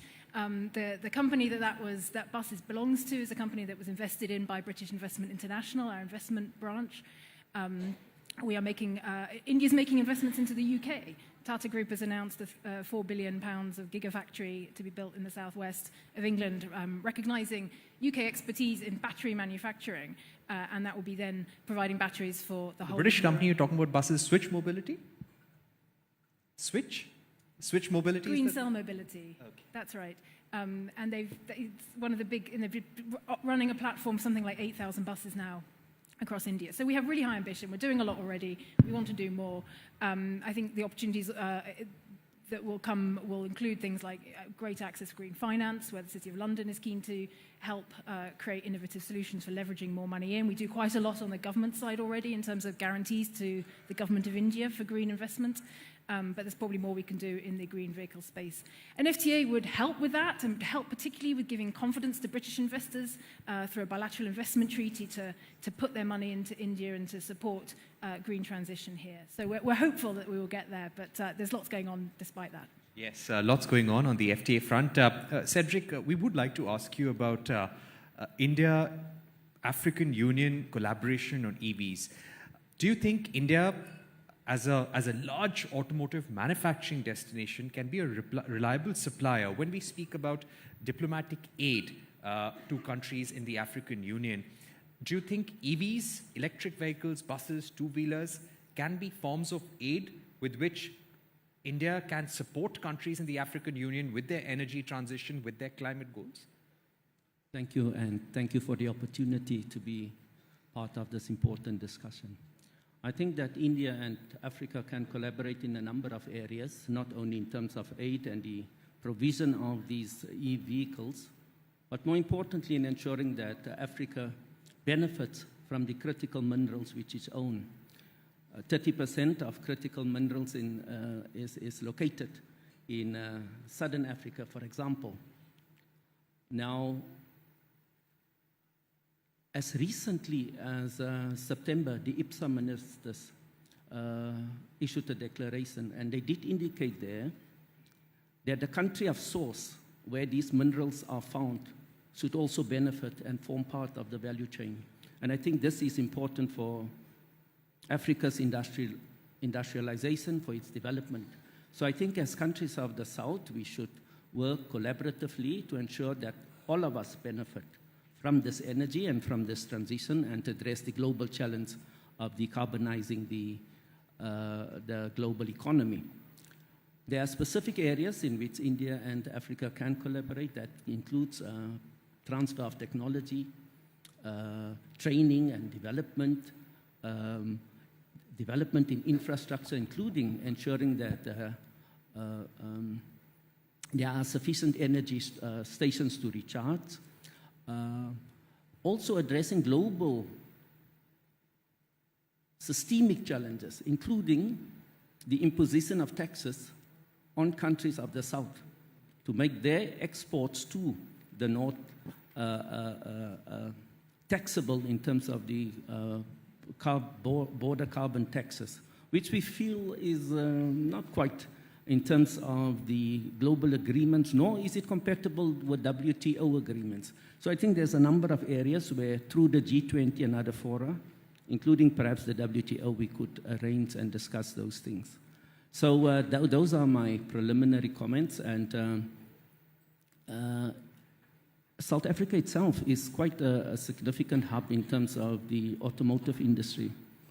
And now we also have to adapt, because as countries in the north and their regulators change and almost ban the ICE motor vehicles, we will also have to ensure that the exports meet those requirements. But in that transition, we also have to focus on a just transition, how to ensure that jobs are created, how do we still address the issue of energy security in those countries. So I think the challenges are complex, but through collaboration, through work, both South and North-South, I think we will be able to address those. Thank you. Right, some very important comments. And you know, as we're talking about, just ahead of this panel, we were talking about a one nation, one EV policy. Clearly, we need to have some standardization and streamlining of regulations all across countries, especially if we want to work together. Laghu, I'd like to get in a view from the World Bank. Currently, one of the major challenges to EV adoption in India is EV financing. The cost of credit, high interest rates on loans for people acquiring electric vehicles. Circularity, the recyclability of electric batteries. Now, these are very, very nascent technologies, so banks, financial institutions don't know how to bet on these for the future. We don't even know very well about the resale value of electric vehicles also so far. So what, according to you, are some of the common challenges all across the world which can be addressed? Okay, interesting question, and thanks, first of all, for this interesting title of the session, EV diplomacy. I never heard about it, and I was a little worried, what will I speak in this session, but thank you very much. I'll do my best. You have identified all the relevant challenges, and I was just listening to you in the previous session. You talk about, how long you can survive on the subsidies. It's and in a country like India, you have multiple priorities. EV is not the, all your part of your solutions. So when you have multiple priorities and such a big scenario, and when you are targeting 30 by 30 or those kind of a target, how long you can survive based on the subsidy. You need to have an instrument which unlock the commercial finance. Okay. Ultimately, people need to have access to the affordable financing with a terms and condition, if not less, at least at par with the ICE vehicle. Okay. Coming back to your point, I think one interesting aspect is that now, if you look at any kind of any new technology transition, not only EV, be about solar panels or any, if you look at the history, any transition of technology start from it take a kind of a S curve. Okay. The bottom of the S curve is always like a discovery stage. Okay. Discovery and initial stage, we can say. This is the stage when everybody is unaware about the technology, how the technology will react. We can't invest in that. That's where the government will pitch in. And that's what we are at that phase. Two-wheeler and three-wheeler, we are in the advanced stage. In buses, public buses, we are at a, again at an advanced, at the bit of a commercial stage. But when it comes on school buses, when it comes on intercity buses, we are still at an initial stage. Where, as you said, the commercial banks are still not landing. Okay, that's a lot of reluctance is there. So the ultimate, while it's very important for government to provide the infrastructure, invest hugely in the infrastructure, be it power infrastructure or the charging infrastructure or through the subsidy, so that some confidence should come into the market. Because unless the vehicles will come into the market, how will the ecosystem will understand the performance of the those particular vehicles? That started happening. Now what is the way forward? We have reached at that level. So Bharat is talking about our fascinating story of the e-bus, what India has done. We, through the aggregation, through those grand challenge model, which in such a complex country with a 3 level of, I would say, democracy, we achieved that kind of a grand challenge and aggregation and reduced the total cost of ownership buses by 30% in 2 years of time, even without subsidy. So that's the fascinating story which we are creating. Now, what is the way forward? The way forward would be we need to create an instrument, de-risking instrument, where each 1 rupees of the government can unlock the 10 rupees of the commercial banks. Okay, that's where we need to go in that direction. And as a bank, so when we talk about the World Bank, we have 3 arms. One is the World Bank, which I belong to, IBRD, which lend to the national and subnational government. One is the IFC, International Finance Corporation, which work with the corporates and the and we have AMIGA, which is guarantee arm of international investment arms for multilateral. So all we collectively called as a World Bank group. And we are working on a multiple de-risking and credit enhancement instrument where, the leveraging ratio of public money, I also call World Bank money as a public money. Ultimately, we have a shareholders across the globe. How that $1 can be leveraged into at least $5. It should not be a ratio of 1:1. Otherwise, it's a subsidy. Right. Okay. So, we call it a de-risking instrument. So how the ecosystem can work, and where we work with the kind of a commercial banks that you go ahead, you lend. If something bad happened, you have a backstopping. We'll take care of it. We'll take care of it. So that's why we are working in those directions, how to leverage the financing. And when I talk about the S curve, okay, and that the whole purpose is to take from stage 1 to the commercial financing stage, commercial uptake, where the government role should remain only the enabling policy and the regulations. And the lending should work on an autopilot mode. Right. Now, that's a very important point. And Cedric, if we can get you in at this stage, what Laghu spoke about from a World Bank perspective is that they are providing de-risking instruments. Governments in some countries are coming in as guarantor of loans being given to the EV sector.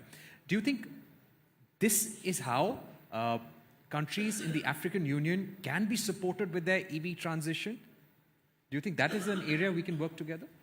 I think that is quite significant that those loans, if it can be de-risked, because if you look at the interest that African countries pay towards the World Bank, the high levels of those interests compared to countries in the north is partly as a result of the risk, the perceived risk that African loans pose.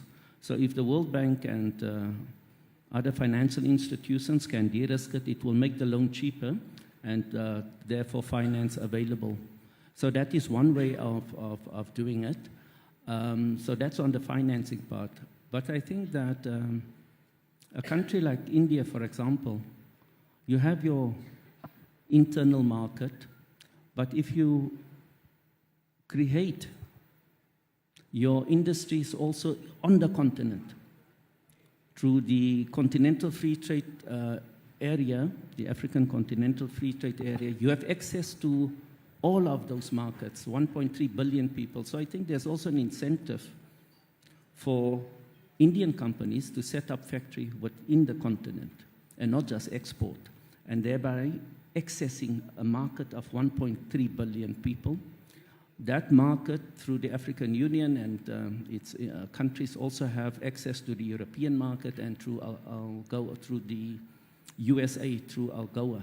So I think there's significant incentives in terms of the free trade agreements that Africa have and African countries, and the creation of the Continental Free Trade Agreement to incentivize Indian companies to set up factories in the continent and to contribute to the production capacity of the continent So itself. Indian companies make in Africa for the greater good, create more employment, and make cheaper vehicles rather than importing vehicles which are expensive. That is a good point. Let me get in Mr. Bambable once again. Ambassador Bambable, is the geopolitics over electric vehicles set to worsen, set to fire up even further with Trump in the White House?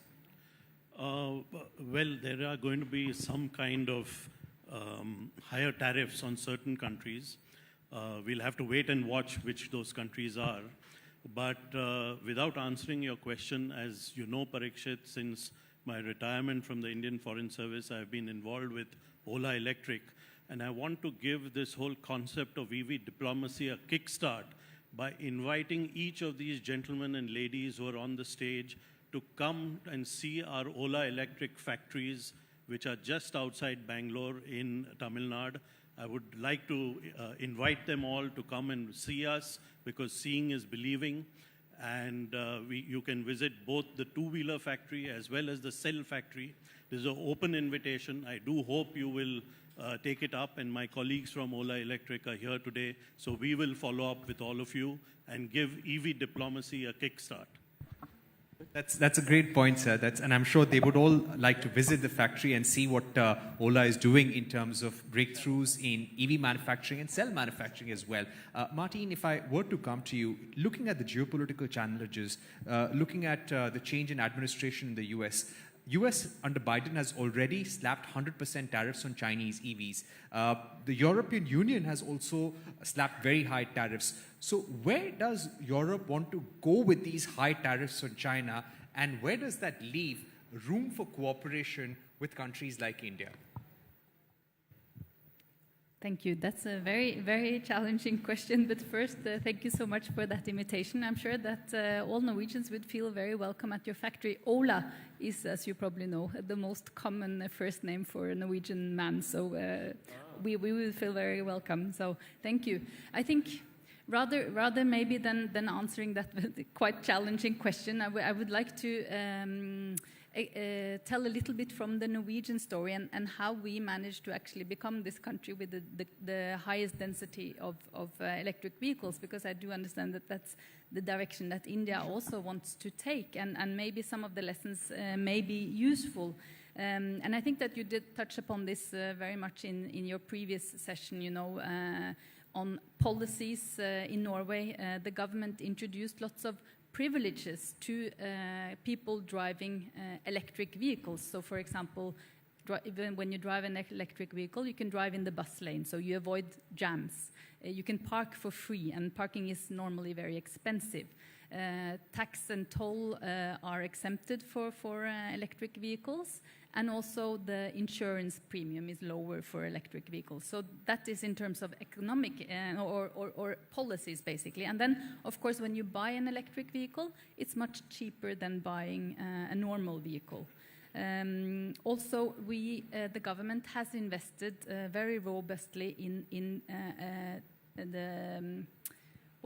the infrastructure. So charging stations, they are now available everywhere, and this has of course led to this transition to electric vehicle, but also it has made a lot of technology development. It has made a lot of startups come up within this sphere. So I do believe that there is a lot of positive development that can come with this transition, and India has high ambitions.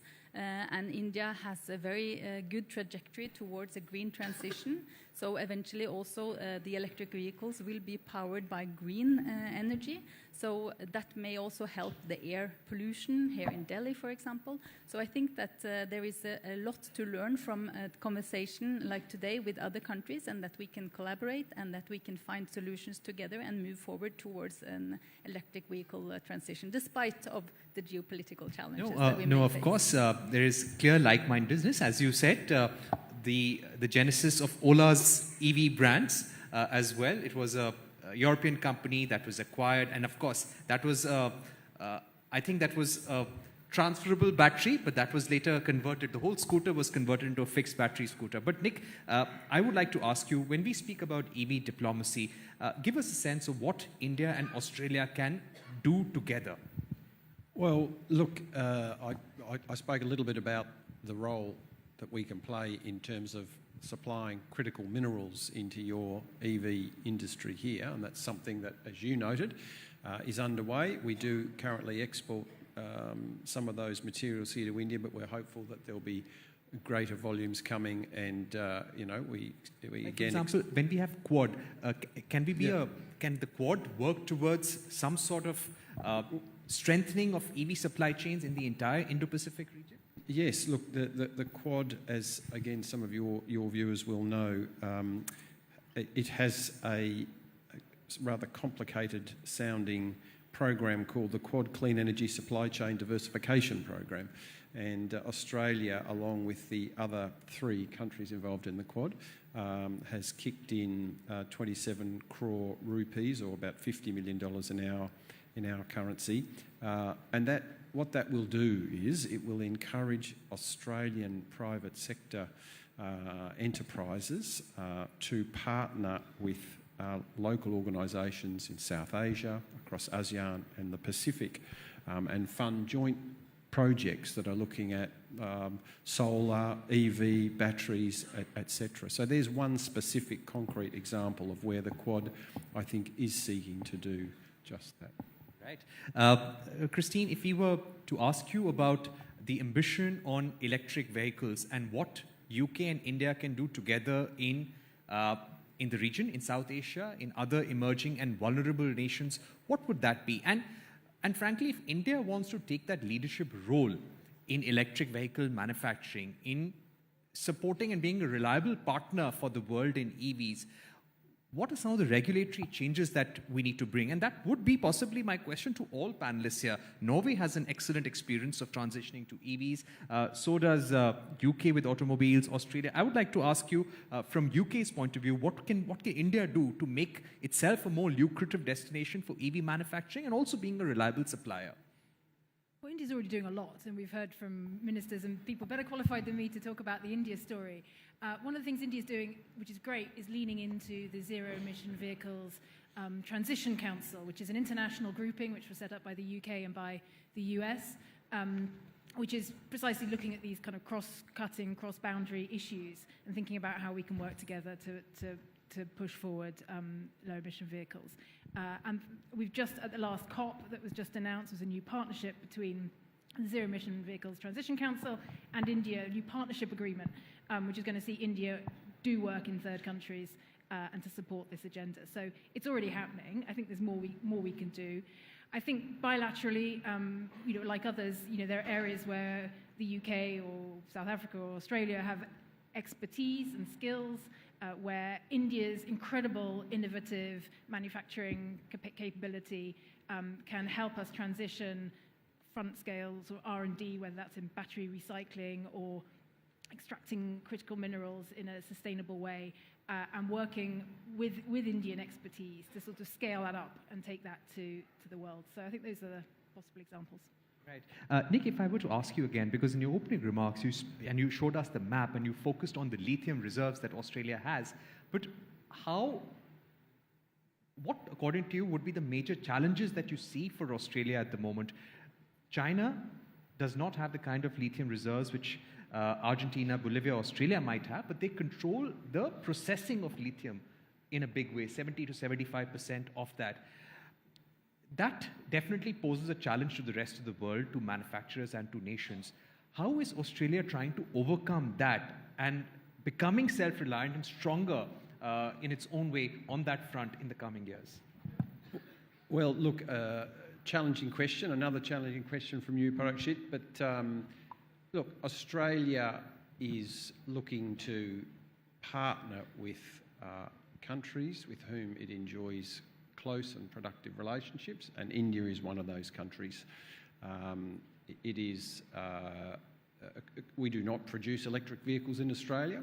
It's something that our government is thinking deeply about in terms of manufacturing more in Australia, not electric vehicles as far as I understand, but we, like India, our government recently announced a future made in Australia, a bit like your Make in India.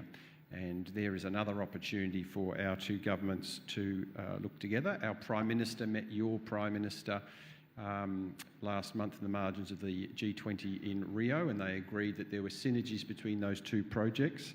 And certainly in our case, there is good incentives to encourage investments in the critical minerals industry in Australia. So I'm going to tack away from tackling the question about China and processing and just say that Australia is thinking deeply about the challenges that countries with whom we enjoy close relations are facing as well, and we're looking to deepen cooperation, including with India, in and around these challenges.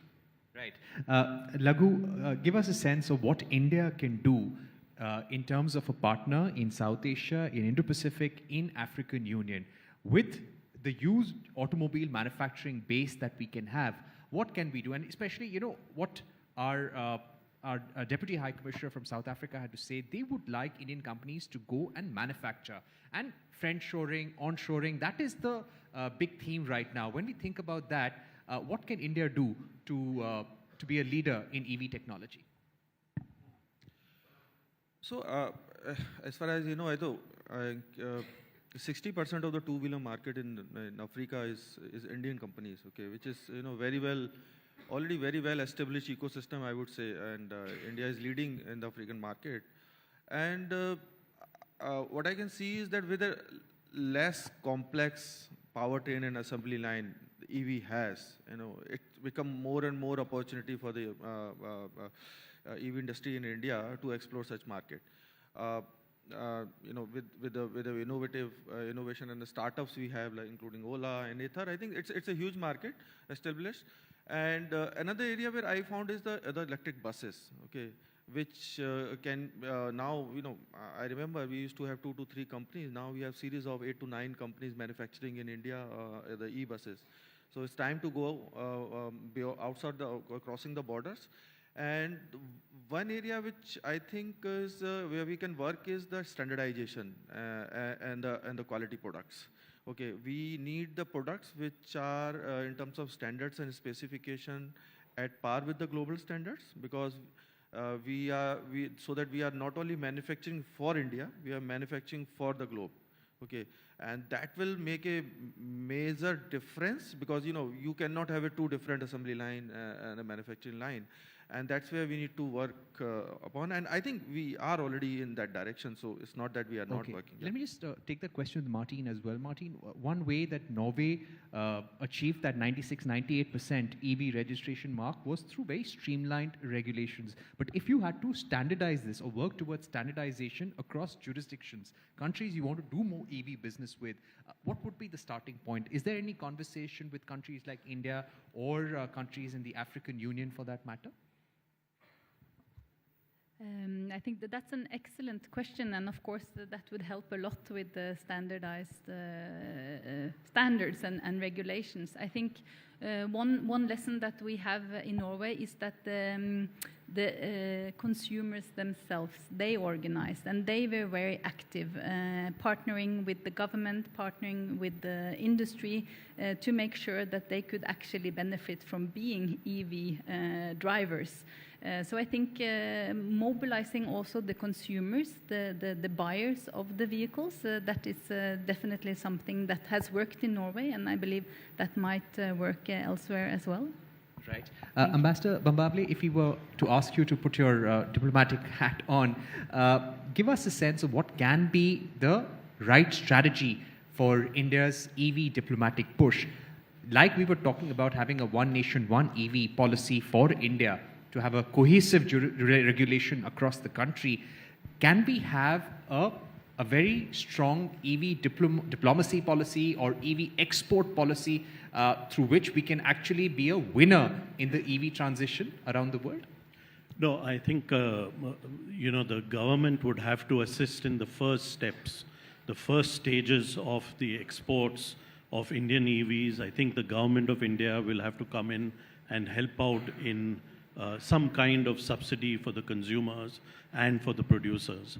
But that would be a short period of time. I think we're competitive enough and we have the scale at which we will be manufacturing soon, where we'll be very competitive with other countries and we will be able to sell and export to other countries, not only in the global south, but also in the north.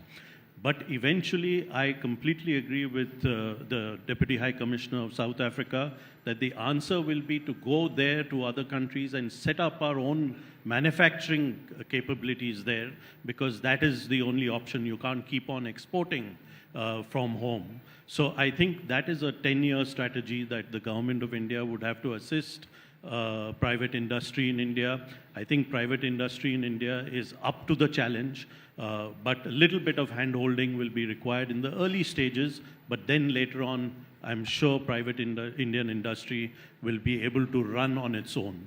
Right. Let me take closing remarks from all our panelists. Let me begin with Christine. Christine, give us your thoughts about how UK views these geopolitical tensions around electric vehicles, and how does it plan to secure itself for the future? I think we see them as opportunities, or we try to see them as opportunities. And, you know, why we're all sitting on this platform, why we're all here and worrying about these issues is because we share the same objectives and goals in terms of a net zero transition. And we can only do that by being really bold. We can only do that through incredible innovation. We can only do that through sort of unprecedented collaboration and partnership. And that's what we're all talking about, really, in different ways.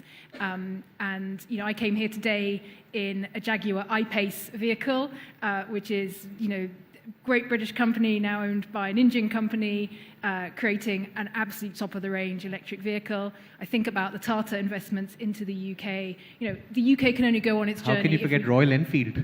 Well, there's the long list. But the UK can only make its, you know, zero carbon commitments if it partners, and we see India as absolutely the top of the list for us in terms of partnerships, and so it's a relationship that goes both ways. We all stand to benefit from this sort of collaboration. Right. Cedric, your final thoughts, and something that you'd like all of us to think about when we speak about EV diplomacy. It's often very easy to say things, but getting things on paper, getting things done is difficult. Tell us about your aspiration. Yeah. No, I think what we would want to see is that Africa should not only be viewed as a victim of climate change, to which it has not contributed. Africa can play a role in driving our quest for a reduced carbon footprint through our economic activity. Africa is not only the consumer of your products, but wants to be a key role player, an active participant, whether it is in the manufacturing of these vehicles, these batteries, the beneficiation of its critical minerals. It is not the Africa of 50 years ago, and so I think we need to change our mindset on how we view Africa. South Africa will certainly use the G20 presidency to articulate this position and to make sure that Africa becomes a central player. Because you see, if you look at growth and economic growth in future, it will be Asia, largely driven by India, and the African continent, with its massive population and potential market that will drive economic growth. So do not see Africa as a liability, as a recipient only, but as a partner that can be equal to the task of this transition into a greener economy. I think that is what I want to leave with you. No, I think a big round of applause for that. And you know, I would just like to say and add to that, Cedric, that when it comes to the African Union, South Africa, for example, be it Reliance Industries, be it Bharti Airtel, be it Mahindra and Mahindra, for Bajaj Auto, TVS, Ola, you know, all these companies, Africa is such a big market. There's so much more to be done. But as Ambassador and you also said, when we speak about EV diplomacy, you also have to think about the aspirations of the other nation and what the other country wants. Nick, if we were to ask you about what India and Australia could do in terms of clean mobility, zero-emission vehicles for the future, what would be the roadmap? We're discussing the next phase of our trade cooperation. What kind of avenues would that open up? Well, look, much like Christina, the job of the High Commission here in New Delhi, you know, is to look for areas where we have expertise or raw materials and work as closely as possible with India in the greater game in terms of, you know, net zero and green economy.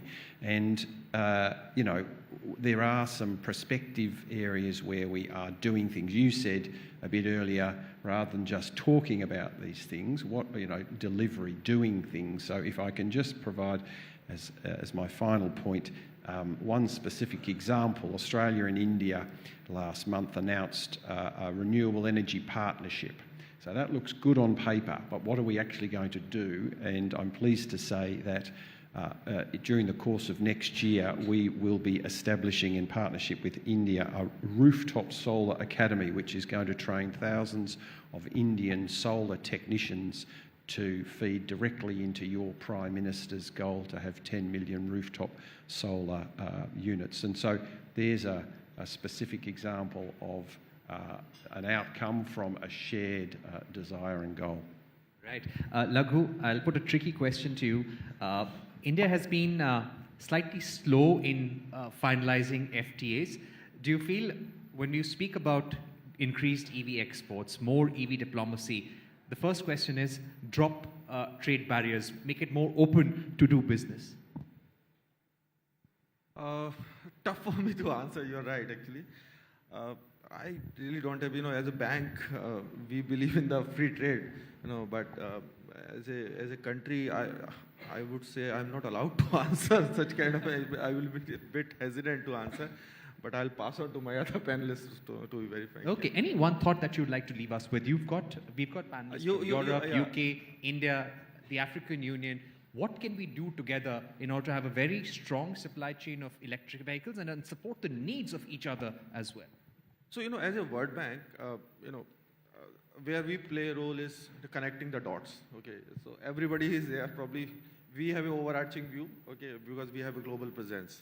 And for many, we are a development lending institution, but we are a knowledge institution too. Okay, World Bank is hugely invest into the knowledge, resource mobilization to the knowledge.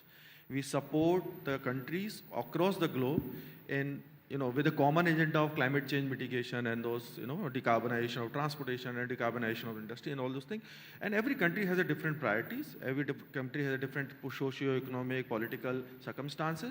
How to customize all those policies and regulations, that's the one area. And when it comes on diplomacy, the question which you're asking, We would rather work on a knowledge diplomacy. Okay. So when we have a knowledge from Norway, we have a knowledge from India, how it can be transferred, and one region can leverage the knowledge from the other region. That's where our larger role is. Okay. And that's I would say that's the first advantage as a global institution we have. The landing and everything comes later. Okay, the knowledge diplomacy comes first. Okay, I can always learn from the Norway, but the India and Africa may have different priorities. India is leading in the two-wheeler, three-wheeler, in the bus market, while Norway is leading into the car market.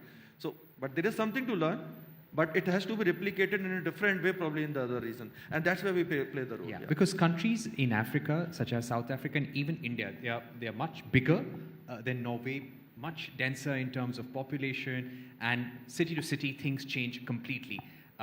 And the weather, of course, sometimes can be not so conducive either. But Ambassador Mambable, my final set of questions to both you and Martin.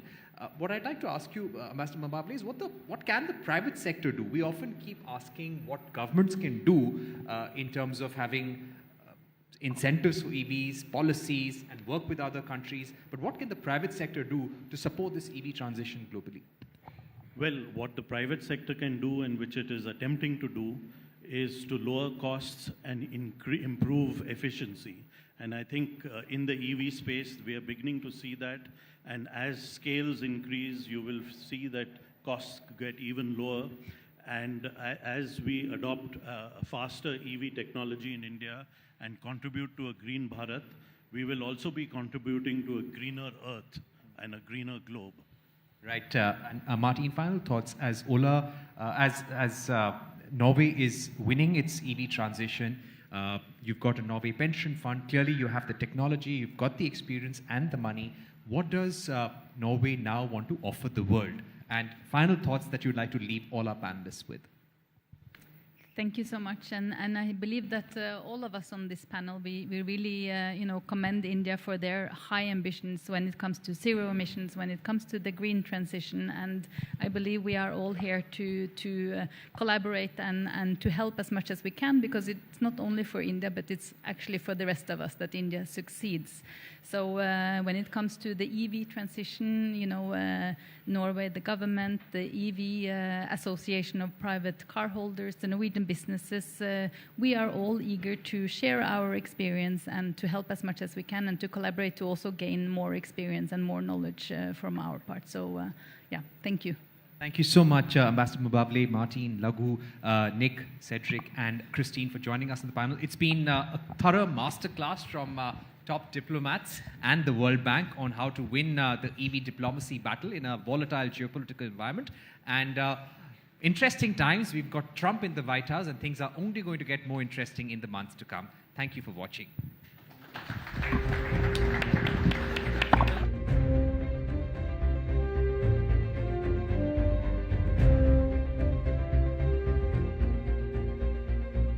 Huge round of applause for that stellar panel. I couldn't agree more with Pariksha. It's really a masterclass of the finest minds on stage. I'll just request all our guests to come together so that we can get a lovely picture with all of them, please.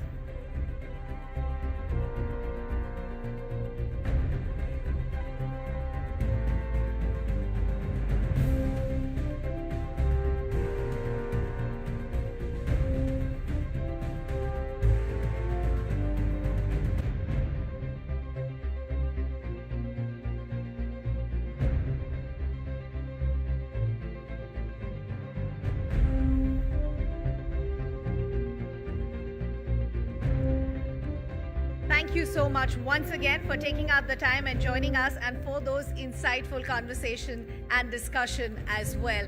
But ladies and gentlemen, as we said, this is not it, right? We have many more conversations that we want to bring to you with really the various facets of this EV landscape. So let's move to our next discussion, ladies and gentlemen.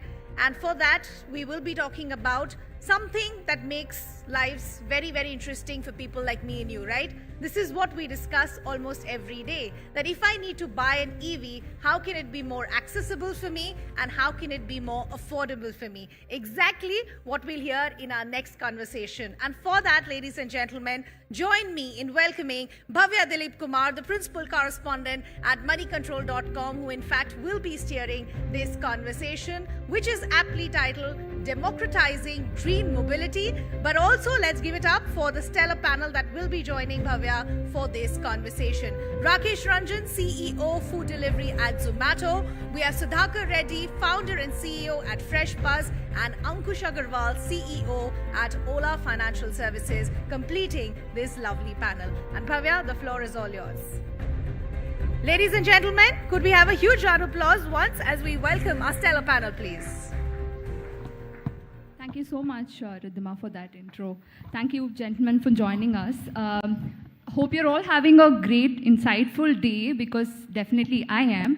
And Delhi is super cold, especially I am from the southern part of India, where we start wearing sweaters when the sky turns slightly grey. I think Sudhakar can relate to it. But we're going to try and heat up this conversation a little bit for all of us. So, we also have a very wonderful 360-degree panel, right? Who's who of mobility is here. So, the topic that we are going to talk about, right? Democratization of green mobility. Now, this is very, very pertinent to have a dialogue. But the topic is also very broad-based, right? So, I want each one of you to tell us, what does this mean for you in your sector that you operate in, right? What does democratizing mean for you in terms of EV mobility? Sure. Thanks, Bhavya. We operate across almost 850 cities in the country, and we have a monthly active delivery partner base of around 4.5 lakh, right? So for us, democratization means easy access to electric vehicles for all the partners. Now, the moment you look at the scale in these two dimensions, which is number of cities and number of delivery partners, the problem statement changes entirely. So we are not talking about only how do we get access to electric vehicles in the top 5 or 7 cities of the country, but we are talking about a town which has a 50,000 population or an 80,000 population. How do we get electric vehicles there? And by the nature of it, it's not only about getting the vehicle out there, but how do you create the right support infrastructure, charging infrastructure, after sales, and so on and so forth, right? So that's, for us, the size of the problem is fairly wide and fairly deep as well. Right. Sudhakar? So let me quickly introduce FreshBuzz. Just before FreshBuzz, this is my second startup. My first one was AbhiBus. So it's a marketplace where we sell bus tickets online. So I was handling at AbhiBus, we were selling about 80,000 seats per day.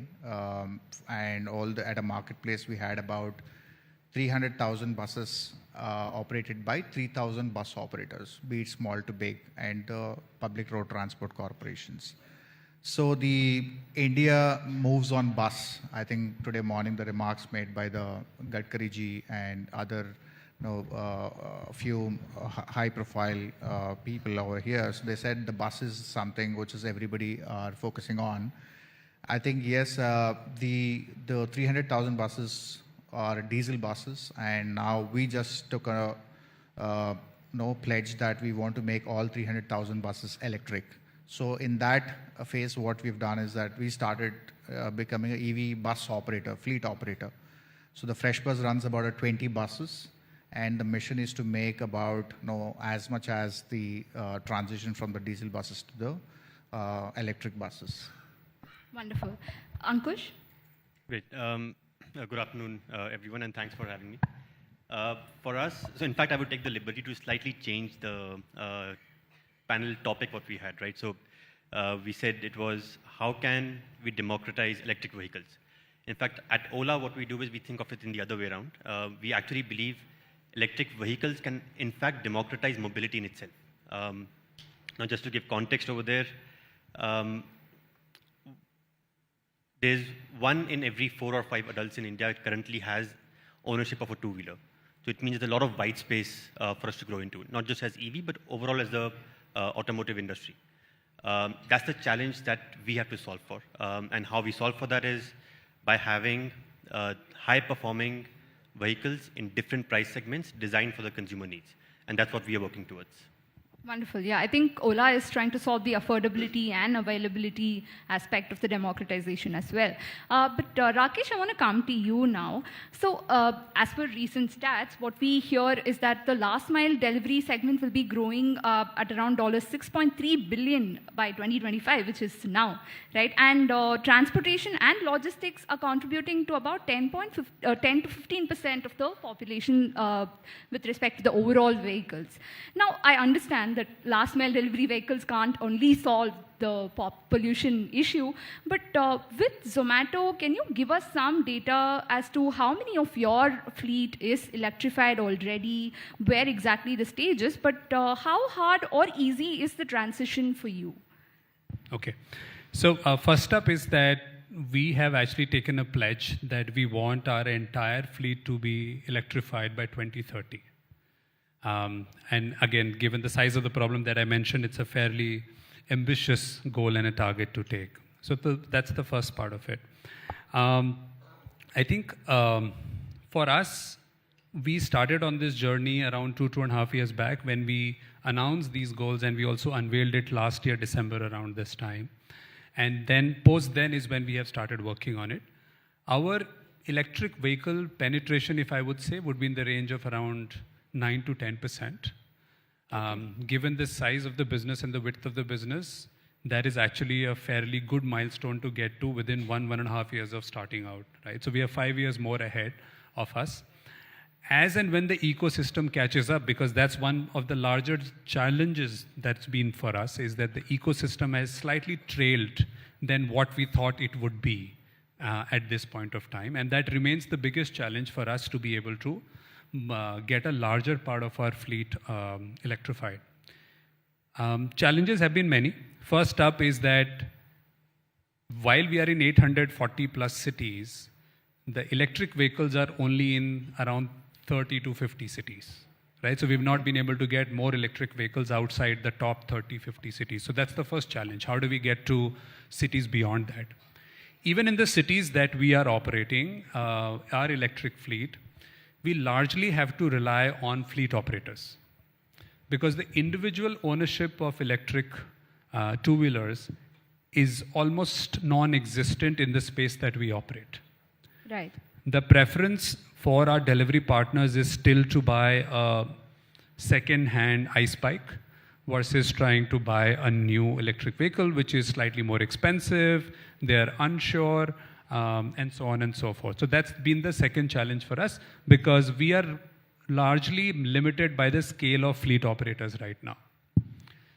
Third is that in the absence of any incentives for delivery partners to use an electric vehicle, it has largely become a source where one who cannot access an ICE bike is a one who's trying to access an EV bike, right? And that automatically limits the funnel to a large extent. For us, the cost of doing a delivery is slightly higher on electric vehicles as compared to ICE bike, right? So for us, it's so-called not great business, just if you look at it economically and financially on a cost economics basis. Of course, as a responsible business, it's something that we want to build upon. So largely these three challenges have been there for us. Yeah, we're going to talk about that, but Ankush, do you want to come in here? Because he said owning these, for the drivers, owning electric vehicle is not incentivized, right? So do you want to come in here? Because I think Ola has also recently said that they'll get into delivery specific vehicles as well. So what do you want to say for this? First of all, I completely agree with what Rakesh mentioned, that the incentive for a delivery guy or whoever, a gig worker, fundamentally it should make economic sense for them to buy an electric vehicle. It does make sense for a bunch of them, but the correct product for few of them did not exist until now, which is where we have launched a new product very recently. We've announced the Ola Gig and Gig Plus platform, which is very attractively priced at starting from 39,999 and gives you a significant range. On average, I believe a delivery guy would travel around 80 to 100 kilometers a day on an outer edge, and that is the range that these scooters can give you easily. And it comes with a swappable battery. So the infrastructure is falling into place for that problem to be solved now. Understood. Got it. Now, Sudhakar, I want to come to you here because you operate in a completely different segment, right? Like I can't take a bus and charge it at home and like start using it. But how do you, because your transition is huge, because from Abi Bus to Fresh Bus, you've completely transformed to an EV company itself, right? So how do you see the transition? Was it easier to convince a lot of bus fleet operators to do it? How was your journey? So there are multiple things to why we started Fresh Bus. Just a quick background is that first is that India has so many operators, very, very unorganized. So what we want to do is just do an organized play. So that can be, that will enhance the customer experience. So that's the whole point of thinking about Fresh Bus. So that can be achieved on the diesel buses as well, right? So just a unified experience, right? But actually what is happening is the unit economics in the bus, for running a bus per kilometer is about 70 rupees for running a diesel bus. In that 38 rupees per kilometer is purely going to the fuel, which is diesel. So whereas that in terms of the electric bus, it's 8 rupees per kilometer. So the significant unit economics which is helping to take this the business forward, right? So I think for us it's costing about 48 rupees versus 70 rupees of a diesel bus. Yes, I think because we are front running it, so we are facing a lot of challenges in terms of the building up the charging infrastructure, because we can't use as you said rightly, that we can't use the domestic chargers. Correct. Of 60 kilowatt or 120 kilowatt, because the batteries of the bus are 420 kilowatts. So it takes 7 hours to charge a bus. So what we have done is high capacity chargers of 240, 360, and now we're talking about a 1 megawatt charger as well. So that will fasten the charging. Like now it takes about 1.5 hours to charge. So for that we have to invest, especially where we don't get to those working with others. It has to be specially designed for us. So which we are starting that, putting these charging stations in place, and then giving that customer experience. And we are all able to do this together with the unit economics in hand. So that's something which is great, I think, but there are a lot of challenges out there. The OEMs have to get ready, quality OEMs have to get ready, and also the financial institutions have to come forward to support our vision. Because today no bank has seen these assets, because no banks are coming forward to lend. They're asking about a 30-40% of a equity margin and a personal guarantees and the collaterals and to fund these assets. So these are becoming challenge, I think. So the 2-3 challenges what we see are taking this vision forward are, one is the financial institutions coming forward and taking those calls. At least reasonable calls, not aggressive bets, but reasonable calls, and also the OEM quality OEMs. All the bus OEMs, just before the session, they were saying about 8-9 OEMs are present in the country, but the problem is everybody are focusing towards building the intra-city where they are subsidized by the government and all. So there are no quality OEMs out there.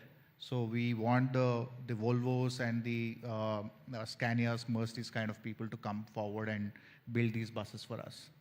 Right, yeah. I think that's an important thing to note, because Amitabh Kant was here in the morning and he stressed upon how bus operators, bus OEMs should move towards electric, right?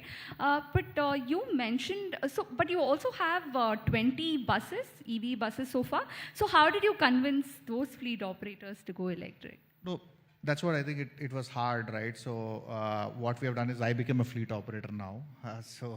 So what I've done is that I took the 20 assets on a leasing platform. Again, we started teaching the leasing companies.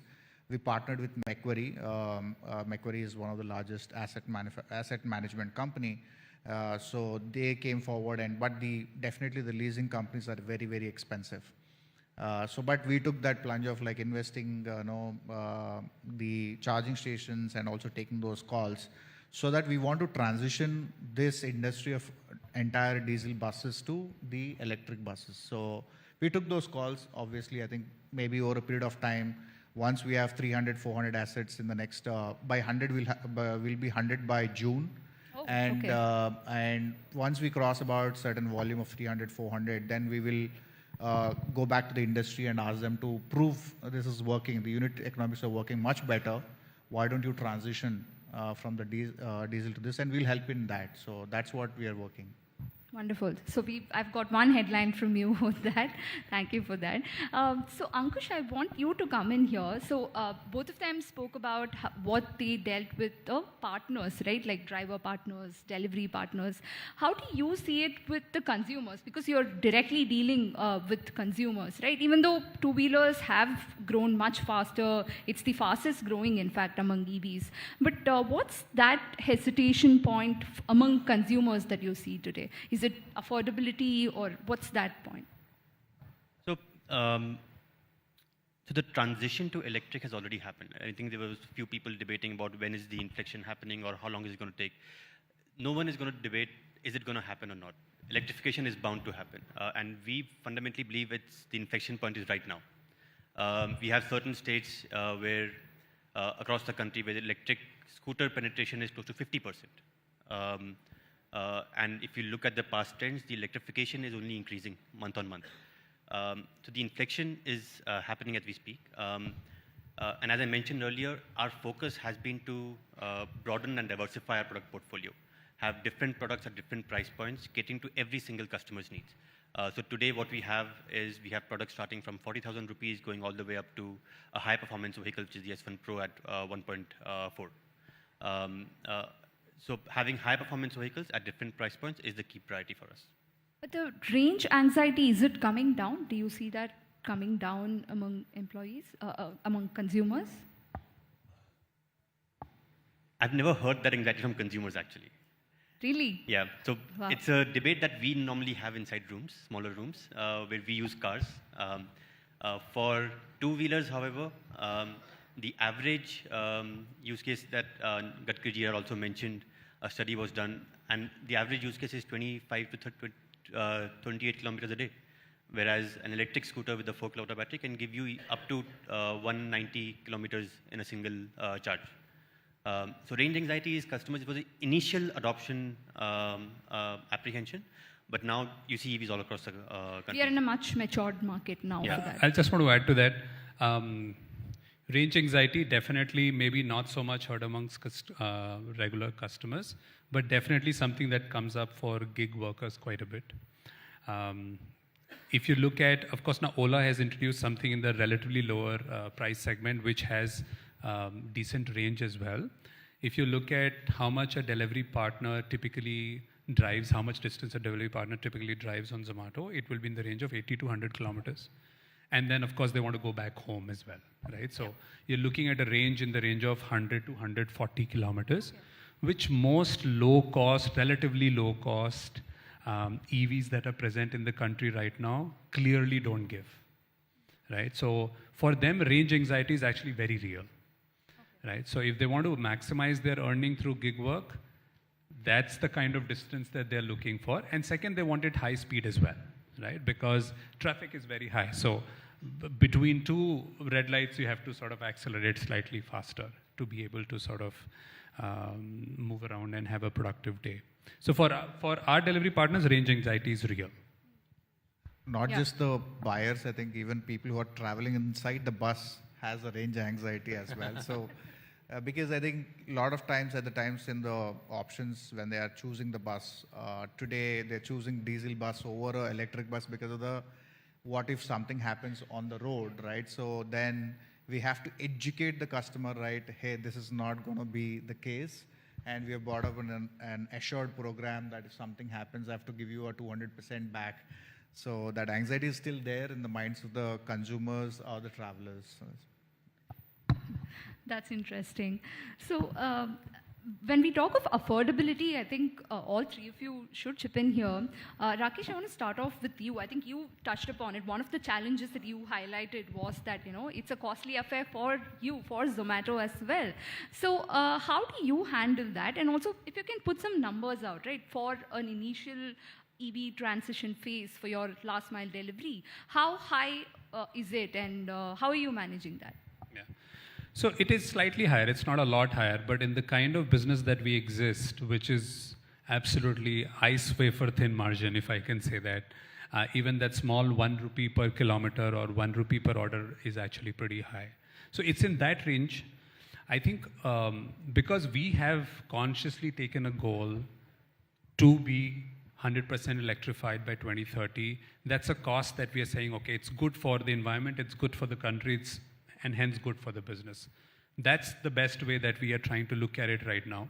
But there's another aspect. We believe that electric vehicles will create a lot more equity, right? Because electric vehicles have started in the gig work space, largely in the rental model, it creates a lot of equity for delivery partners, and especially for our migrant workers. So when migrants sort of come into the large city, they don't have the money to buy a bike, and sometimes not even the right documentation, etc., to be able to rent bike from a local operator, right? For them, having access to electric vehicles gets them become a part of the gig work force, which they would not have been able to otherwise be, right? So we also see that it also creates more equity with our delivery partners. While it does come at a cost, slight bit of higher cost, but with that, we can manage our peak demands better, right? We can manage our fringe localities better, and so on. So there is also some indirect benefit that the business accrues as well. And that's why a lot of focus has been on creating a large ecosystem of fleet partners, large ecosystem of financing partners. We have close to 45 fleet partners that we work with. And all of that is available on our app, so they don't have to go through a physical sort of office or a place to be able to access all of that.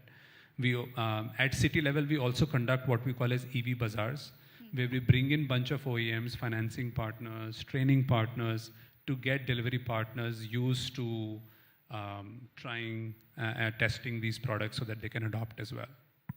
Right, but Rakesh, if let's say a new entrant is coming up, an entrepreneur wants to build in the food delivery or quick commerce space, and if they want to induct full EVs, will they be able to do it? Because is the cost much higher that a new entrant can't do it? But Zomato is fairly a large company now, right? Yeah.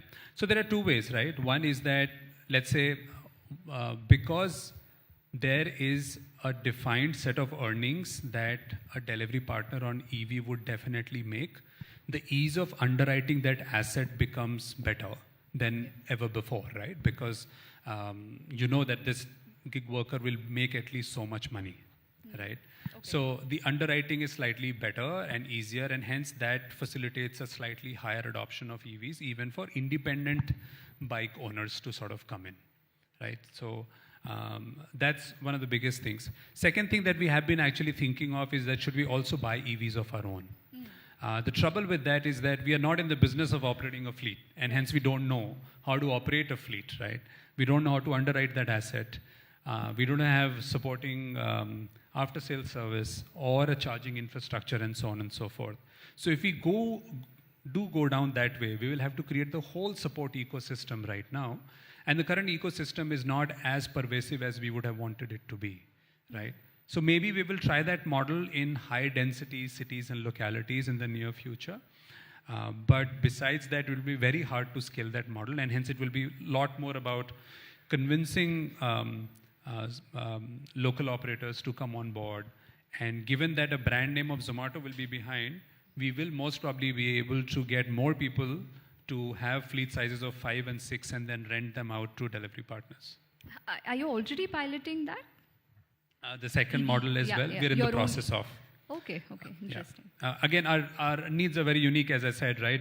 And again, thanking OLA in some way that they have been able to come out with something that sort of meets that demand. But our demands are fairly different, right? These need to be long range. Yeah.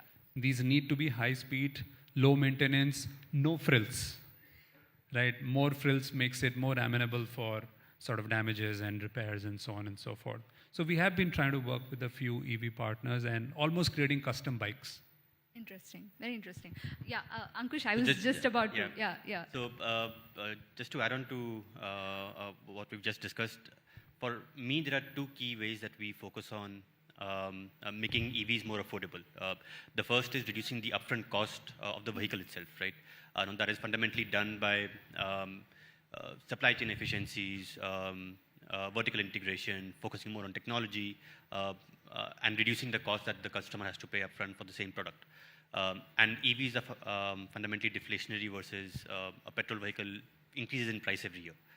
So that is one aspect. The second, which both of these guys mentioned, is the financing element.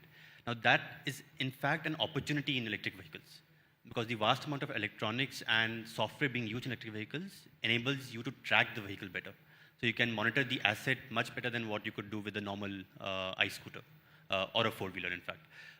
So that enables a financier to get a lot more control over data, about monitoring. And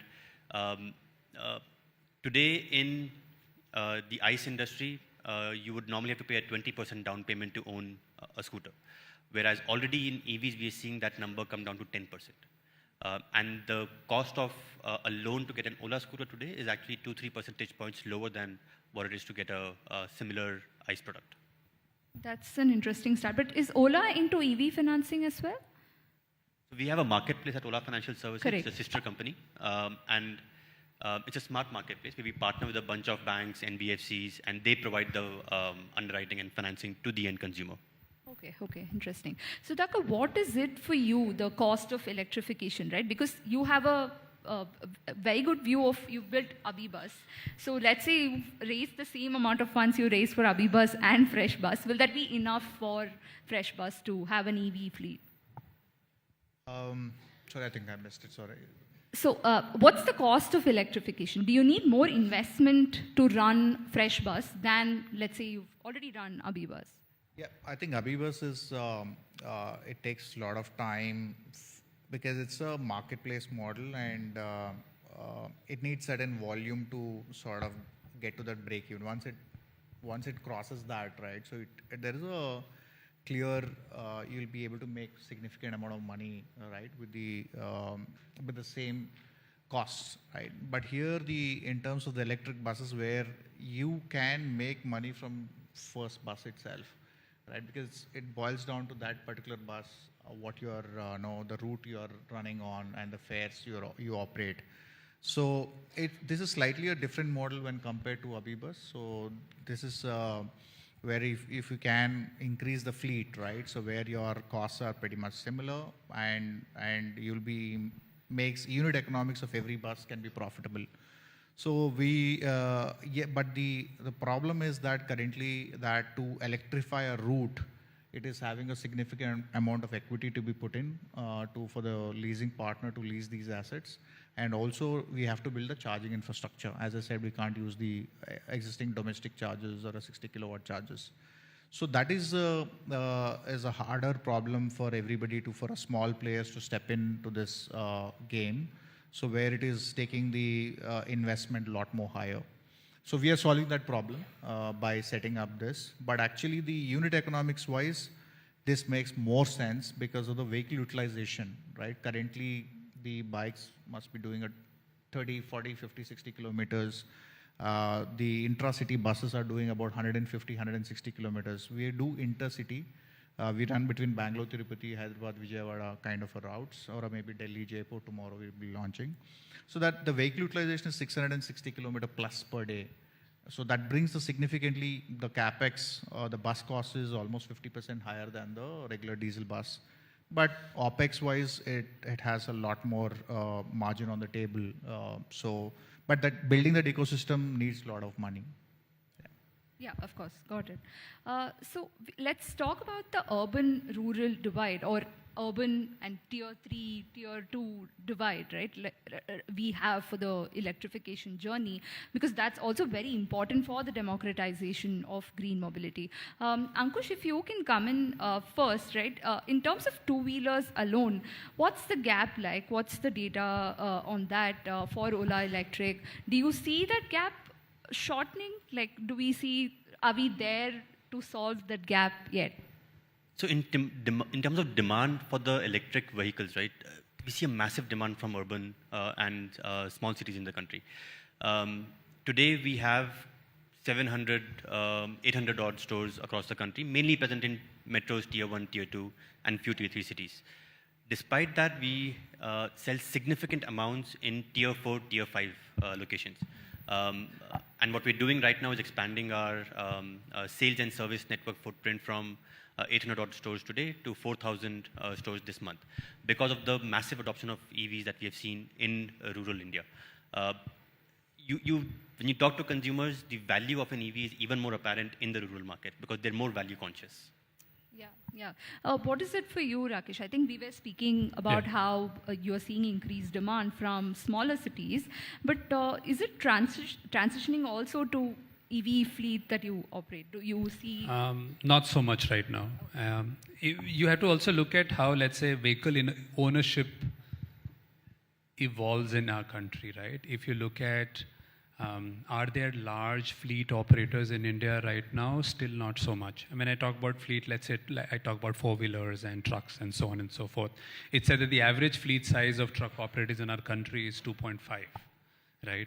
Maybe it is 3 now.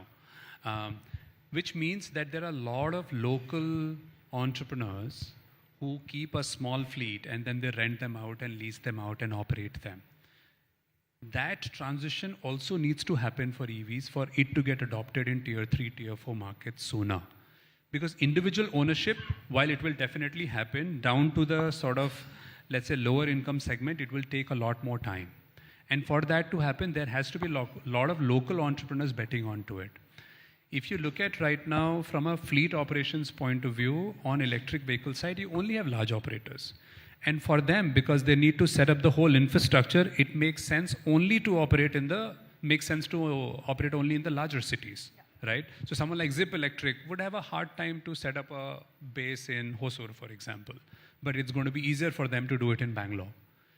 So one of the things that we are trying to now work on is that can we work with a lot of local entrepreneurs and give them the right incentives, give them the right education and visibility so that they can buy out 4 or 5 vehicles and then rent them out. So that evolution has to happen for tier 3 markets, tier 4 markets to adopt electric vehicles for gig work. But it has to go through the same cycle which, let's say, trucks and taxis have gone through in our country. I think that's the cue for if someone's looking to start up, that's a wonderful idea to take up. But Sudhakar, I think to you, the challenge is on the charging side, is it not? Like, I mean, how do you tackle that challenge, convince drivers that, it's okay? And are you also getting into partnerships with fast charging players? How do you work about that? Yeah, I think we partner with the charge point operators who are enabling this, the charging across India. So some of them are Charge Zone and Static. Some of these companies are coming up and setting up charging stations for cars, two-wheelers and cars and for everybody.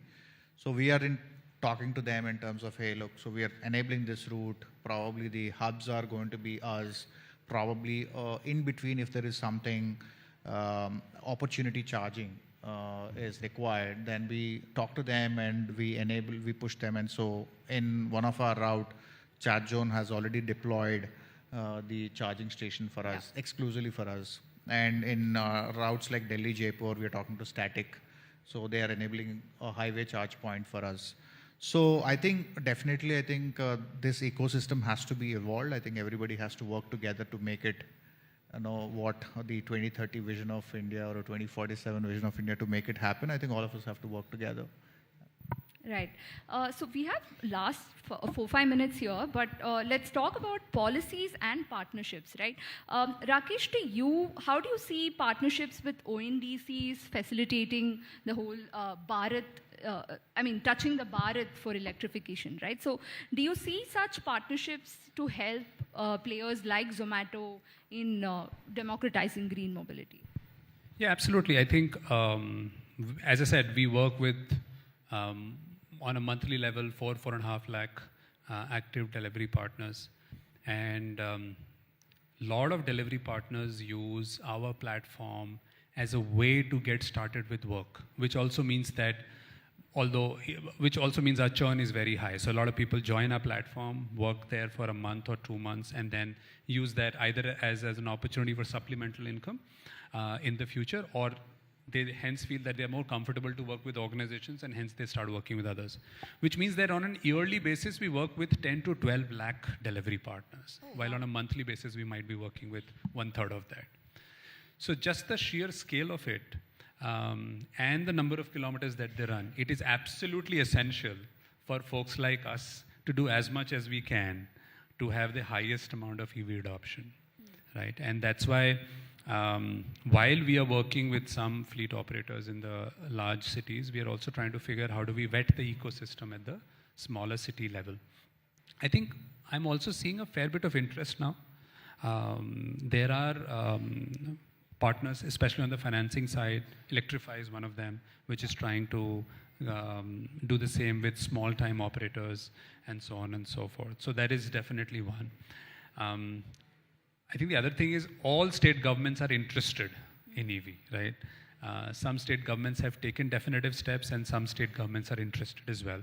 I think that will also spur the ecosystem to do a lot of other things. There's a lot of chatter around it and so on and so forth. There are also a lot of organizations now which are going full scale, backward integrated as well, which will hopefully also lower the cost of EVs. So that's another thing. And we're trying to work with few of them to be able to help them come up with the right vehicles for gig work. Right? So a bunch of partnerships here and there we are trying to forge. It's a very active space right now. I think that's the best part. You have financing partners, you have battery partners, you have like so many folks sort of interested in this. And I think the next 2 years, I agree with Ankush, we're sort of a tipping point right now. So the next 2 years are going to be very, very seminal. Sudhakar, what about you? I mean, partnerships, policies, what would really help you foster electrifying buses? And also, you also compete with the government here in a way, right, to the public transport system. So how do you what kind of partnerships do you expect? Yeah, I think fortunately or unfortunately, so currently the business model what we've built doesn't have too much of a government subsidies involved in this. The reason being is I think the FAME 1 policy, FAME 2 policy are completely are in place to subsidize the intra-city buses. And most of the intra-city buses are 100% are by the state governments. They're operated by them.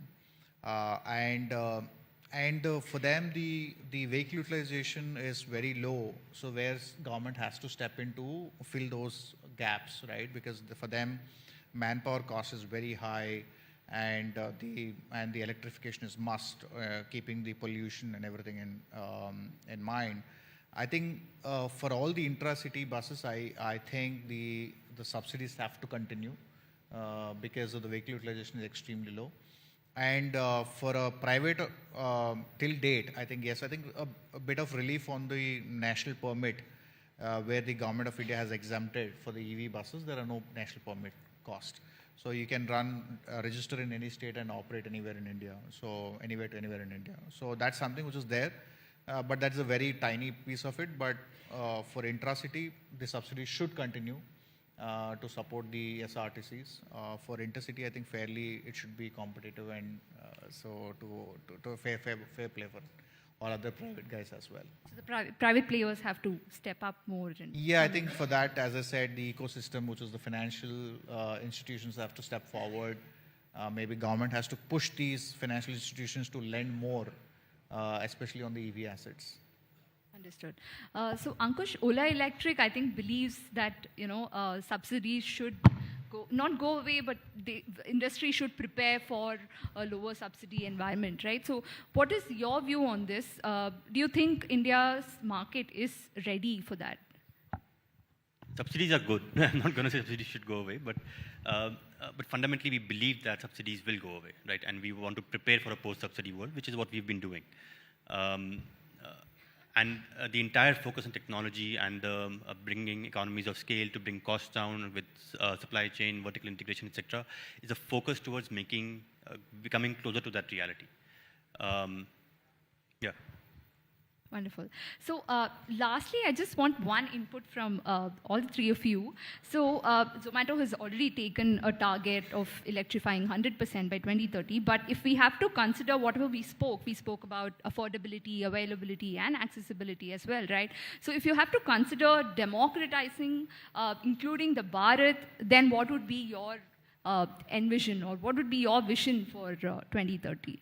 Will it still remain the same, or what will change? I think for when I look at democratization, I talked about the fleet structure, fleet operator structure. I believe that in the next 5 years, that fleet ownership structure has to fundamentally change from large operators to hundreds and thousands of small operators. That's what would mean the democratization actually translating into equity and access, right? Right now we have access, but we don't have equity. And that will come largely from that. And hopefully if there are some incentives which are able to move this entire transition faster, it will be great. Right. Sudhakar? So I think it goes back to the fundamentals. The diesel bus operates typically for about 7-8 years. So for every 7-8 years, they have to replace the bus, right? Yeah. So today, whatever 3 lakh buses are there, so they have to be replaced in the next 7-8 years. So per year, there is a 30,000-40,000 buses have to be inducted into the system. As Gadkari ji said, so whether the OEMs are ready for that, I think we are falling short of the OEMs, quality OEMs in the bus space, and also financing. I think if these two and the bit of infrastructure is falling in place in terms of charging infrastructure.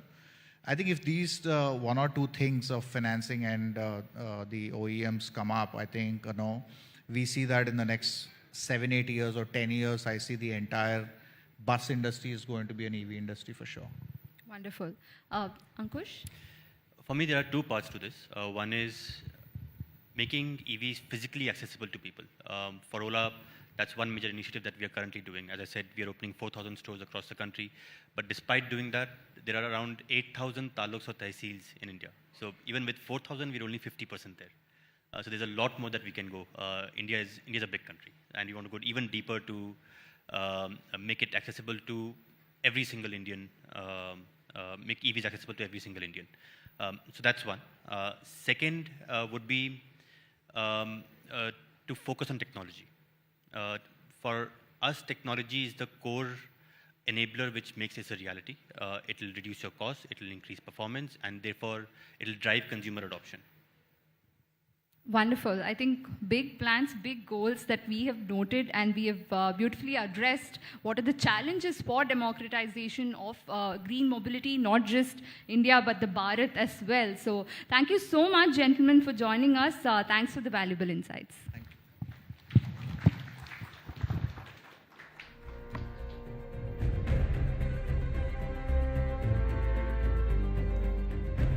Ladies and gentlemen, let's have a huge round of applause for that fantastic panel and the conversation that was steered by Bhavya. I think there was so much to unpack there. I think we can have a louder round of applause, ladies and gentlemen. I think they totally deserve it. Big thank you to our lovely panelists, and of course to Bhavya for moderating it so well. Ladies and gentlemen, I really hope you're having a good day. Let's just talk. I feel we haven't spoken all day long. Can I get a yes or no? Are we having a good time? Okay, lovely. Are you liking the way the conversations are going? Can I get a louder yes? Okay. How many of you, I just want to see a show of hands. How many of you learned something new today? I'm sure you're all lovely. I think that totally deserves a huge round of applause, ladies and gentlemen, because that really was the idea that, you're all industry veterans, you're all experts in your own domain, in your own fields, right? But when we come for an event together like this, it really should be a starting point for all of us where we can learn something new, because there is so much to learn as far as this evolving landscape of this industry is concerned. So we've spoken about the evolving landscape of the EV industry. We've spoken about something called EV diplomacy. We've also spoken about challenges as well as opportunities. But now we just want to shift our focus to the other aspect as far as the usage from an individual perspective is concerned, as far as EVs are concerned, right? So you've had the best of the industry on stage, you've had policymakers, you even had ambassadors of state. And what really has been very, very clear, ladies and gentlemen, that the journey towards sustainable mobility is not just about innovation, but it's about collaboration as well. It's also about having that intent, having that vision to do something new, to do something bold, and to do something big as we move forward, right? So at this point, ladies and gentlemen, I also want to take this opportunity to introduce two very, very special guests. But before I do that, ladies and gentlemen, I also want to take this opportunity to call Kranti Sambak to join us on stage, the editor at OVERDRIVE, because he, in fact, will be in conversation with those two very, very special guests. But before we invite them, as we said, we really got the best in the industry for all of us. I want to know from Kranti also. Kranti, you're someone who's tracked the field of auto, electric vehicles for years, right? I want to know, where do you see India as far as the global hub is concerned in the EV market? We've spoken about the potential in India itself, but vis-a-vis our global peers, where do we see India headed? Before we call on our next guest, because that's really going to lead us into that conversation. About India leading the global EV scenario, I think that is going to happen very soon, because the kind of products we've seen, and if you look at the numbers and market sales and everything, post-pandemic, the kind of growth or the kind of exponential sales we have seen, that has changed everybody's perception. All of us have started looking at EVs in a much different manner. And currently, if I can tell you right now, I have like 5 vehicles which I'm testing. I'm in long-term testing, and 2 of them are electric. And that was not the scene a couple of years back. So we are buying, or we are looking at EVs in a more, we are accepting much more than what we used to do, and then the numbers have also gone up, and the quality, the way these vehicles are built, I think on global stage, I think we are going to be one big, powerhouse. Right. Kranti, the other question that I want to understand, and the only reason we're having this conversation, because this will lead us to the next 2 people we're going to see on stage. And this has interest for all of us from an individual perspective, right? We've spoken about challenge of infrastructure, battery infrastructure, radius miles. These are all issues that me and you speak on a day-to-day basis. But if you had to compare that picture to 5 years from now, how much progress has also been made? I think one question which we discussed in my in the session panel, was the fast charging thing. I mean, this has actually changed. We used to just talk about charging or range anxiety, charging time. Now what has happened that even on my phone right now, I have 3 apps which can guide me to the nearest charging stations. So that phenomena has changed. That acceptance has changed, and now we are. It's part of our lives. So it's not that we are only thing that now we are, even for longer journeys, we are planning. We are looking at the maps and the apps. Where can we stop? We stop for coffee, charge for 45 minutes, then go to our next whatever charging point. Maybe again stop for a coffee or lunch. So now we have accepted that this is the way we are going to drive now. Yeah, and I also just want to quickly ask you. Because Kranti, you've been working behind the scenes, getting this event together, speaking to a lot of EV industry veterans. What has their response been when we get something like Green Bharat going for the first time? I mean, a couple of years back, it was a politically correct thing to say. Oh yeah, very good. We should do that. We should look at cleaning our environment and everything. But right now, it's like more of an obvious, practical, common talk. So everyone has accepted this is part of your. Maybe the percentage is still 2%, but the acceptance is much higher now. Yeah. So I think that has changed. And even when you said that, working behind the scene, our next guest, I didn't know a couple of things about them. I only looked at them as bike enthusiasts, car enthusiasts, rally enthusiasts. Correct. But I've got one information which I didn't have earlier, and I think everyone is going to be surprised when I tell them or we ask them directly, and that is something which has kind of changed my mind. So let's not build the mystery anymore. I don't think people want to hear from me and you anymore, Kranti. I think they want to see Not another from me, face. yeah, So ladies and gentlemen, let's really give it up for actor, host, entrepreneur and investor, Ranvijay Singh. Ranvijay, so good to have you with us. Thank you so much for taking out the time and joining us. It's so good to have you with us at our Green Bharat Summit. And of course, you will be having a conversation with Kranti, so why don't I leave the two of you to it, and then we'll of course have another very special guest join us, but I'll let that mystery be for now. Right. Kranti, please. Ready? Yes, I guess this is mine. Good evening, everyone. How's it going? Good? So I guess we start, and I think I've already teased them with that information, which I didn't know. I mean, what we are discussing right now. We have always seen Ranvijay as, essentially for me, I mean, I'm a biker, so I always looked at him as a bike enthusiast, hardcore bike enthusiast. We have also seen him as an actor, TV personality, and he also... Athlete, extreme athlete. Extreme athlete, sneakerhead, everything. So for me, is like, hardcore biker. This is what I've seen Ranvijay as. But one thing which I didn't know was that he's not only, enjoying EVs or supporting EVs in a passive manner. He's supporting it in a very active manner. He's actually a stakeholder now.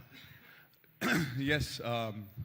I actually truly believed in electric vehicles way before they were mainstream. So first of all, congratulations to all the companies who've actually made electric vehicles, two-wheelers mainstream today. Today, when a family is talking about, when a kid is saying, hey, I want to go to college, I want a two-wheeler, there is a question, electric nahi hai, buildings have a point where everybody in the building kind of shares that one point and they figure out. So this seemed like a few years ago, it didn't feel like it would be a reality in India. I was part of a fund, like I told you, and they were invested in, somebody was making batteries for the autos and for all the other things that we... Sorry, I'll just hold you just for 1 second because another entrepreneur is here. Please, Gul. So, ladies and gentlemen. Ladies and gentlemen, please put your hands together for Gul Panag.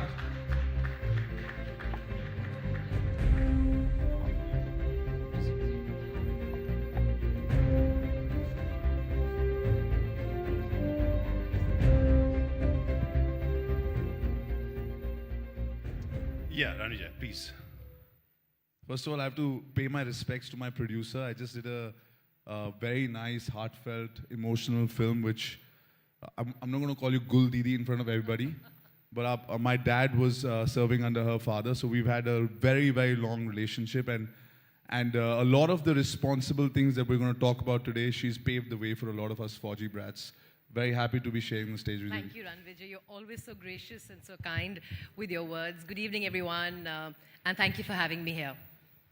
So, Ranvijay would tell us We were about just discussing how I'm not just a consumer. I've been part of the story for so long that we were part of a fund which was actually invested in a company. Can I say the name of the company? No. And they were making batteries for, if you go to these autos in Delhi, the batteries for them. So not just the company as a manufacturer of the vehicle, but the back end. And also when you go to an airport and you have those golf carts, they were making that also. So I was like, wow, man, it's here, it's happening. And then I chased a motorcycle company. I was a brand ambassador of an electric motorcycle company. Took a big decision because there are agencies that are involved. They're like, oh, this is a bigger brand. Why don't you be the face of this? I was like, no, man, I got to be true to myself. We do a lot of adventure sports. We do these SUV things. It's because we are those people. Again and again, you'll see her in Leh, either on a cycle or on a car or a motorcycle, because that's what she does. That's what I do. So if you're true to yourself, I said no. So I was a brand ambassador of an electric motorcycle, and then I was like, I am a bike enthusiast. I need to be part of a bike company that is also for bike enthusiasts. One of the fastest motorcycles in India today is an electric motorcycle. So I'm an investor in that, but more than that, I feel like as soon as you start riding an electric motor and you get, even for like, not just paise bachane ke liye, that's another thing. The kind of pollution, all the other good stuff is there, but just for people who are young and enthusiastic and they want that power and adrenaline, and also electric is for them too, you know, and it's got all the other bonuses. So we were talking about how I'm not just a consumer, but I've been in the industry for like 4 or 5 years. I got a bit of that, yes. And you also have a similar story, as I mentioned, that I didn't know about that. But before that, I want to talk about the drift experience which you recently did. In an electric origin Yeah. SUV, it broke How the was it? internet. It was quite, well, I want to actually take forward what Ranvijay was saying. As somebody who's driven electric as my primary vehicle of commute for 10 years. So I got my first electric car in 2015. January. So this January, on 3rd of January, it will complete 10 years, not that particular car, but subsequent cars. And the thing that's truly incredible about electric cars is that they are fun to drive. Electric bikes, electric cars are performance vehicles. So of course they're good for the environment and all of that. But the bigger attraction for most people who don't really think about the environment is that they are performance. Now, take an example of these newly launched electric origin SUVs, rear-wheel drive, 280 brake horsepower on a 80 kilowatt-hour battery. Looks good on you, man. So, when he was holding it, it suited him for a second. So that's pure performance. And one of the things that caught everybody's eye with the electric origin SUV was that tremendous performance. The fact that it's a rear-wheel drive, it has tremendous torque. It towed a 22-ton truck. So there's immense performance there. And I've always believed that once you go electric, there's just no going back, because the instant power delivery, the acceleration you get as somebody who likes cars and bikes, is unmatched with most accessible ICE cars and bikes. I mean, of course, if you're lucky enough to be able to drive, you know, Lamborghinis and Bugattis, then it's a different experience. But for most street cars that we have, and most street bikes we have access to, the kind of acceleration electric provides is phenomenal. Also, just want to add to that is, we're all very used to technology now. There's nothing, like, we want to get food, we order it via tech. You don't call anybody ki bhaiya chowmin bhej do, right? We order taxis via tech. Once you have an electric car or a motorcycle, it is so easy and it's so tech savvy. Like, I charge my phone with my motorcycle. It's crazy. For a motorcyclist, to be looking at a map every 10, 15 kilometers, you take out your phone, first you take out your gloves, it's cold. And now, through an app that connects my phone to my bike, the navigation is on the motorcycle, right? What is your riding or driving pattern? Do you brake too late? Do you brake too much? Everything, there's data there. My driving license, it's there. Insurance, everything. You get alerts from your vehicle. When you're in an electric car, it's like, it's crazy. The displays are crazy now because it's electric. There's so much. It's what Airbus did to Wow. aviation. Airbus, a lot of, the aviation joke is an Airbus is a laptop with wings, whereas a Boeing is a cable and pulley machine. And that's what electric vehicles have done to, it's literally a massive computer. The screen is like from one end to the other. She has to bring it in that she knows how to. This is crazy. Like, you keep appreciating her, she'll give you another one. She's like, oh, I'm also a pilot, by That the way. wasn't my Just let me tell intention. you. I just meant to say that the immense amount of technology is quite phenomenal. So I wanted to ask about something else. But when I see you both, you are both off-road enthusiasts, two-wheeler enthusiasts, motorcyclists. Electric motorcycle or electric car, which is more enjoyable for you guys? I mean, if I may, I know Ranvijay is too polite to not let me speak first. I think, I want to take a step back and talk about two more things when I come back to electric vehicles, bikes and cars. Broadly, we've established they have better performance because of no lag in power delivery, instant transmission delivery because of the electric powertrain. But, I think going green is so much more than just mobility. And I want to talk about three things before I quickly give this back to Ranvijay. One is thought leadership. So one of the things that I did about 10 years ago was build a green experiential home, which is on Airbnb, where you can come and experience off-the-grid living. It's powered by a complete solar array. It's a 20 kilowatt solar array. Wow. And it powers the entire house, of course, not air-conditioned, because we're in the hills, we don't need it, but the whole house is off the grid. And we built this quite a while ago. And you know what the beauty of it all is? When you drive from Mumbai all the way to the house, which is somewhere near Pune, I charge on solar. So it's the full green cycle. You're charging on power produced by solar. So that's thought leadership, and it's an experiential home.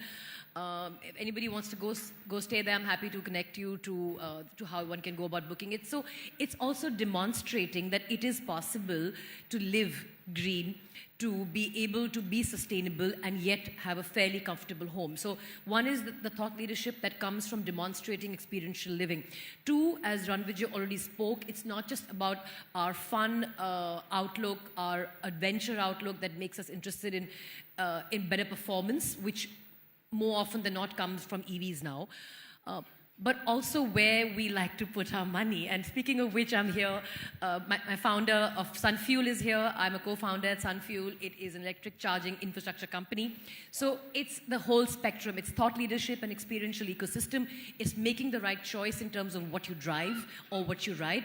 And then, of course, what kind of ecosystem you want to create as an entrepreneur and as an investor. So it's all of it. And to answer your question, right now, I can't wait to get my hands. I mean, I've driven these electric origin SUVs for some time before the regular public saw them last month, but I cannot wait to get my SUV. So right now, it may change in a few months, but because abhi bukhar chada hua hai, I would pick the SUV. So I'm going to go for the motorcycle 100%, and I'll borrow the SUV when she has it. That's the best of both worlds, right?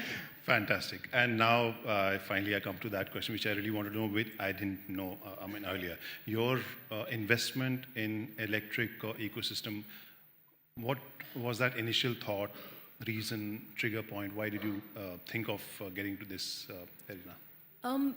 When Sudhir and I, in fact, Sunfuel was founded during lockdown. And Sudhir comes from Solan, which is a town in I wouldn't say the foothills, it's proper hills of Himachal. And Sudhir used to talk about how it snowed in Solan when he was young. Sudhir, please wave to everyone. And he would talk about how when he was younger, it used to snow. And that was one. And when we were talking during lockdown, we started talking about air quality. 13 was the air quality in Mumbai on the 24th of March, the day after the lockdown. The trial lockdown happened on 23rd of March, 2020. Yeah. On 24th, the AQI was 13, and I have a shot of my AQI monitor. And why I have an AQI monitor is because some of you may not know, but I now divide my time between Delhi NCR and Mumbai. And at the time, we were building this home here. And everybody said, oh, but the air quality is so bad in Delhi NCR. And we did a survey all through 18 and 19.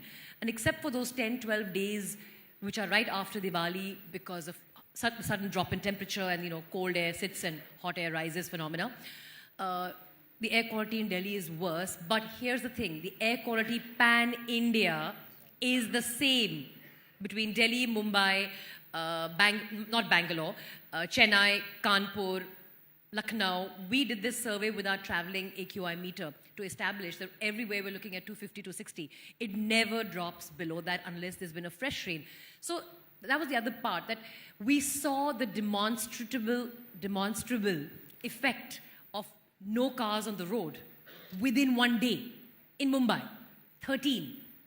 And I think that's where, Sudhir said, we've got to do something which creates value, which creates shareholder value, which creates revenue, but at the same time makes the world a better place. And that's what we're trying to do at Sunfuel. I feel like people who go electric, whether they're conscious or not, the fact that they own an electric vehicle, two-wheeler or four-wheeler, it is thought-provoking. It is. When they don't go to a petrol station, when they're charging their car, it'll be a conversation starter with their other friends who are not as conscious yet. It is not a judgment thing. But now, with more awareness about fitness, especially after COVID, we all talk about wellness and stuff like that. We talk about air quality. These were not conversations that were happening earlier. But lung capacity. With better living, with better infrastructure, with people like you who have companies that are generating electricity infrastructure across, it is a thing of pride also. The young kids come home and say, Dad, we should have an electric car. Why can't we have it? Because this is thought-provoking.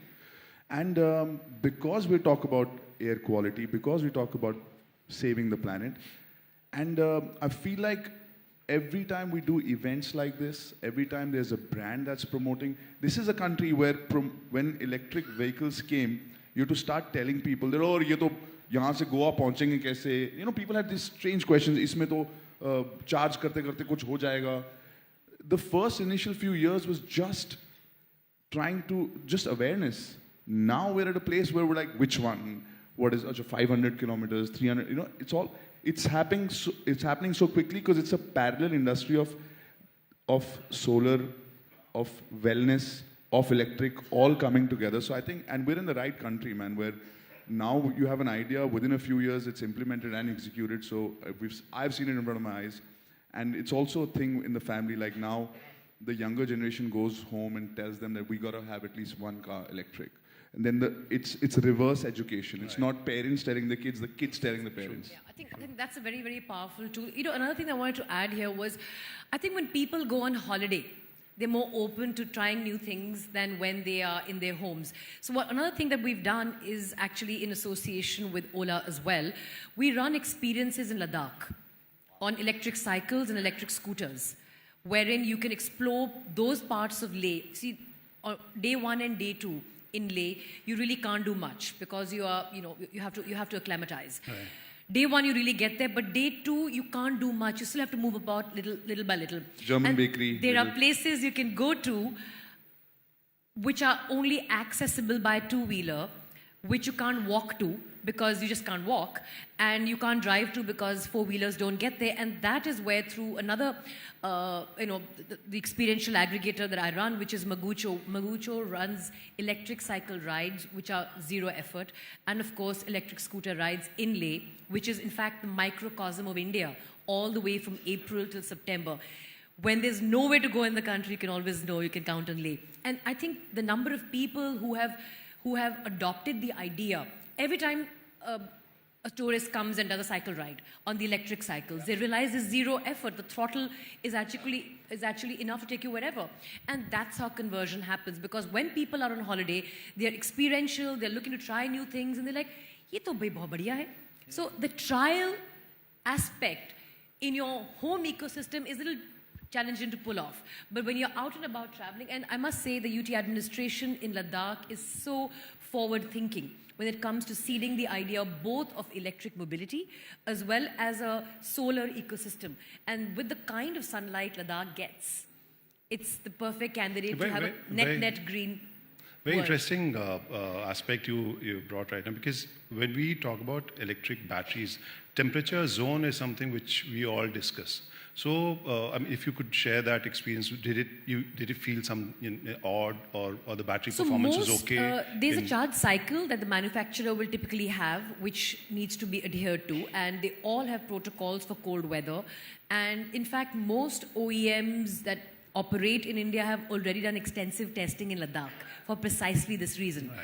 Right. Even the Mahindra SUVs, electric origin SUVs, were stationed in Ladakh for 2 years, just to see how the battery would perform at -20, -30. So I'm confident that all OEMs are already doing their R&D and their research in that kind of cold weather. But if there is one place which is a complete ecosystem of clean energy and clean mobility, it's Ladakh, given the UT administration's thrust on generation of clean power through solar and their incentives for electric mobility as well. One serious suggestion I wanted for all the EV manufacturers in India. I mean, both of you are big names, faces, influences of influencers. You kind of guide the conversation. And plus, you have experience in storytelling and communication as well. What do you think, I'll start with Gul, what do you think the EV manufacturers, they should do to change the narrative, whatever we have? So that it changes, the public perception is more, acceptable. I'm going to do a roundabout answer. So I have a very specific answer, but after you. I feel like I'm not in a great position to tell companies who have already taken the lead, manufacturers, they were the first ones to risk everything. People who have been, who are in the business of making EVs have had to fight many different battles. There have been lobbies of like car manufacturers across the world. I'm not talking just India, we're talking about the biggest. It's an uphill climb. To tell them what they should do better is not a position that I hold right now.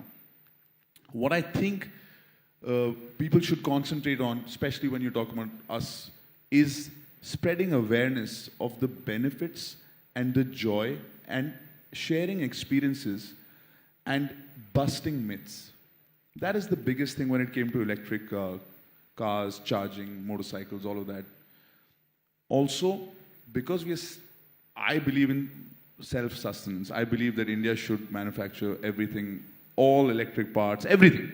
I'm one of those guys, right?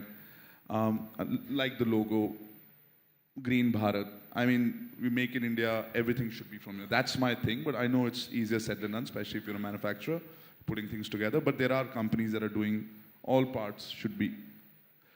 What happens is that, one, you're proud. Second, after a point, the real big thing in an economy like us is it has to be good for the pocket.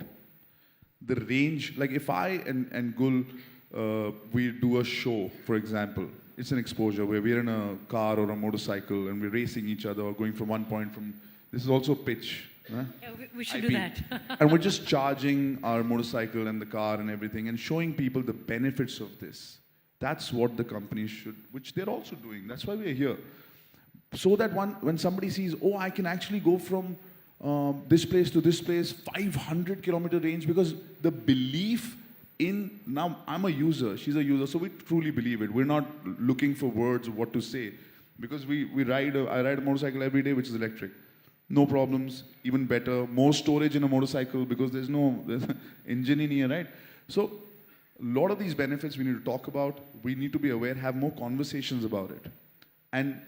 And not fight the iska range 300 hai, iska 350 hai. It's okay, man, under the capacity of whatever company, because it's an uphill climb to tell people who are used to just getting their first motorcycle. This is a country where aspirational hai.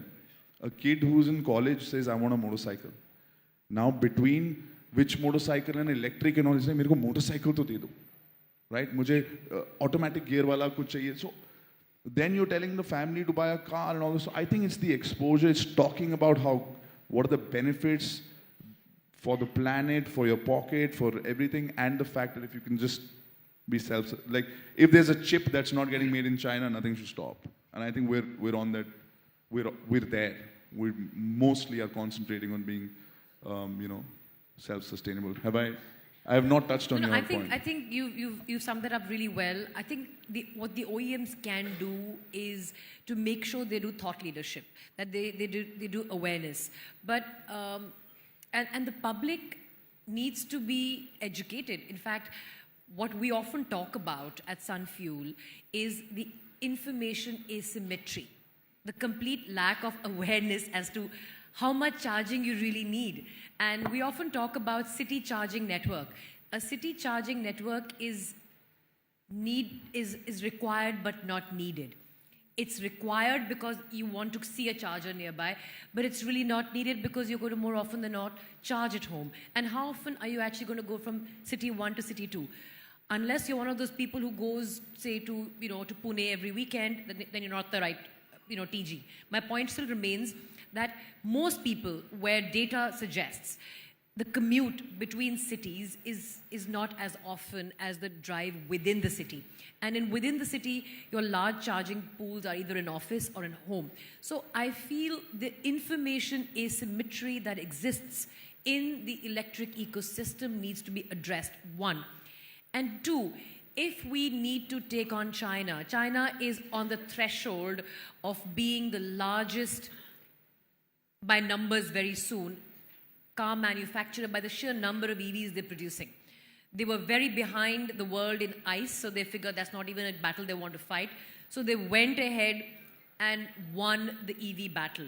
Now, how did they do it? Massive government support, huge incentive, both at the OEM level and both for the retail customer.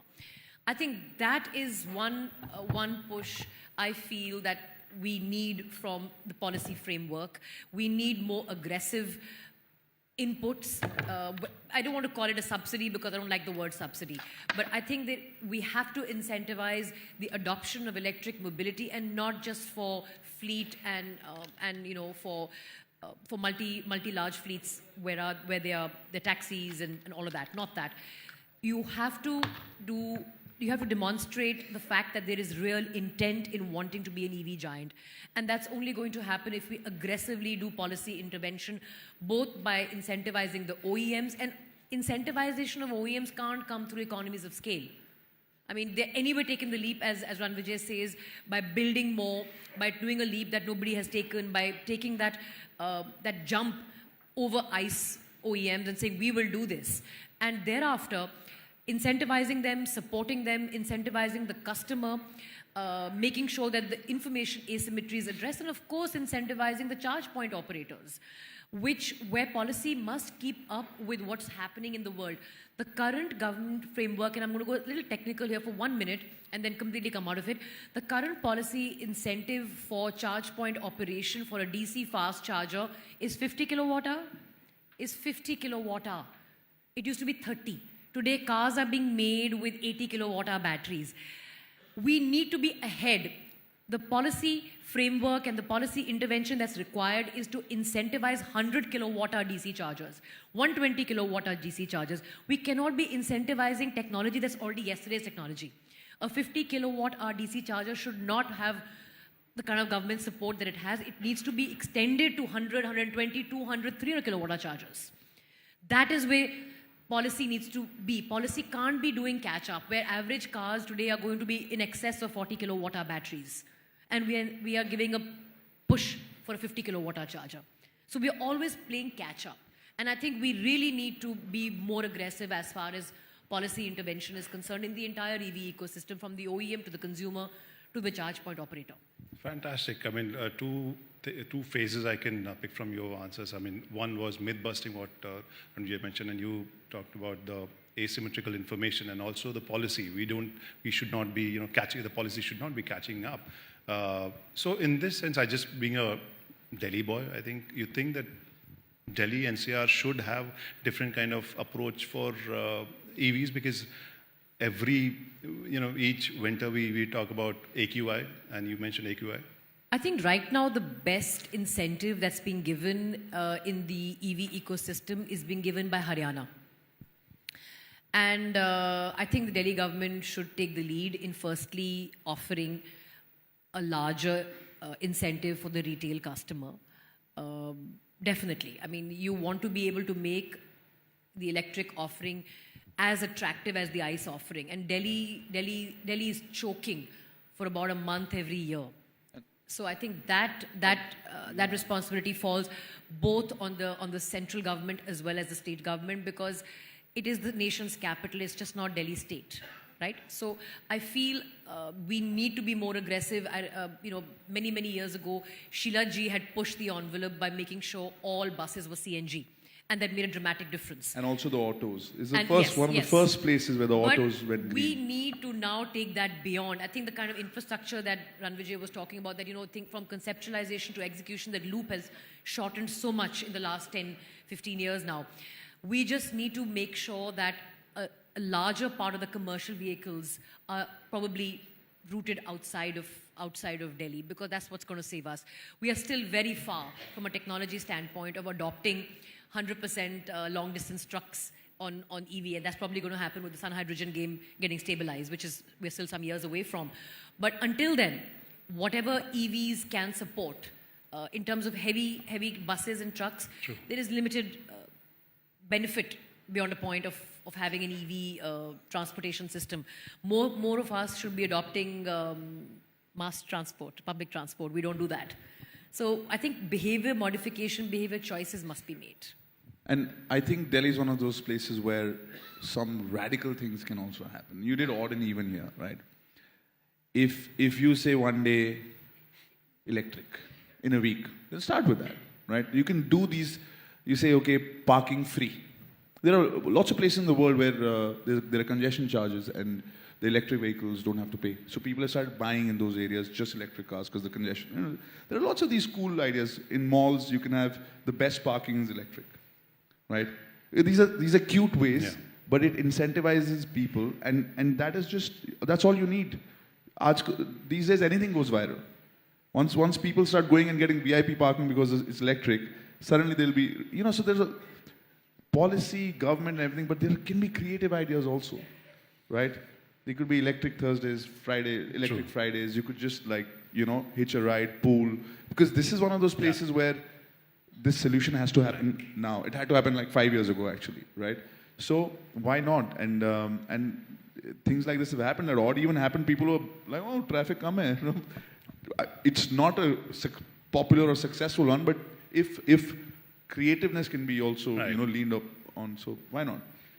Fantastic. I mean, not only me, everyone here and everyone who's watching this, they're listening to you. And as I mentioned, I'm not sure if you like that term or not, but you guys are influencers, so you are going to change the whole discourse and talk around EVs. And thank you so much for coming to Green Bharat Summit. This is our first edition, and hope to see you again. Thank you so much for having me, thank you so much for having me next to her. Thank you so much. Thank you.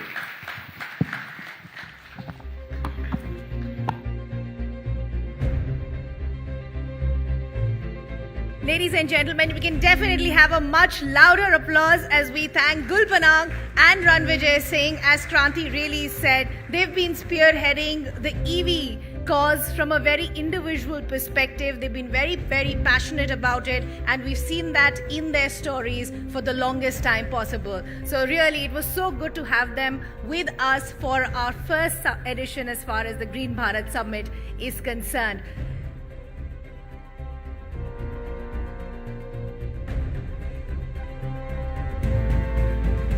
Thank you once again, Gul. Thank you once again, Ranvijay. Ladies and gentlemen, this is a moment of pride and honor for each one of us.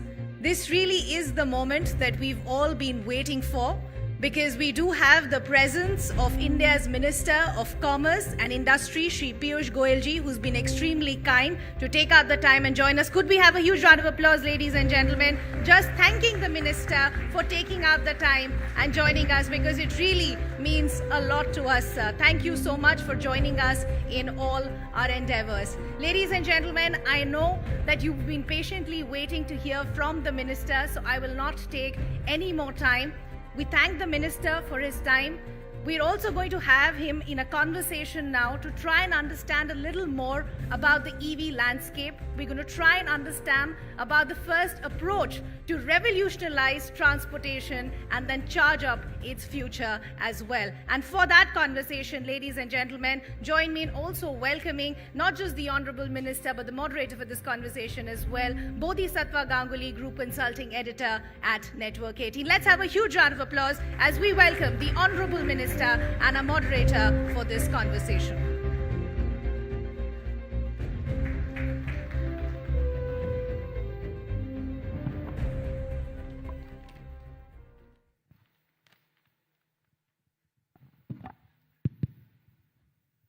So, thank you, Piyush ji, for gracing this occasion.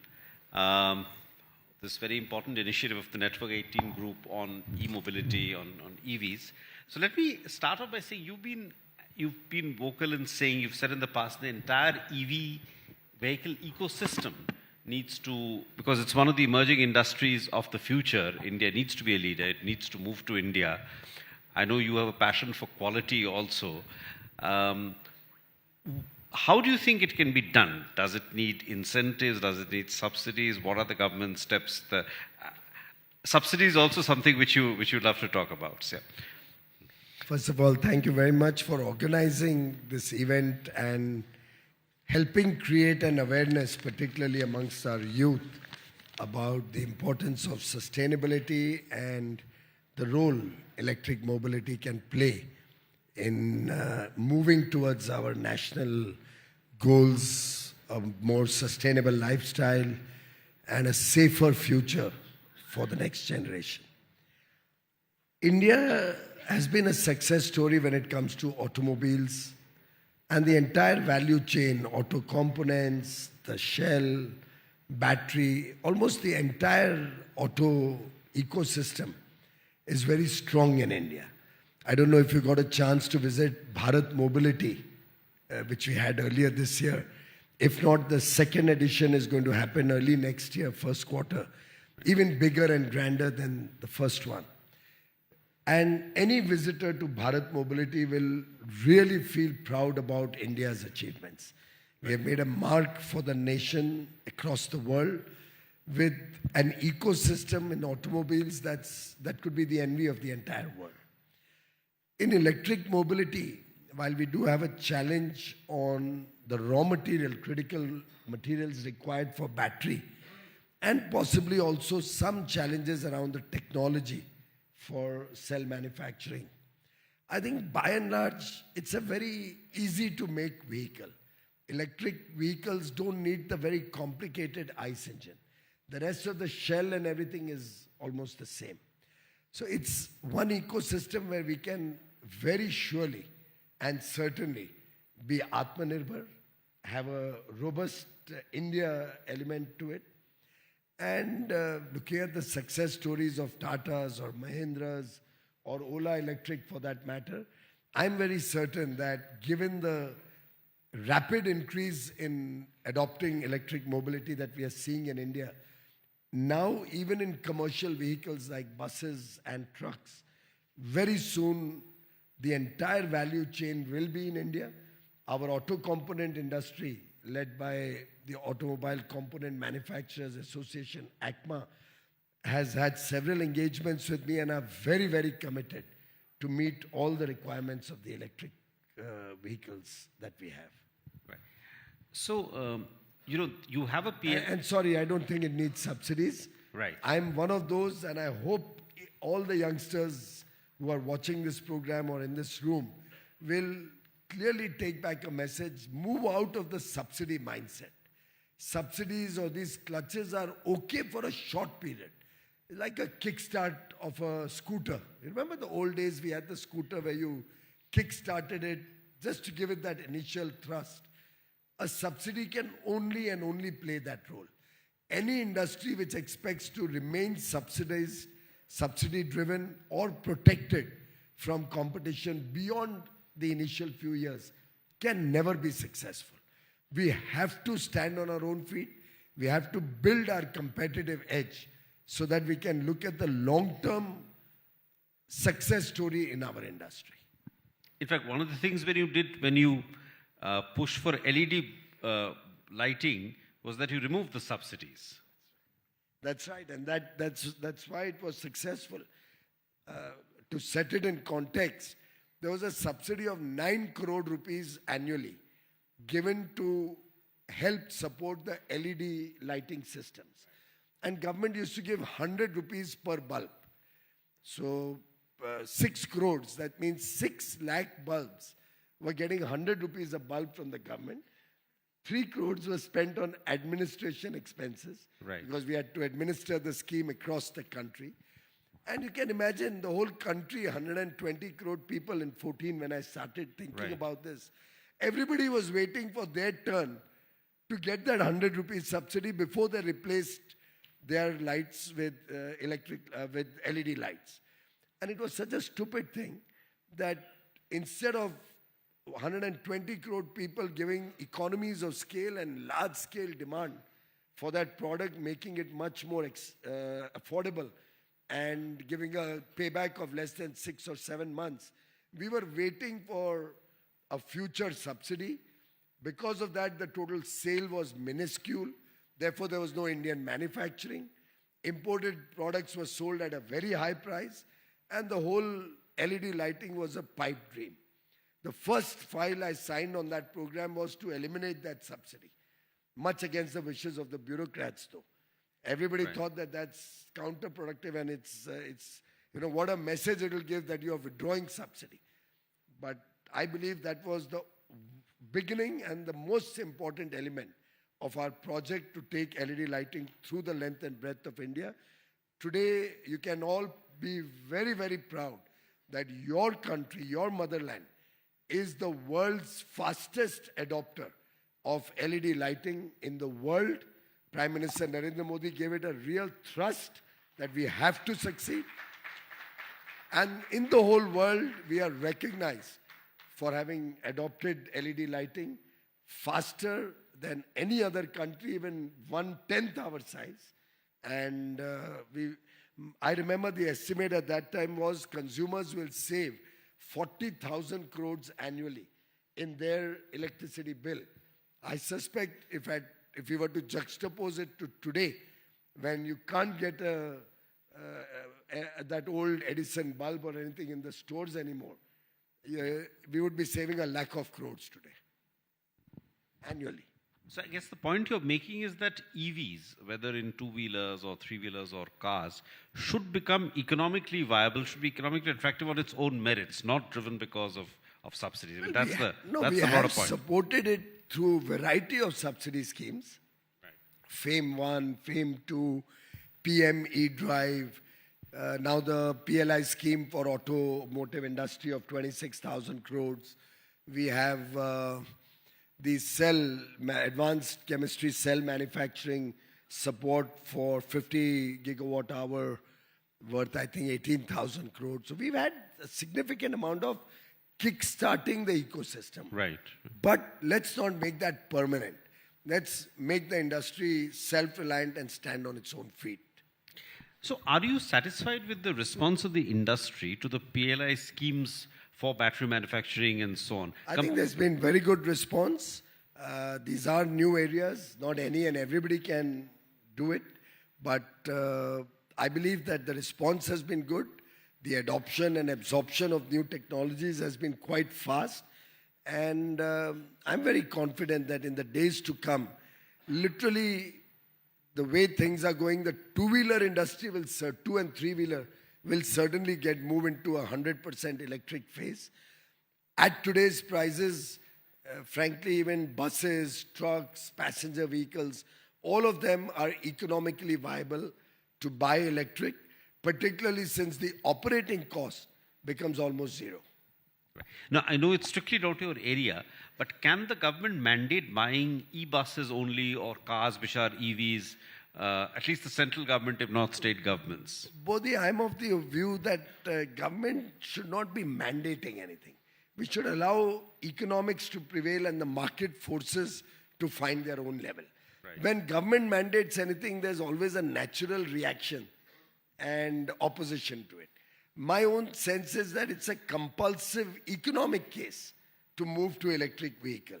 And when you look at the capital costs of purchase or leasing a car and the operating cost where both electricity is much cheaper to recharge your battery and repairs and maintenance are almost non-existent in an electric engine.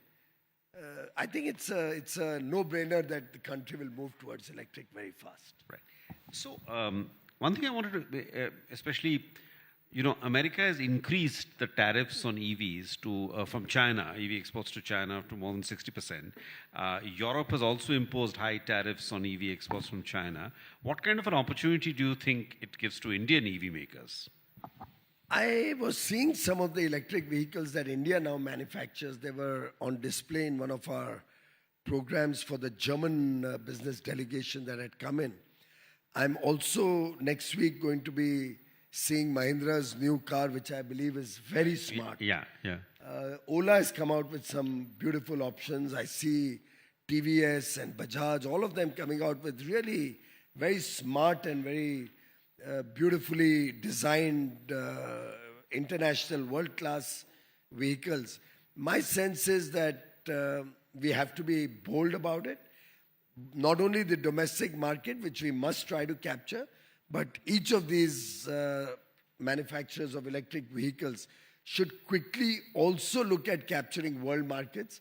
My concern very often is that we get into a cocoon with such a comfortable situation, large domestic market, that we don't ever try to foray out.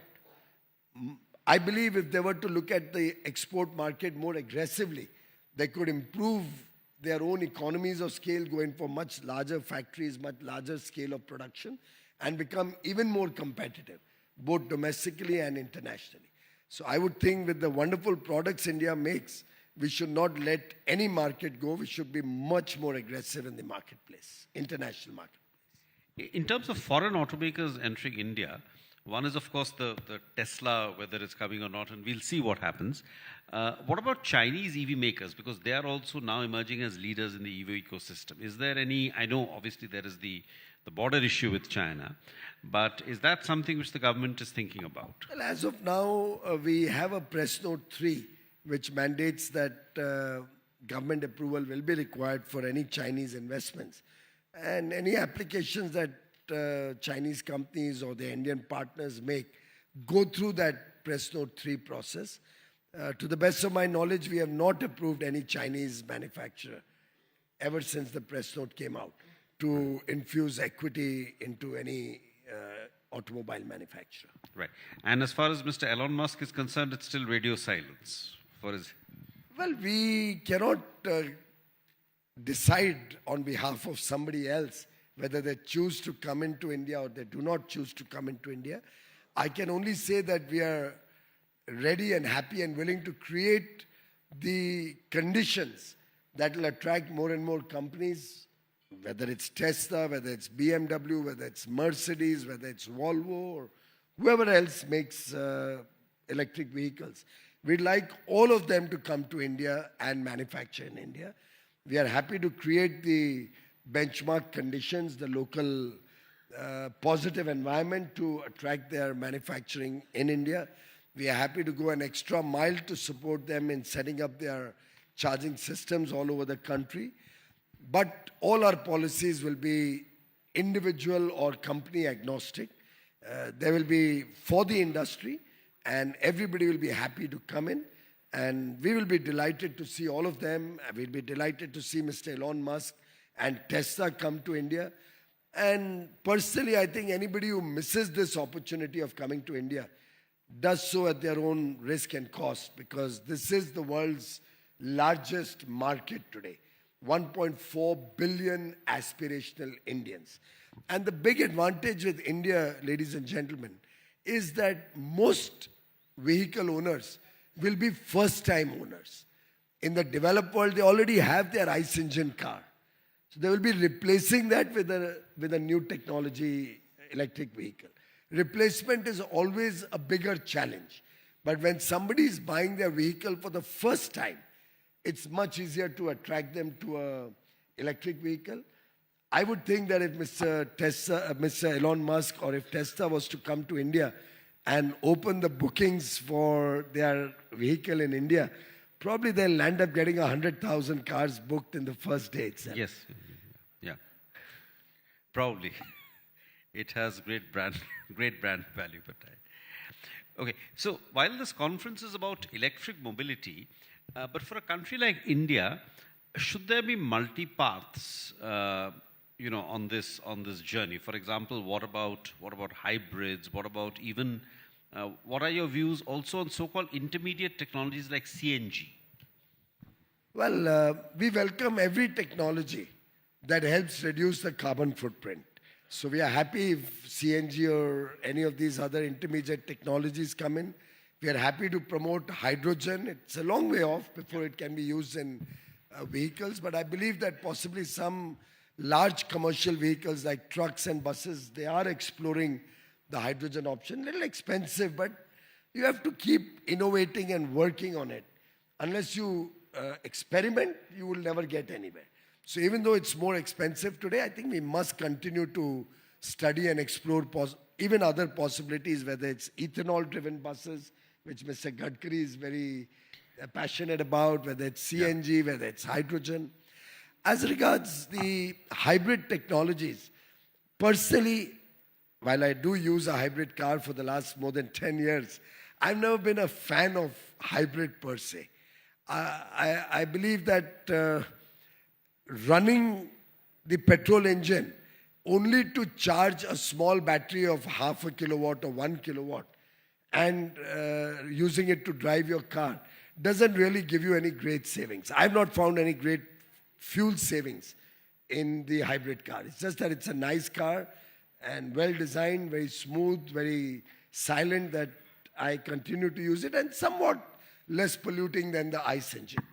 And I don't have to bother about range anxiety or about charging the vehicle. But we have an open mind. I mean, I don't think any of us should close our mind to options. So of late, I came into researching and studying about plug-in hybrids, where the battery size has been made 1/3 and it only runs for about 100 kilometers. So against a 50 kilowatt or 60 kilowatt battery, which typically a four-wheeler passenger vehicle would have, giving you 400, 500 kilometer range, to assuage any concerns buyers may have. And I believe range anxiety is one of the biggest concerns in electric mobility. Instead of that 50, 60 kilowatt battery, which is the biggest cost on the automobile, they are now looking at reducing that to a 15, 17 kilowatt battery, which drives your vehicle for the first 100 kilometers. And if you are not able to charge that battery and have crossed or are expected to cross 100 kilometers, it also has the ICE engine. You just need to switch off the battery and switch on the ICE engine, and lo and behold, you start running on the petrol part of the vehicle or diesel vehicle. End of the day, the larger part of your petrol consumption is saved, or crude consumption is saved. I saw my own user case. 99% of the days, my car doesn't go more than 100 kilometers. And if each one of you, or you could run a poll on this, Bodhi, through your Network18 channel. Ask people how many days in a year does their car run more than 100 kilometers in a day. And my gut sense is that 95% of the days, no passenger vehicle would be running more than 100 kilometers in a day. Yeah. Even in coming from a remote place, or coming from Gurgaon to Delhi and going back to Gurugram, or going from Nariman Point all the way to my constituency in Borivali or Dahisar and back, you would still be able to do it in 100 kilometers. And there's no range anxiety, because if you do cross that and 10, 20, 50, 100 kilometers extra on any particular day, you switch on the petrol engine and lo and behold, you can drive as long as you like. That way, I think we'll cut down our crude imports very significantly. The ICE engine will not get totally obsolete, which is one of the reasons why automakers are also resisting the electric mobility. And all of us can contribute to reducing carbon footprint. Cost of the electric vehicle will fall significantly, even though it will have a second ICE engine. But battery costs will reduce from 50, 60 kilowatts to 15 kilowatts. So I thought that was a very exciting possibility. My preliminary studies tell me that we should look at that and market that much more. But again, it's for the private sector and the companies to decide. As I said, government is not mandating anything. No, so let me, you provided an opening when you said automakers resisting electric mobility in India. So obviously they have investments, they have sunk costs in the form of huge investments in petrol and diesel technologies. Do you think this is a significant obstacle in the widespread adoption of EV technologies in the Indian?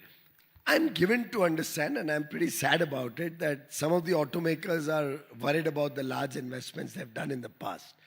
I think they're being very myopic in their thinking. If I was in their shoes, I would look at the overall investment in plant and machinery, and I would find that the investment which will go dead is a very small component. Just the ICE engine part, the shell and the upholstery, the seats, the airbags, the steering, everything else continues to be used. It'll be better to forego a small investment, but to try and capture larger market share and contribute to the climate action that we are all, in a way, all of us are committed to be a part of. I would look at it that way. If they continue to hog those ICE engines beyond a point, I suspect some of these companies will become obsolete in the future. And I'm finding more and more companies which resisted electric mobility in the past are now also looking at getting into electric vehicles. So, Minister, many companies at a global level and some countries have also announced policies that beyond a certain year, say 2035 or 2040, you won't be allowed to sell any new petrol or diesel cars. Is something like that under consideration? As I said before, we believe that we should not be mandating what has to be done. I can already see before my eyes that electric mobility is becoming an economically viable use case. तो हमारी देश की जनता बड़ी समझदार है. वो अपने आप निर्णय कर लेगी कि इलेक्ट्रिक व्हीकल में जाना है. Right. Okay, so you don't believe in any mandates of that kind? Since you're pushing the envelope on the question, I'm repeating that I don't believe that it is necessary. Okay, so while there's a lot of the movements towards EVs obviously driven by the climate change, the challenges of climate change and so on, Mr. Trump, I mean, there have also been strong political countercurrents in the West, right? Where, for example, Mr. Trump may or may not believe in climate change and yeah, sorry. No. So the question really was that, and he may now believe in EVs because I was just going to say that. It's almost like a jugalbandi, eh?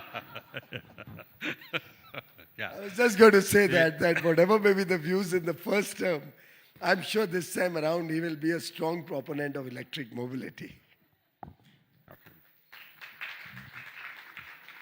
Right, okay. Right, let's see. I mean, he's yet to come to power and he can change his mind and he may not also be best friends with Elon Musk forever. Well, I hope they remain good friends. Right. So, but that's not going to, I mean, what I'm trying to say is that obviously what happens in the US, and we'll see what happens, does influence the rest of the world, including, big emerging markets like India, the direction of policy and so on and so forth. So you don't see, it's not just also electricity, right? I mean, he has said that he is in favor of oil and gas, even of coal, which is the chief villain in the so but you don't see that impacting India's national goals in any way. First of all, let me tell you, coal is not a villain at all. Coal is what is powering your home and my home and this program also. Right. And we have a right to use low-cost energy made out of coal, which is our indigenous product.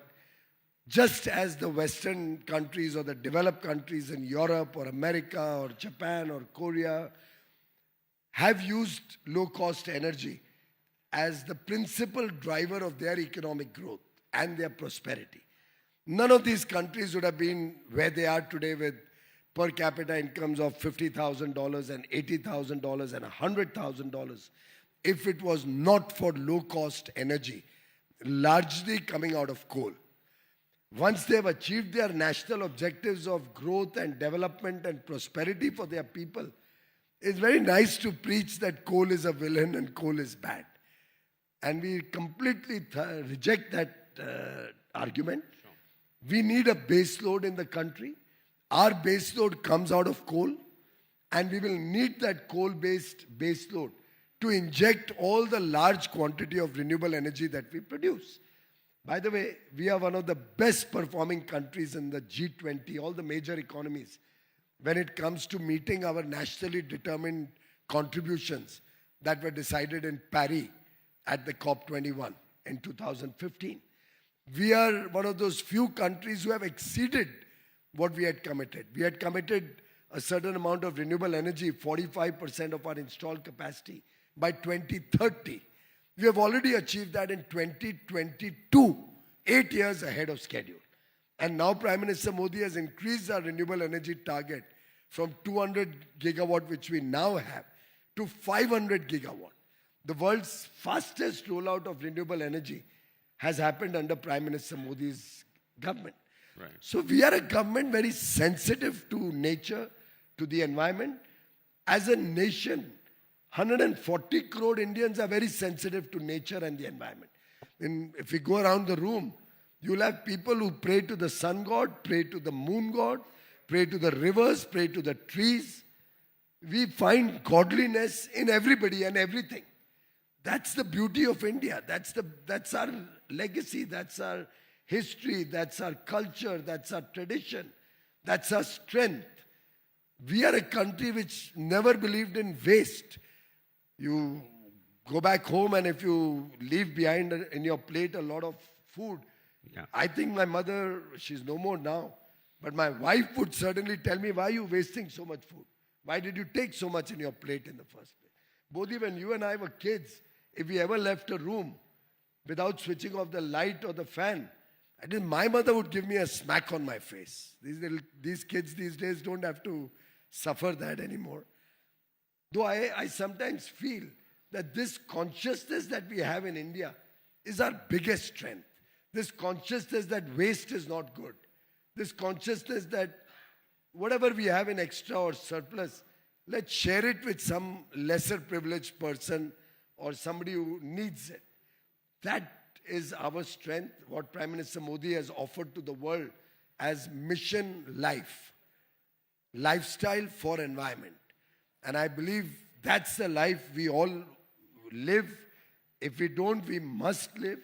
We must be conscious about the circular economy. We must be conscious about reducing, if not eliminating, waste and wasteful consumption. I mean, I still, for the life of me, cannot understand why we cannot reduce the size of a pizza or the Coke or coffee cup. A lot of it is wasted. B, in any case, it's not good for our health to be having so much of it. So it's really sad that the world is not willing to reduce wasteful consumption, because to my mind and in my understanding, the problem of climate change is not emanating from manufacturing. It's emanating from consumption. As long as there will be wasteful and excessive consumption, somebody or the other will manufacture to meet that demand. It's consumption which is the source of the carbon up there, the damage to the ozone layer, of the problem of climate change. And till this message is understood by 7 billion people around the world, we will not be able to solve the problem of climate change. Right. I just wanted to, I'll just come to a couple of questions on the economy also, since we have you here, but I'll just ask, one of the issues which you did allude to is of the biggest obstacle for EVs is the range anxiety. So where are we in terms of developing a nationwide, charging infrastructure? Well, I see some very impressive steps being taken by industry.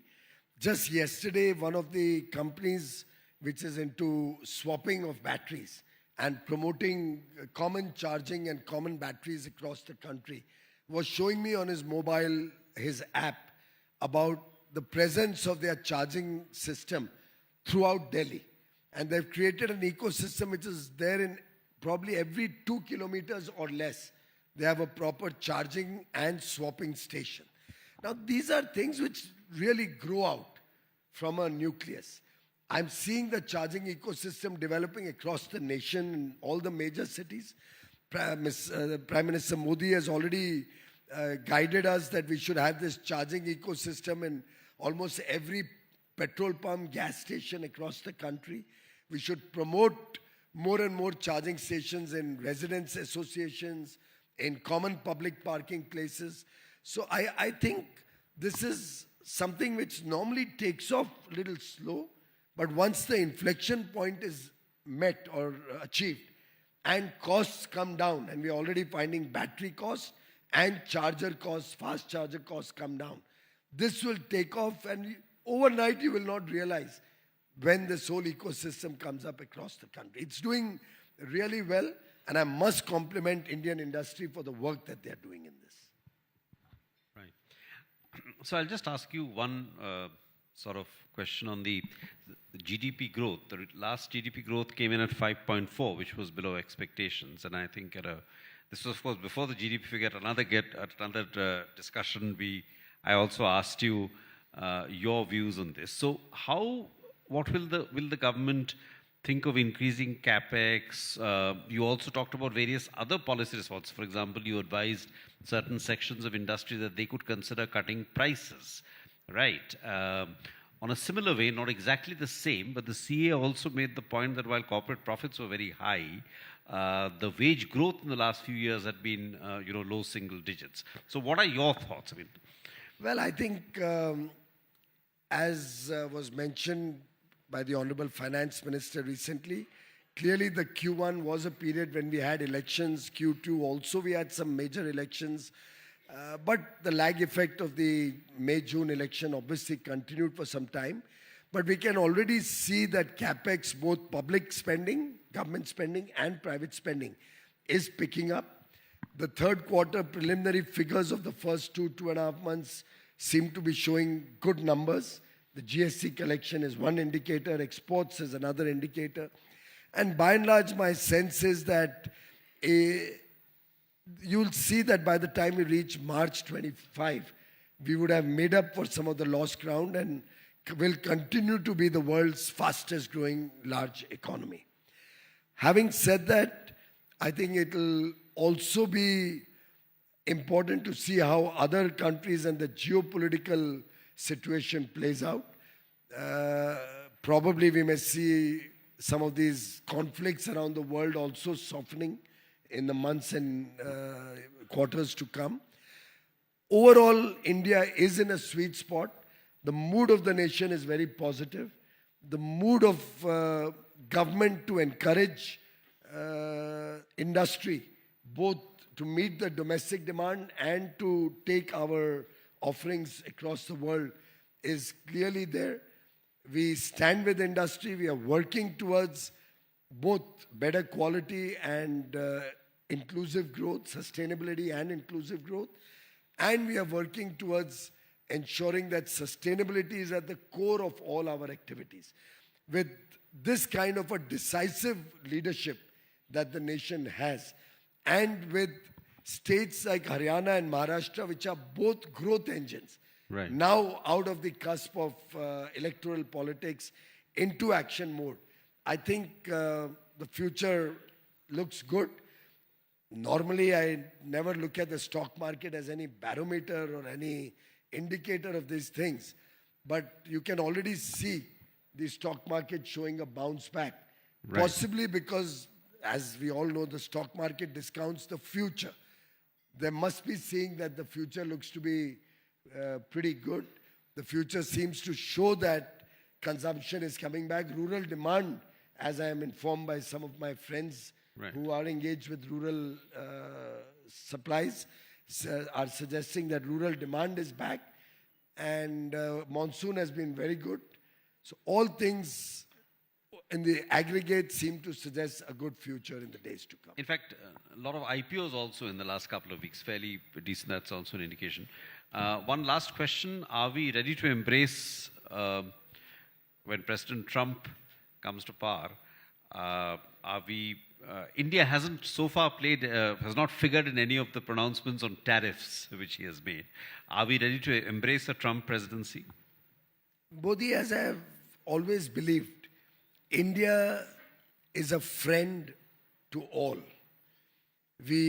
Over the last 10 years, Prime Minister Modi has worked first with the Obama administration, then with the Trump administration, then with the Biden administration, and we'll again work with the Trump administration, thanks to the blessings of the people of India who have given an unprecedented third term. Right. I say unprecedented because A, it's happened in India after several decades.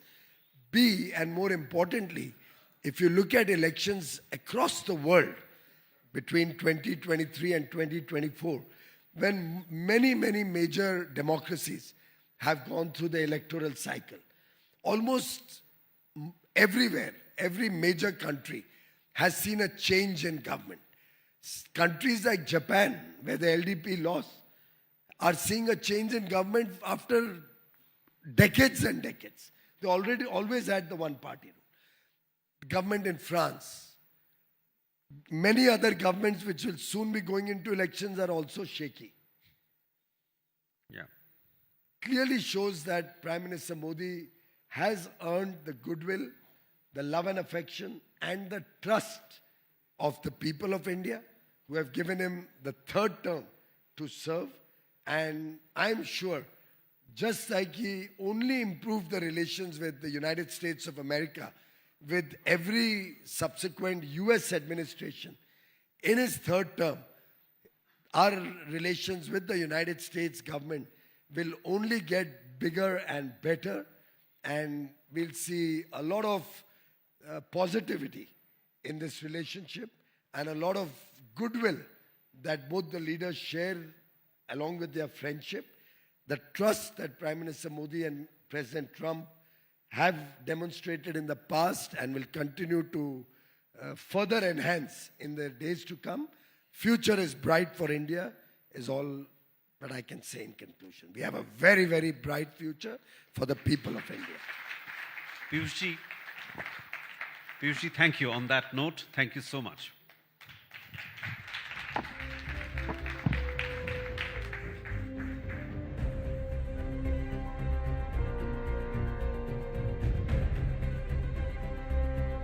Ladies and gentlemen, could we have a huge round of applause as we thank the Honorable Minister, not just for his time, but for his valuable insights and for always supporting all our endeavors. Thank you, sir. It's been such a pleasure to have you with us and to hear from you as well.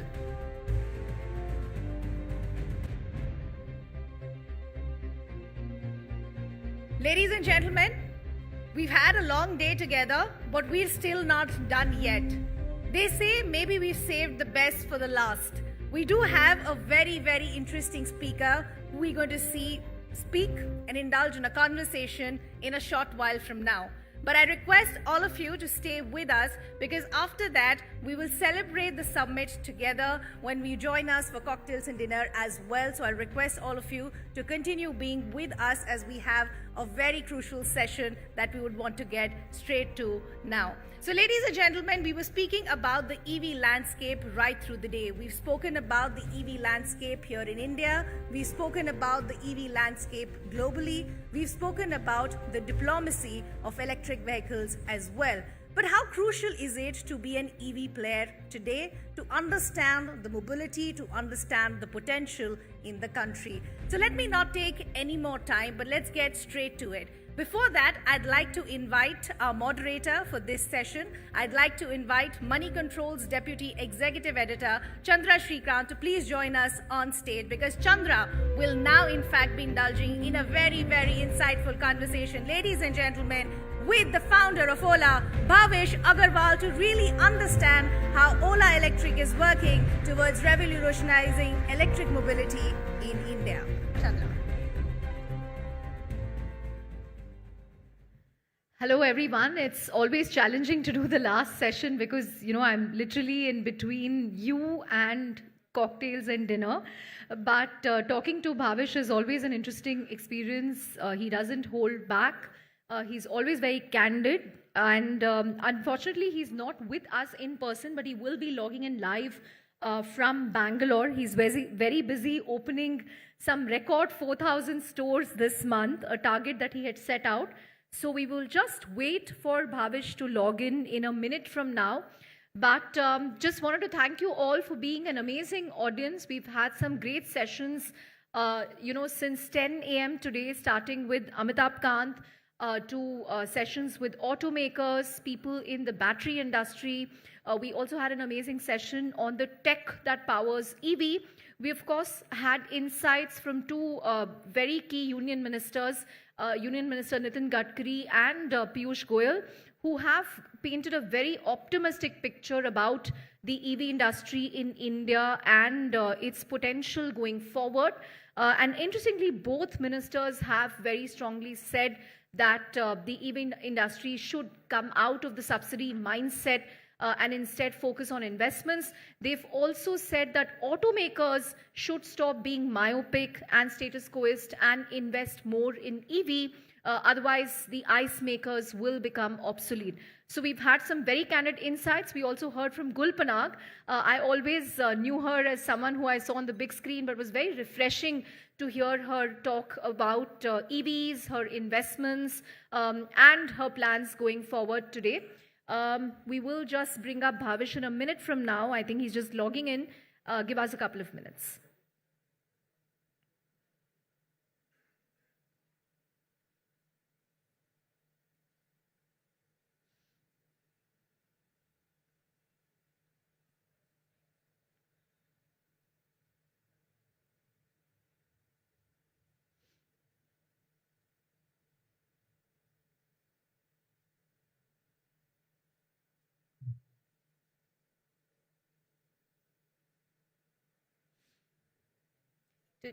Oh, there he is. Hi, Bhavish.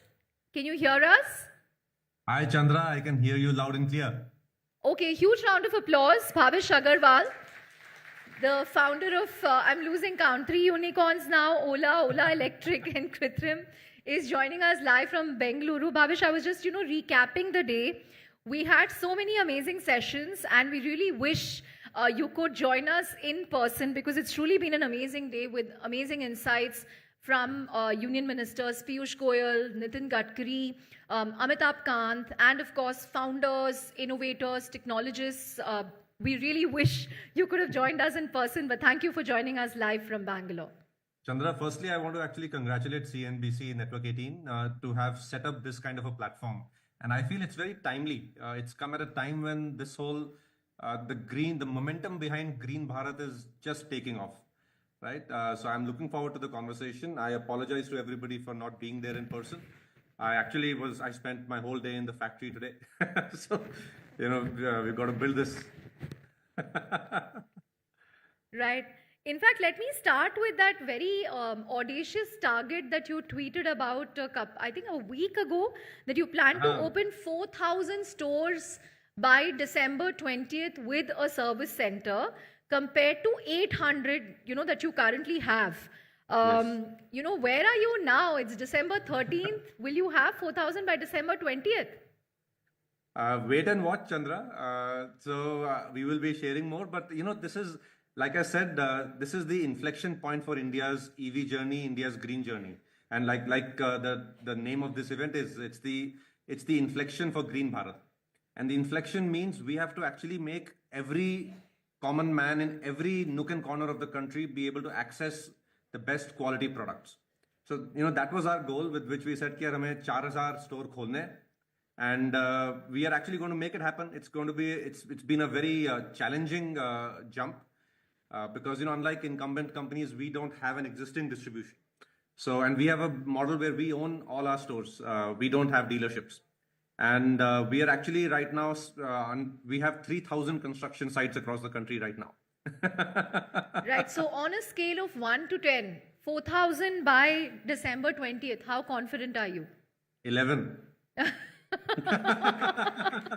Well, the boys who are going to make it happen were on the panel today. So, we're all running towards it. It's going to happen. And, it's also, Chandra, the kind of interest we have from the upcountry in India to buy EVs. You'll be surprised to see people in small towns, villages want to buy the best in class EV. They've been pulling us, saying "Hamare paas dukaan kholo." More importantly, "Hamare paas service center kholo." Right. So that's what this one-time jump is about. And this is going to obviously serve our existing products, but also as we bring out motorbikes, etc., which are even more relevant in small town India. So it's going to be one big move towards accelerating electrification in India. So how many hours a week have you been working, Bhavish, towards this goal? I am not going to join this argument anymore. I think you are the one who aap sabko. No, I'm not going to get you into trouble. Don't worry. But jokes apart, Chandra, I feel, I actually think the young people of the country, when we tell them 70 hours, 15 hours a day, etc., and I've been guilty of that, they wouldn't like it. But I actually feel the young people of our country want more purpose. And what bigger purpose can there be to build the future of the country, right? And through a vision like building the EV future of the world in India, building India into a clean energy, green energy country. I mean, this purpose drives all youngsters, and I see in Ola itself, we have so many youngsters जो मुझसे ज़्यादा काम करते हैं. Forget how many hours I work. My team works 20 hours a day. My God. But Bhavish, one pertinent point that came up in both Union Minister Piyush Goyal's fireside chat as well as Nitin Gadkari's fireside chat is they believe that the EV industry should get out of the subsidy mindset. In fact, both of them have said that, subsidies are okay to kickstart something to give the initial trust. But any industry that expects to remain subsidized beyond the initial few years can never be successful. I wanted to get your thoughts on this because if you look at China, their subsidies continued for many more years. Here we are sort of thinking about pulling the plug on FAME, after, FAME 1, FAME 2. But for this industry to grow, to kind of make those strides, what is your own view on subsidy? Chandra, I agree with what the ministers have said, and I think they've also said it in a nuanced way, which is that the government firstly has been very thoughtful and progressive when it built a incentive framework for the EV industry, and there are multiple layers of incentives for multiple types of value add. To the average consumer, there is the FAME or the PM E-Drive scheme, which is tapering off. It's been tapering off for the last 2-3 years. And like I've said this in the past, that I actually feel it should go away. Consumers don't need any EV subsidies now, and the government has a 1.5-year-old roadmap for the PM E-Drive subsidy, and after that it will go away. Then there are subsidies like which are more incentives, the PLI schemes, which I believe are still required to encourage more and more localization and more local manufacturing of EV and components. And we are actually the biggest investor across both the PLI schemes. PLI for EV and PLI for lithium cell. So we're the biggest investor. We have the biggest capacity installed across both these schemes. And the government, again, like I said, has been very thoughtful in bringing out these schemes. And now there is talk about potentially bringing PLI for cell components, just like we have PLI for EV components. So that theme of PLI incentives for localized manufacturing of components, I think, is a strategic theme which we should continue. And the government has shown very clear interest to double down on that. I also want to, on this topic, step back a bit and share the bigger picture of how Green Bharat is very strategic for India's India's journey towards Viksit Bharat. If you look at our generation, Chandra, and you and I are similar generation, like most of the people in the audience, I presume. For our generation globally, the biggest challenge is going to be climate change. Right. The world is trying to come to terms with climate change.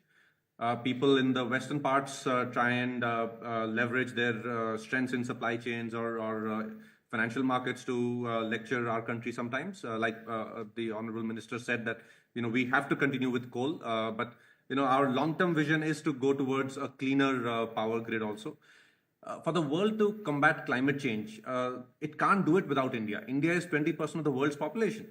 And not just that, India is a great leader of the global south, politically as well as technologically, as well as in terms of how consumers behave, the cost structures. India is a great microcosm and leader for the global south.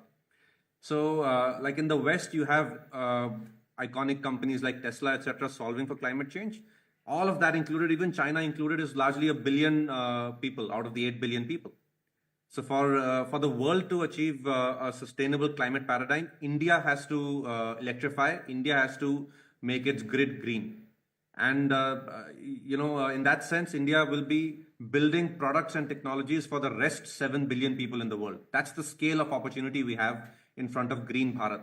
So in the near term, we are incentivizing, etc. But the strategic objective of the whole ecosystem is that we have to make the world's largest EV hub in India, from a product manufacturing, EV components, lithium cells, the whole chain.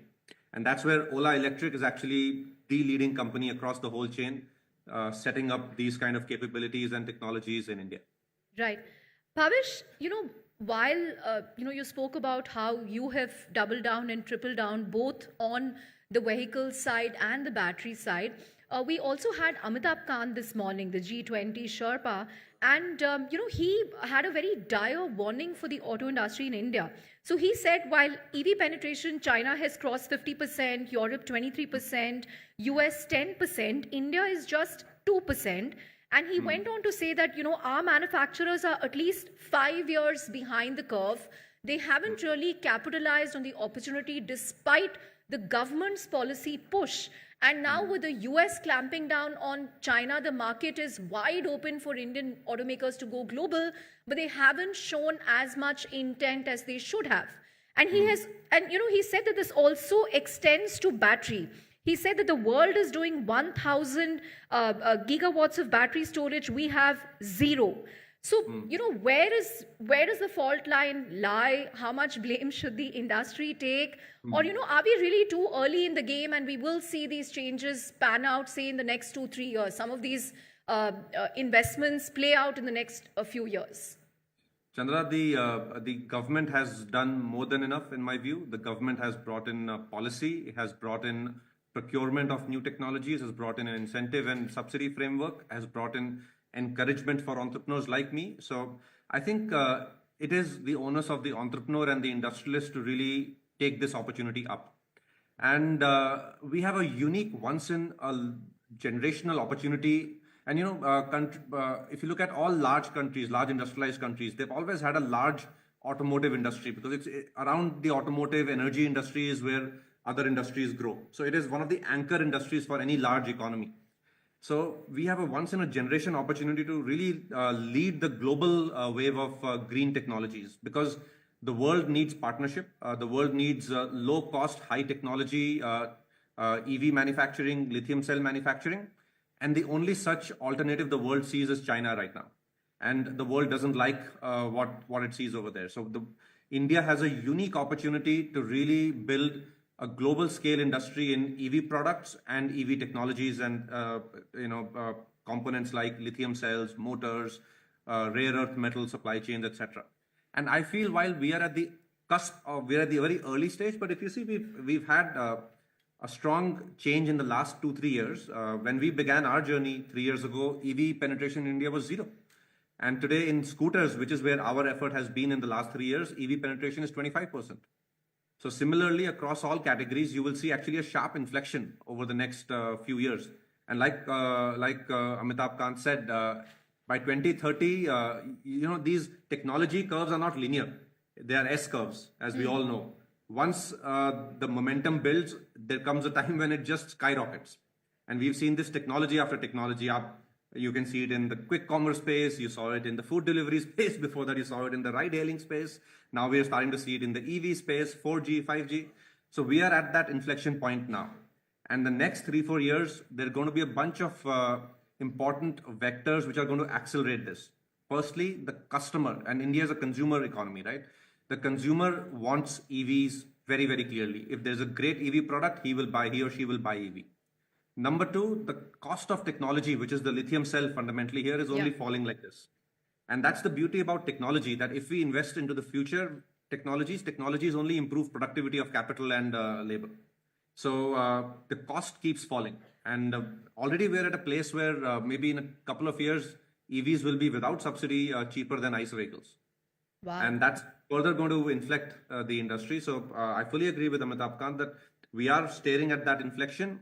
For companies like me, which are all electric, we feel very excited about the opportunity. There are some companies which talk about their green portfolio having natural gas, etc. I don't see that being the cleanest approach. It is cleaner than petrol, but there's nothing as clean as electricity. I wonder which companies you're talking about, Bhavish, if you want to name them. No, I will skip the names. Right. Bhavish, you've also been very vocal about, your focus on battery tech. In fact, we had an opportunity to see the kind of investments you're making in the OLA gigafactory in the outskirts of Bangalore, close to Krishnagiri district. So, give us an update on that. When will we see these Bharat cells powering EVs in India? Chandra, I was there at our factory all day today. I just came back for our session, and the factory is coming up to speed very fast. In fact, the factory is all ready. We are producing thousands of cells every day. We are being very rigorous about the testing and the quality testing. So thousands of cells being produced every day, being put into tests, rigorous tests, high temperature tests, high speed charging, discharging. So we are on track. We've guided the street to Q1 FY26. My effort is to make it faster than that, which is just 3-4 months out. So we are very keen to get our cell into our products. And also we are going to, the lithium cell is going to be a platform for product innovation in India. Right. If you think of so many categories of products, be it other automotive categories, drones, power tools, medical devices, consumer electronics, any kind of these products will need lithium battery cells. And today we import all of that from China. So our lithium cell, I hope, and I'm going to position it as a platform for all startups, for Startup India to really use and build more and more products around it for the Indian market. Right. Give us an update on your product portfolio, Bhavish, in terms of the Ola motorcycle and any rethink on the four-wheeler plans. The next year is going to be the year of product for Ola Electric, Chandra. So this whole year we've been focused on consolidating our operations, making them more efficient, and also engineering the product and behind the scenes. Next year, you will see in 12 months, we will launch maybe one product a month. And our motorcycles are going to be out around March. Our next generation scooters are going to be out before that.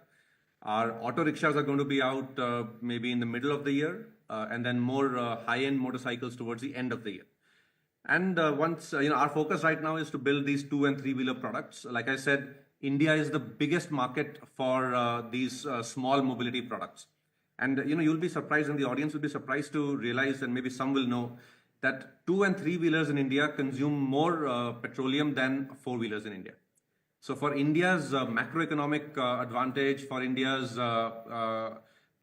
pollution to get better managed, all of it, electrifying the 2- and 3-wheelers is a very central piece in the whole puzzle there. Right.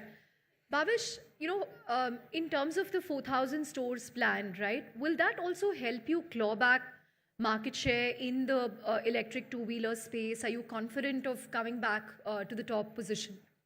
100%. We had launched our stores to about 800 about 1.5 years back, and then we spent the next 1.5 years consolidating our operations in those stores.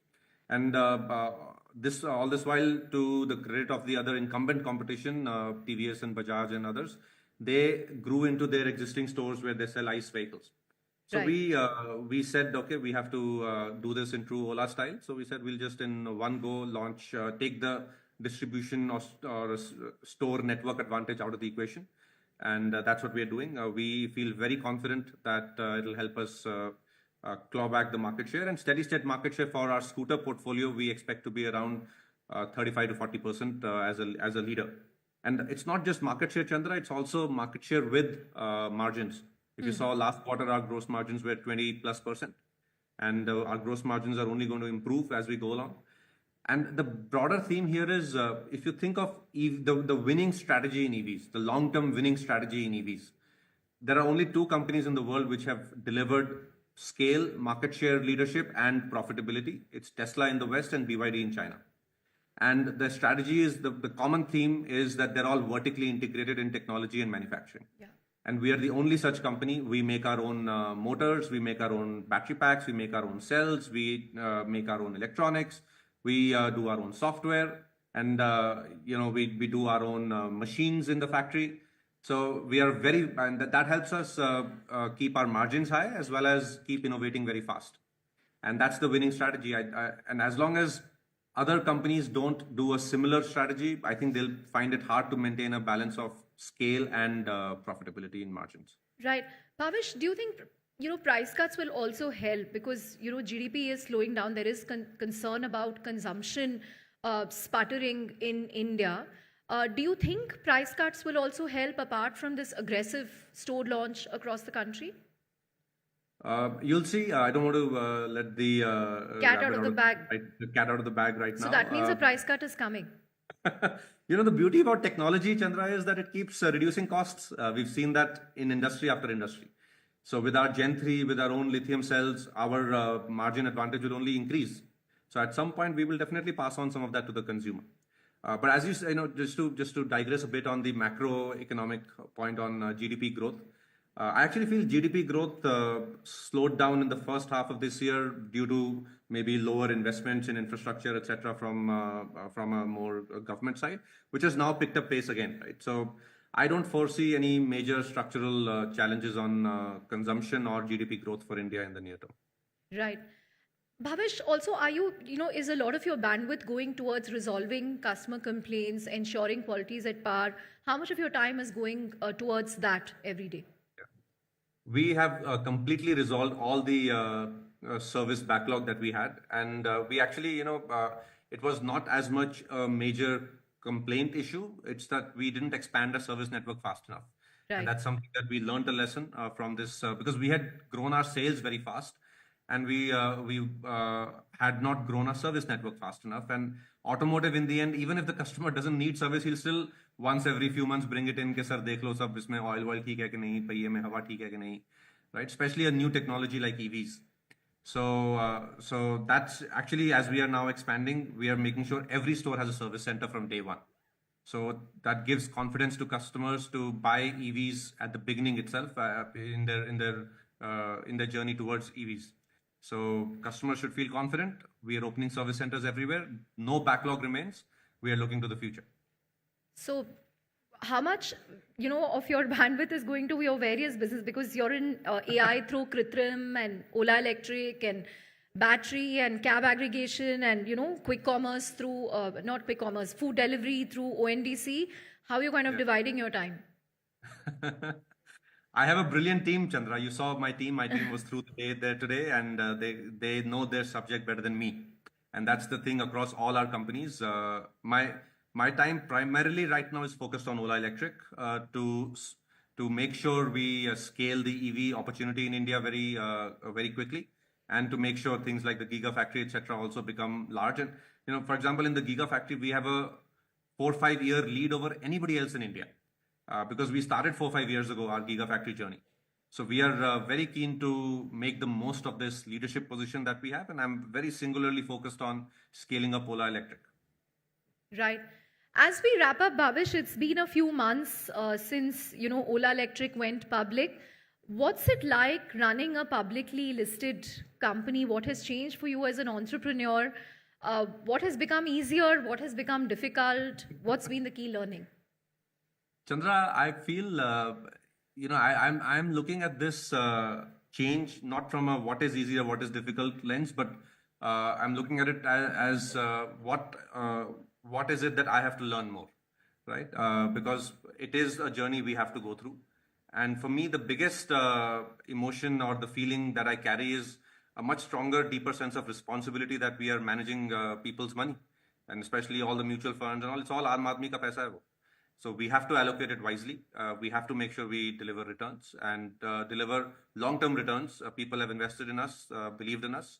So, it's incumbent upon us and, for the whole Ola Electric team to deliver into this future of Green Bharat and make sure shareholders make money.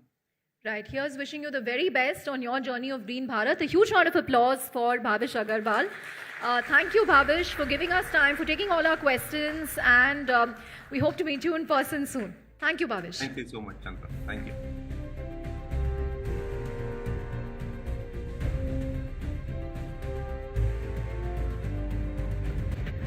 Thanking Bhavish once again, and of course, thanking Chandra as well for, steering us through that conversation really, really well. Ladies and gentlemen, that brings us to the end of what we set out to achieve today.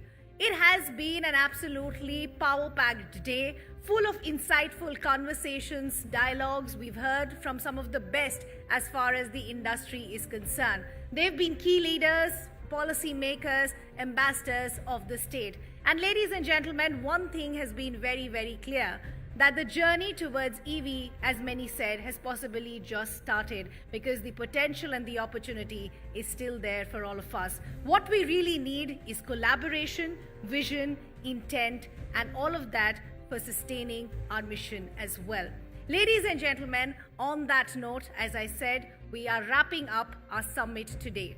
The end of Ola Electric Green Bharat, an initiative by Network18. On behalf of Ola Electric and Network18, once again, I do extend my heartfelt gratitude to everyone who joined us today in this endeavor of ours. Whether it was our speakers, panels, the union ministers, but there is one set of people that I really need to thank, and that is you, the lovely audience who sat with us the entire day, joined us in our panel discussions, in our conversations, and helped us make this event a huge success. So thank you so much. Can we end this day on a huge round of applause, because this is us looking towards a much brighter, or should I say, a much greener future. Ladies and gentlemen, thank you once again, but do join us now for cocktails and dinner, and have a great evening ahead.